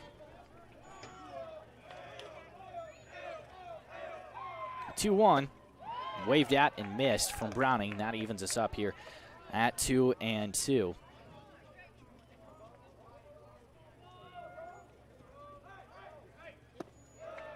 Downstairs, and now a full count as Bobo looks to draw another walk, and Hornbuckle looks to strike out back-to-back batters.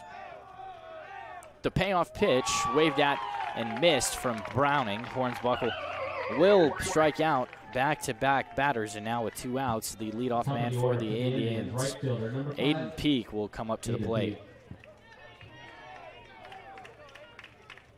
Peak was robbed of what would have been extra bases last time as the center fielder Will Ballard made a great catch out in center field, crashing in the wall as he made the grab.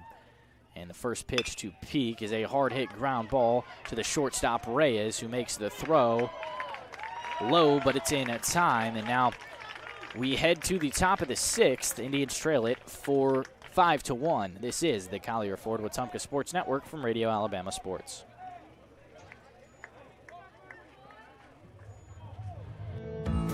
Right here at home with Baptist Health. From emergency care to advanced heart services, orthopedics, and women's health, Baptist Health is delivering the kind of care our community deserves, close to home. Their team of physicians, nurses, and specialists are committed to one thing, you and your family. Because great health care isn't about treatment, it's about trust. Choose the care more families across Central Alabama count on every day. Baptist Health, stronger together.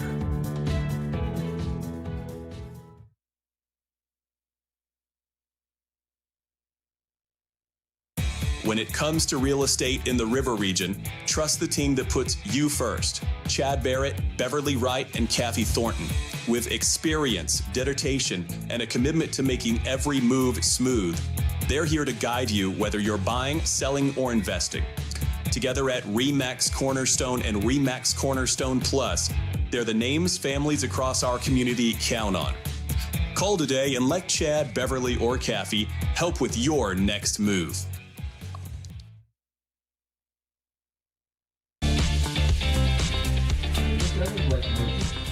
Fresh, fast, and always delicious, Wharf Casual Seafood in Wetumpka has something for everyone, from shrimp and fish to po' boys and salads.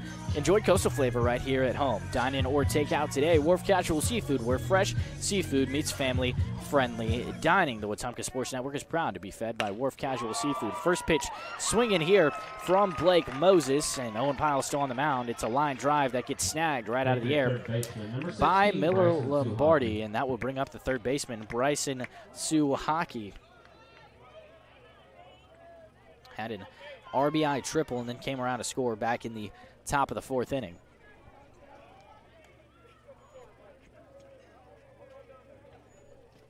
First pitch to him is a called strike one.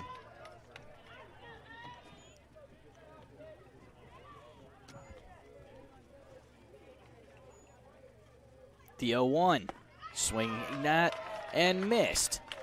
And Owen Piles quickly ahead in the count, 0-2.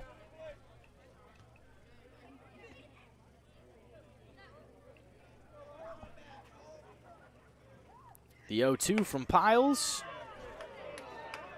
right on the outside edge of the plate. It was a really good pitch, but he will not get the call.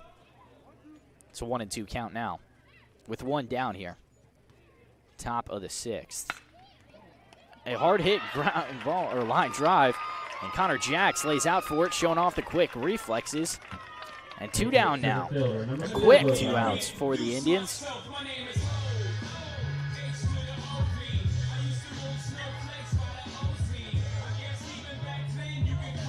Will Ballard, the center fielder, will come up to the plate now. He's shown bunt in each of his last 2 times at the plate, and then had a swinging bunt his last time. Swinging away this time, and a foul tip, but strike 1.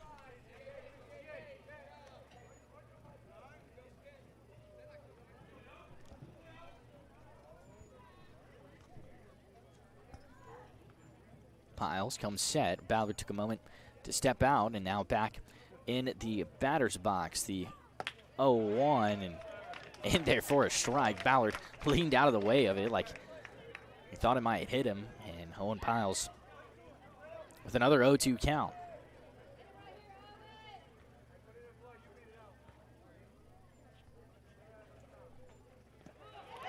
Swing and a miss, and off the backstop, Fawcett had to hustle for it, and so a strikeout that lets the runner get on.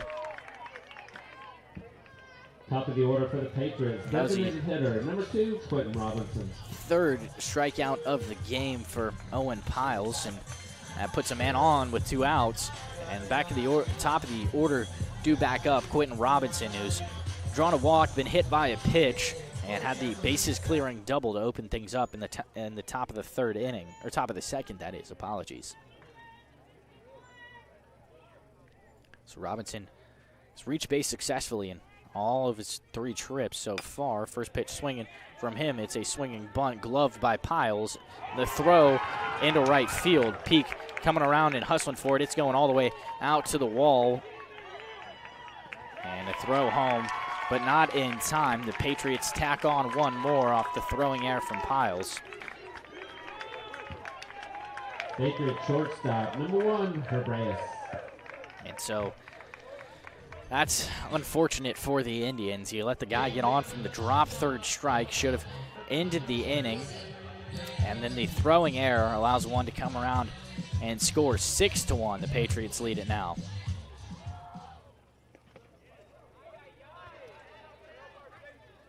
And that one was in the dirt a little bit. Fawcett scrambled for it, and everybody stays right where they are. It's Herb Reyes up at the plate now.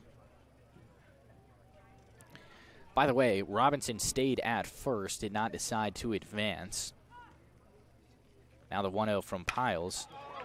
So hard hit ball, tracking for the alley. Bobo making chase, and he will make the grab as well. But now it's back to a 5-run game as the Indians trail it 6-1, heading to the bottom of the 6th. They need to get the bats going on the Collier Ford Wetumpka Sports Network from Radio Alabama Sports.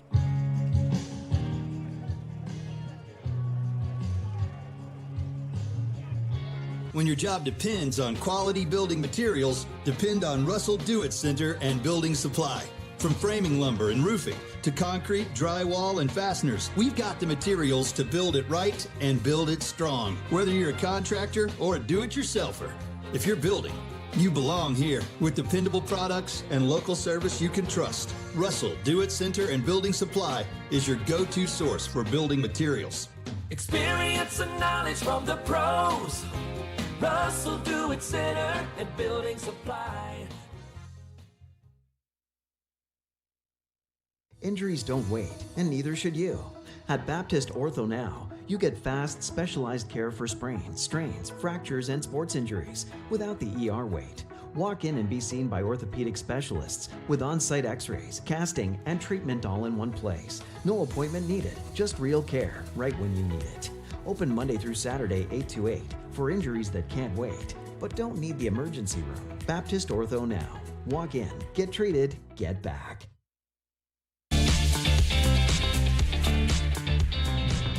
Central Alabama Community College is building brighter futures right here at home with affordable tuition, flexible programs, and campuses across the region. CACC helps students start strong and go far. Central Alabama Community College, central to you, central to your success. Connor Jacks leading us off, showing bunt, pulls back, called a strike regardless.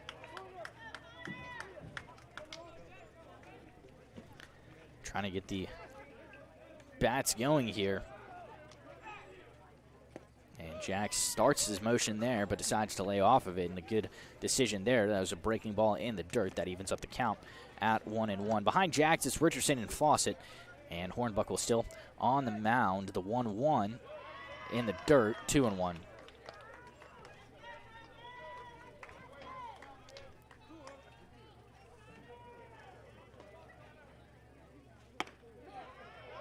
Outside, 3-1. Good eye from Jacks.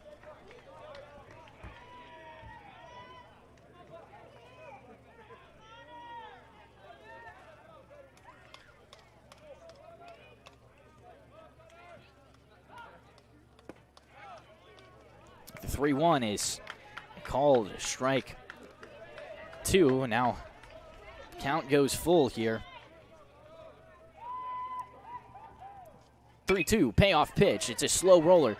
Ground ball, Chopper Reyes makes the grab and makes the throw. Beat Jacks by just about half of a step. And now Indians down to their final 5 outs. Designated hitter, number 20, Kyle Richardson. I'll bring up Kyle Richardson, who popped out once, struck out the other time. Third at bat for him tonight.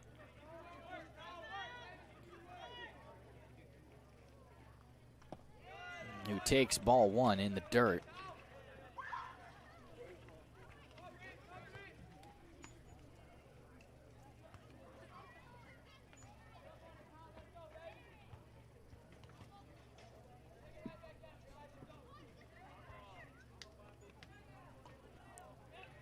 The 1-0. Swing and a miss from Richardson.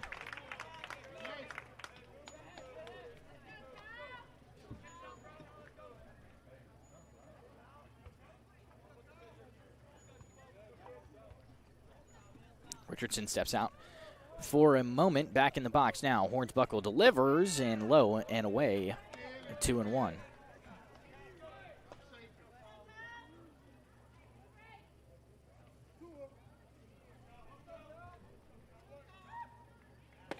Swing and a miss from Richardson, and that evens up the count at 2-2.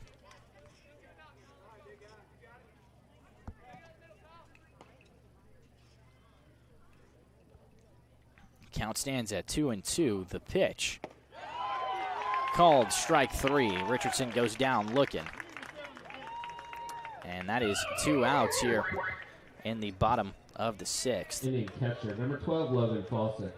Logan Fawcett up at the plate now.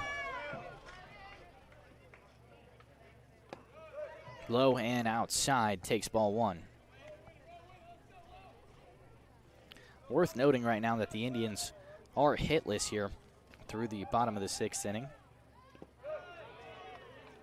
Fawcett's going to look to change that, but not on this pitch. Bounced in the dirt, 2-0.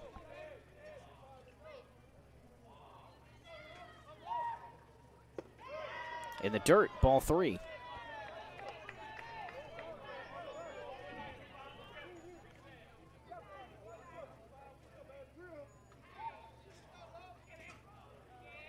The 3-0 to Fawcett, taken all the way, and that one called a strike.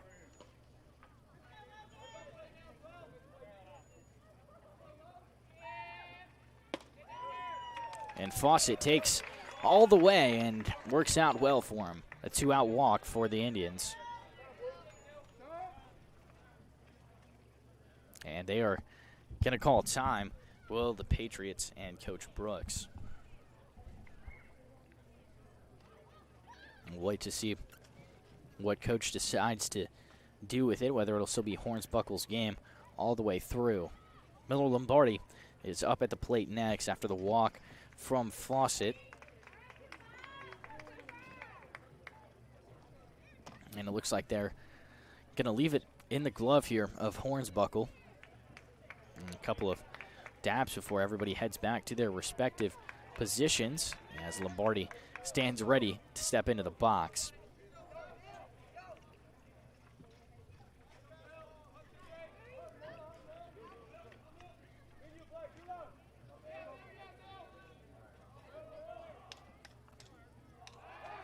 They immediately throw back behind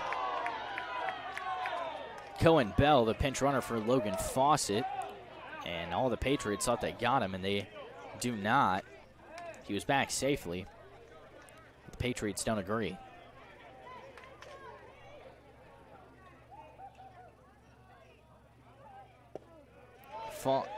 Lombardi takes ball one, just a little bit south.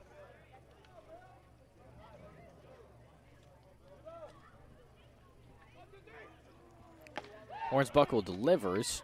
It was called strike one, an immediate pop from the catcher, Pacheco. Thought about throwing over to first, but holds on to the ball. We're even at one apiece. Pickoff attempt, Bell back in plenty of time.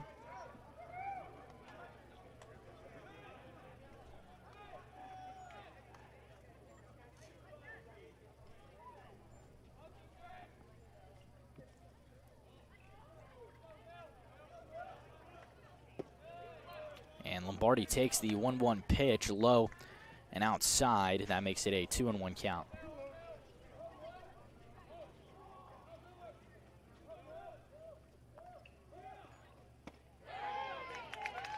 And called strike two there from Lombardi. Kind of jolted around. I think he's wishing he could have had that one back. 2 balls, 2 strikes, 2 outs here. Bottom of the 6th inning.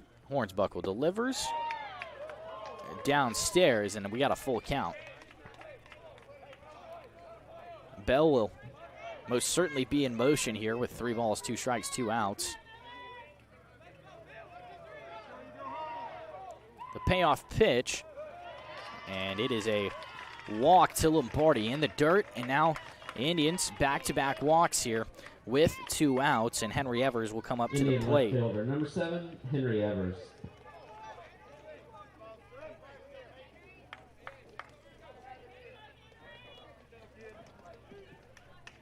Evers drew a walk once here tonight, struck out his last time.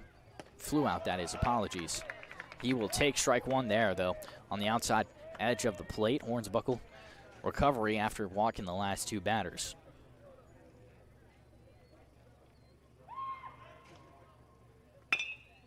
A golf swing there that goes right to the shortstop Reyes, flips it over to Stabler at second, and they retire the Indians in strand 2.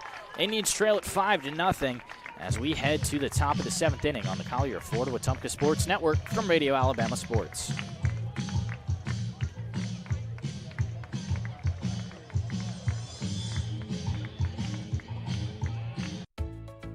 Hungry for fresh, flavorful seafood? Come to Wharf Casual Seafood, your local spot for shrimp, crab claws, mahi-mahi, and all your coastal favorites. Looking for a budget-friendly bite? Check out our tasty lunch specials featuring wraps, salads, shrimp, and more. Wharf Casual Seafood, wharfcasualseafood.com. The coast is here.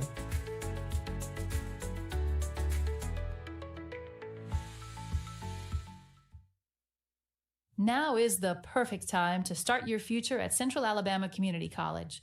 CAC's next mini-term begins March 9th, giving you a fast, flexible way to earn college credit or start a new career path. With campuses in Alexander City, Childersburg, Talladega, and Prattville, CAC offers affordable classes designed to fit your schedule. Don't wait for fall. Get started this spring. Apply online today at cacc.edu. Central Alabama Community College. Central to you, central to your success.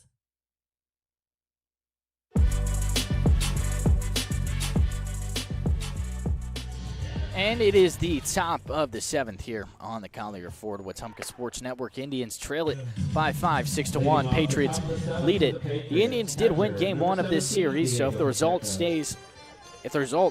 comes from this game staying where it is, the if game, if necessary, which it looks like it just might be, will Be played tomorrow at 1 o'clock, though there is a 100% chance of rain. So we will keep you posted with how everything is shaping up here. Fawcett catches that one. Owen Pyle still on the mound. It's a 1-0 count. The 1-0, same spot, same result. Now it's a 2-0 count here to the leadoff man, the catcher, Diego Pacheco.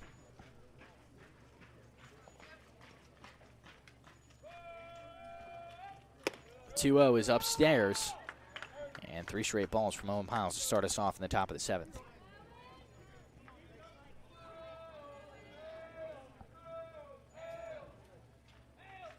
Swing and a miss on the 3-0. A big cut, but nothing doing there for Pacheco. And now a 3-1 hitter's count as Piles tries to work his way back into the count. Called. Strike 2 on the outside edge of the plate. That was a beautiful location there from Owen Piles, and now the count is full here, 3-2. The payoff is outside. A leadoff walk to start us off. Patriot right fielder, number 5, Gunnar Gibbs. In the top of the 7th inning. Now Gunnar Gibbs will come up to the plate. He is 0 for 3 on the night so far with a fly out and 2 strikeouts. Also a pinch runner here for Pacheco. It's Braden Adams who comes on to take this journey around the bases for him.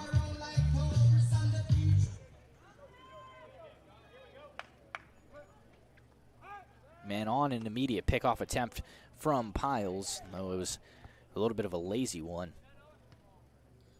Back in plenty of time there is Adams.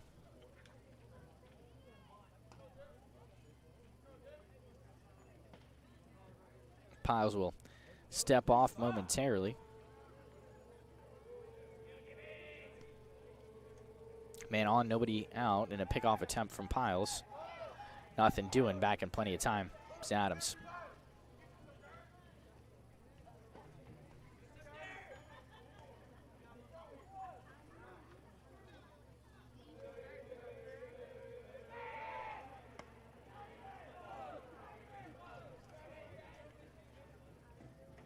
Another pickoff attempt here, and nothing doing. Piles is really trying to get the man for on a pickoff attempt, and showing bunt is Gibbs. Pulls it back, but a called strike regardless.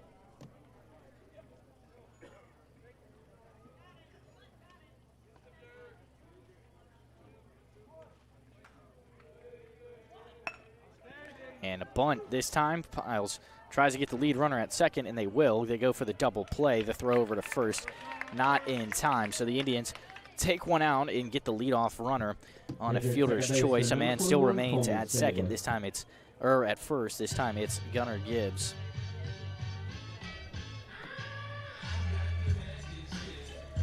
Up at the plate now, Coleman Stabler, the second baseman, reached on an error. Struck out here tonight as well. The first pitch from Piles, low and inside, a 1-0 count.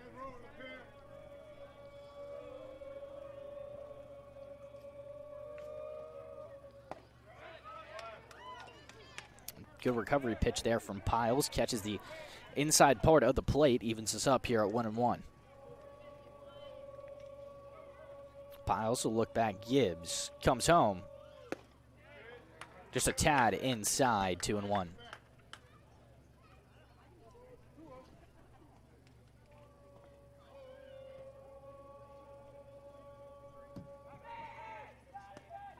And a pickoff attempt there from Piles, nothing doing.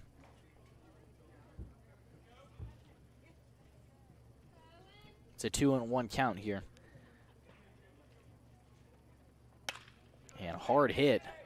Ball that just immediately is pushed foul down the first base side. A little bit behind it that time is Stabler. And that evens us up here at 2-2.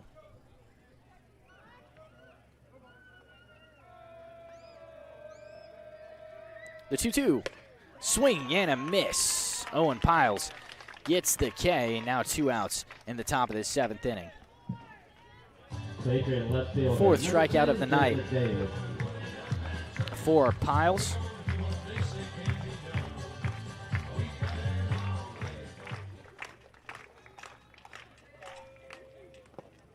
Downstairs on the first pitch of the at-bat, 1-0 to Jake McDavid, the center fielder for the Patriots. He singled in the fourth, came around to score, and takes ball 2 inside.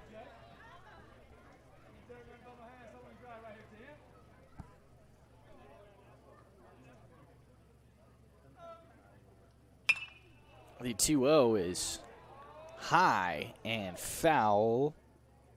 I think it went out of play, and it looks like it did. Pike was hustling over, trying to grab it, but it looks like it came down just in the dugout there. They're not the dugout, the bullpen for the Indians. Now it's a 2-1 count. Piles delivers a swing and a miss from McDavid, 2-2.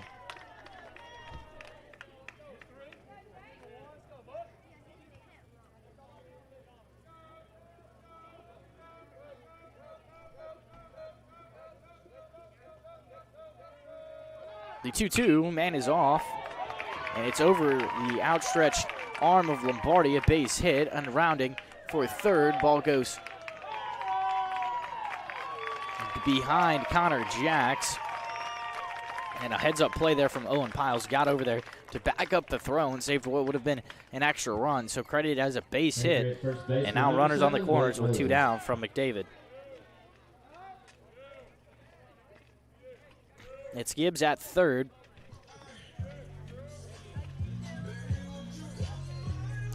And over at first is McDavid. And I think we... Running for McDavid at first base, number 14, Braden Adams. And Braden Adams is going to come in as a pinch runner again in this inning for McDavid. And I wonder if that will be a...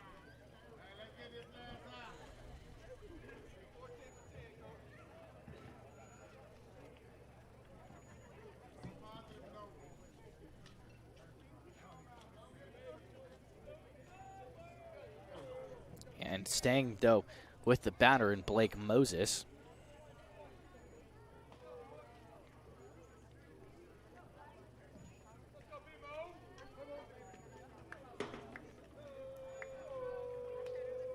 First pitch is downstairs, much to the dismay of this Indians crowd.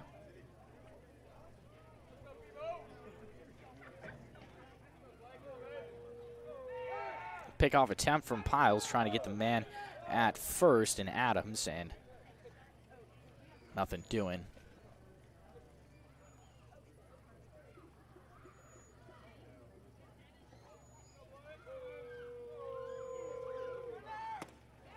(1-0), and the runner is off to second. No throw from Fawcett. He pump fakes the throw to third. Maybe trying to get Gibbs sleeping, but he was not. Back in plenty of time, and no throw from Fawcett. The 1-1. Piles comes set on the mound and delivers. Called ball 2, a little bit inside that time.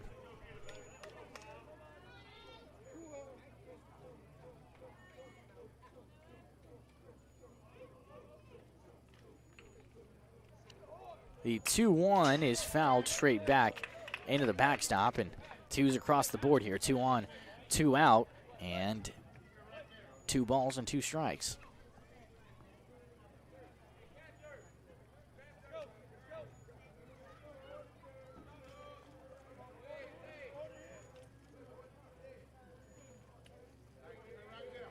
Piles delivers a slow chopper. An underhand toss from Piles, an underhand toss from the first baseman, Nobles, and the 2 men on come around to score. The Indians caught sleeping on the infield single there. Now it's an 8-1 ball game, and if it wasn't hard for the Indians already, it just gets harder. Patriot third baseman, number 16, Bryson Suhaki.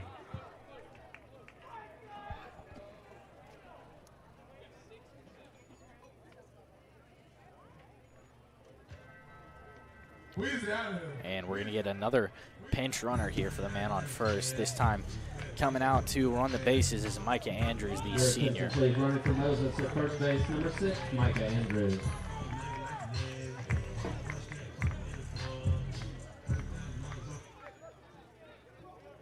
And still waiting to get underway here. We'll see how they score that one. Yeah, they scored it as an infield single, which is what I thought it would go down as. A swing and a miss from Suhaki on the first pitch of this at-bat, and 0-1.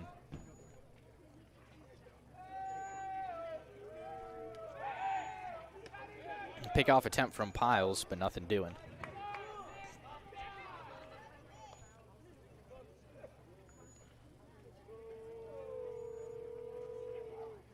Swing and a miss, strike 2.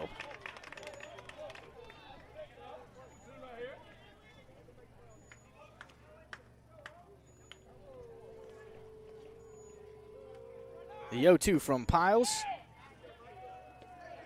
And there's a runner who advanced to second, and the new pinch runner.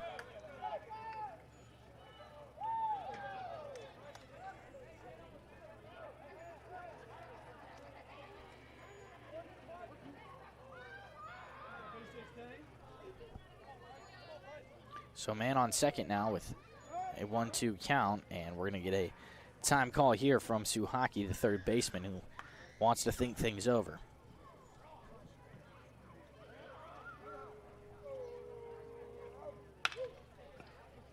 A hard hit, fair ball, and outstretched Jacks can't come up with it, and hustling for second is Suhaki, and pinch runner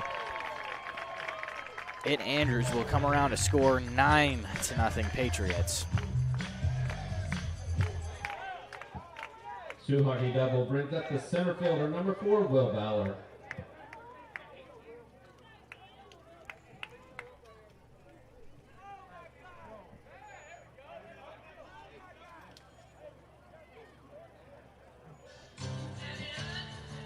Your attention, please. Pinch hitting for Ballard is number 18, Chandler Boyd.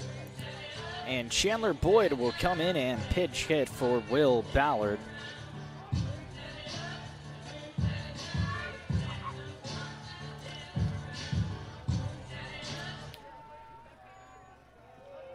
With a man on second and 2 outs. Called strike 1 from Owen Piles.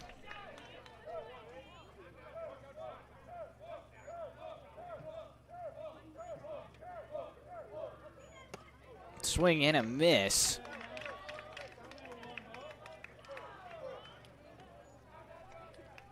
Two strikes now.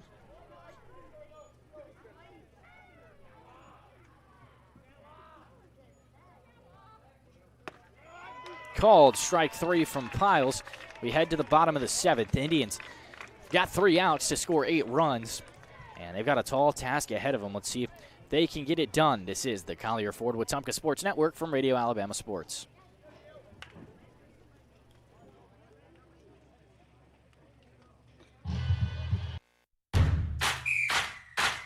.105.1 WRFS is WRFS-FM, Rockford, Alexander City, Lake Martin, Wetumpka, Prattville, Montgomery, home of the Wetumpka Indians on the Collier Ford Wetumpka Sports Network.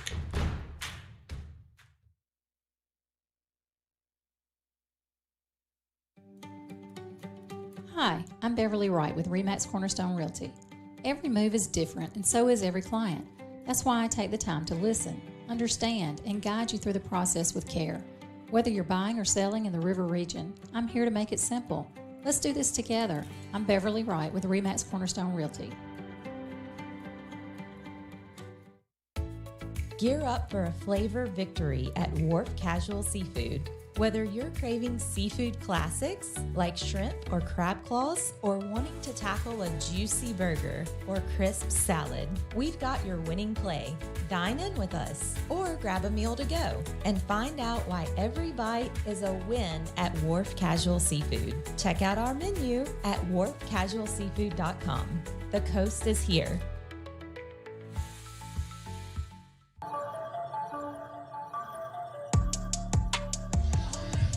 Well, it is time to do or die for the Indians. They've got 8 runs to score here in the bottom of the 7th. Patriots, number 23, Julius Williams. And Julius Williams will come back out and close out this game for the Patriots, and pitched earlier as Peyton Dickey stands in the box. First pitch from Williams is inside to Dickey. It was a close call. He had to really jump out of the way of it.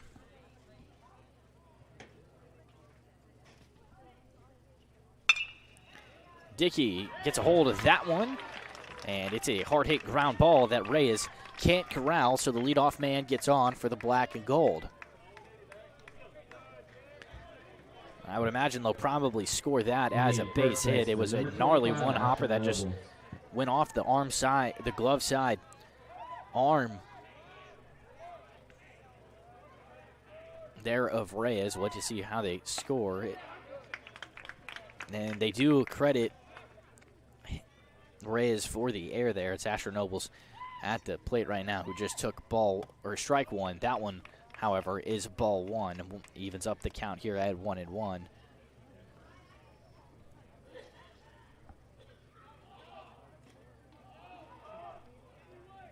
Williams delivers, and a swing and a miss from Nobles. Nobles has struck out so far twice tonight, as this is his third trip to the plate. 1-2 count to him. And a swing and a miss from Nobles. And first out comes by way of the K for Julius Williams. Center fielder, Bobo Browning. Bobo Browning up the plate, scored the only run of the ball game for the Indians after reaching on a walk and coming around to score on a wild pitch. One down with one man on for the center fielder, takes inside for ball one.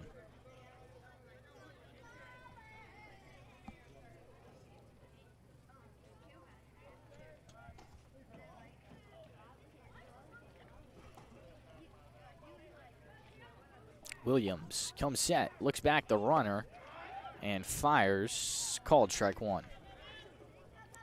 Pacheco thought about the throw behind the runner there and elects not to.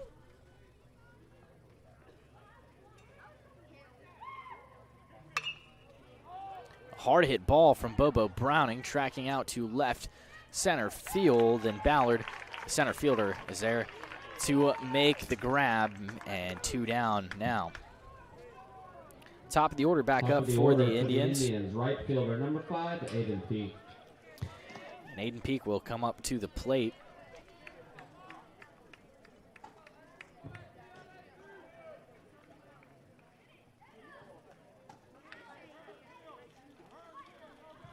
Peak will step into the box now as the Indians down to their last out here in game 2. Well outside, ball one.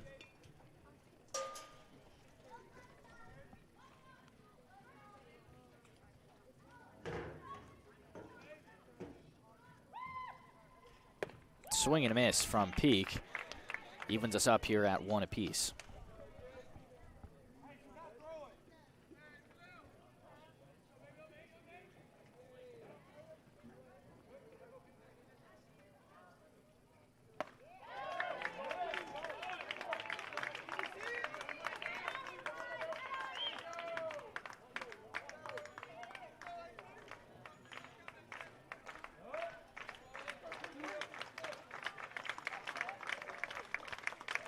The 1-2 to Peak is fouled straight up and straight back. He stays alive.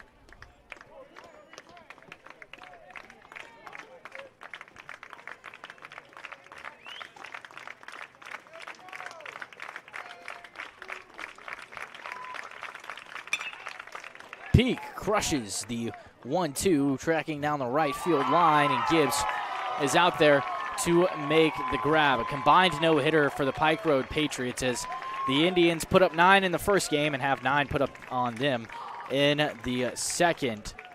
It forces a winner-take-all Game 3 tomorrow at 1 o'clock. Stay tuned on all the Wetumpka Sports Network, Facebook and Instagram, on all our social channels. Keep you updated with that game. We will be on the air here tomorrow at 1 o'clock. Probably go live about 12:50, about 10 minutes before first pitch. Do or die time tomorrow for the Indians, and it's win or go home, and the winner take all game 3. Indians pick up the win in the first one, drop it in the second, and we will see you tomorrow night. Thanks for listening, everybody. This is the Collier Ford Wetumpka Sports Network from Radio Alabama Sports.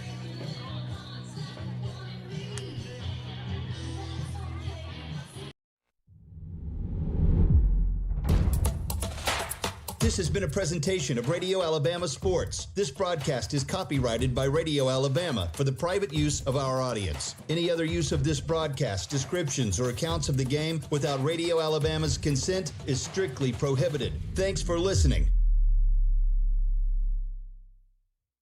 You've been listening to the Collier Ford Wetumpka Sports Network, home of the Wetumpka Indians. Presented by RE/MAX Cornerstone Realty and RE/MAX Cornerstone Realty Plus, Central Alabama Community College, and the City of Wetumpka. Sponsored in part by Collier Ford, Central Alabama Community College, RE/MAX Cornerstone Realty and RE/MAX Cornerstone Realty Plus, Baptist Health, and Baptist Ortho Now, the City of Wetumpka, Central Access, Russell Do-It Center, State Farm Agent Jackson Hagan, Wharf Casual Seafood, First Community Bank, Montgomery Fire Equipment Company, CAC Adult Learning, and Precision Floor Care. The Collier Ford Wetumpka Sports Network is a product of Radio Alabama Sports and Radio Alabama. This broadcast is copyrighted by Radio Alabama for the private use of our audience. Any other use of this broadcast, descriptions, or accounts of the game without Radio Alabama's consent is strictly prohibited. Thanks for listening.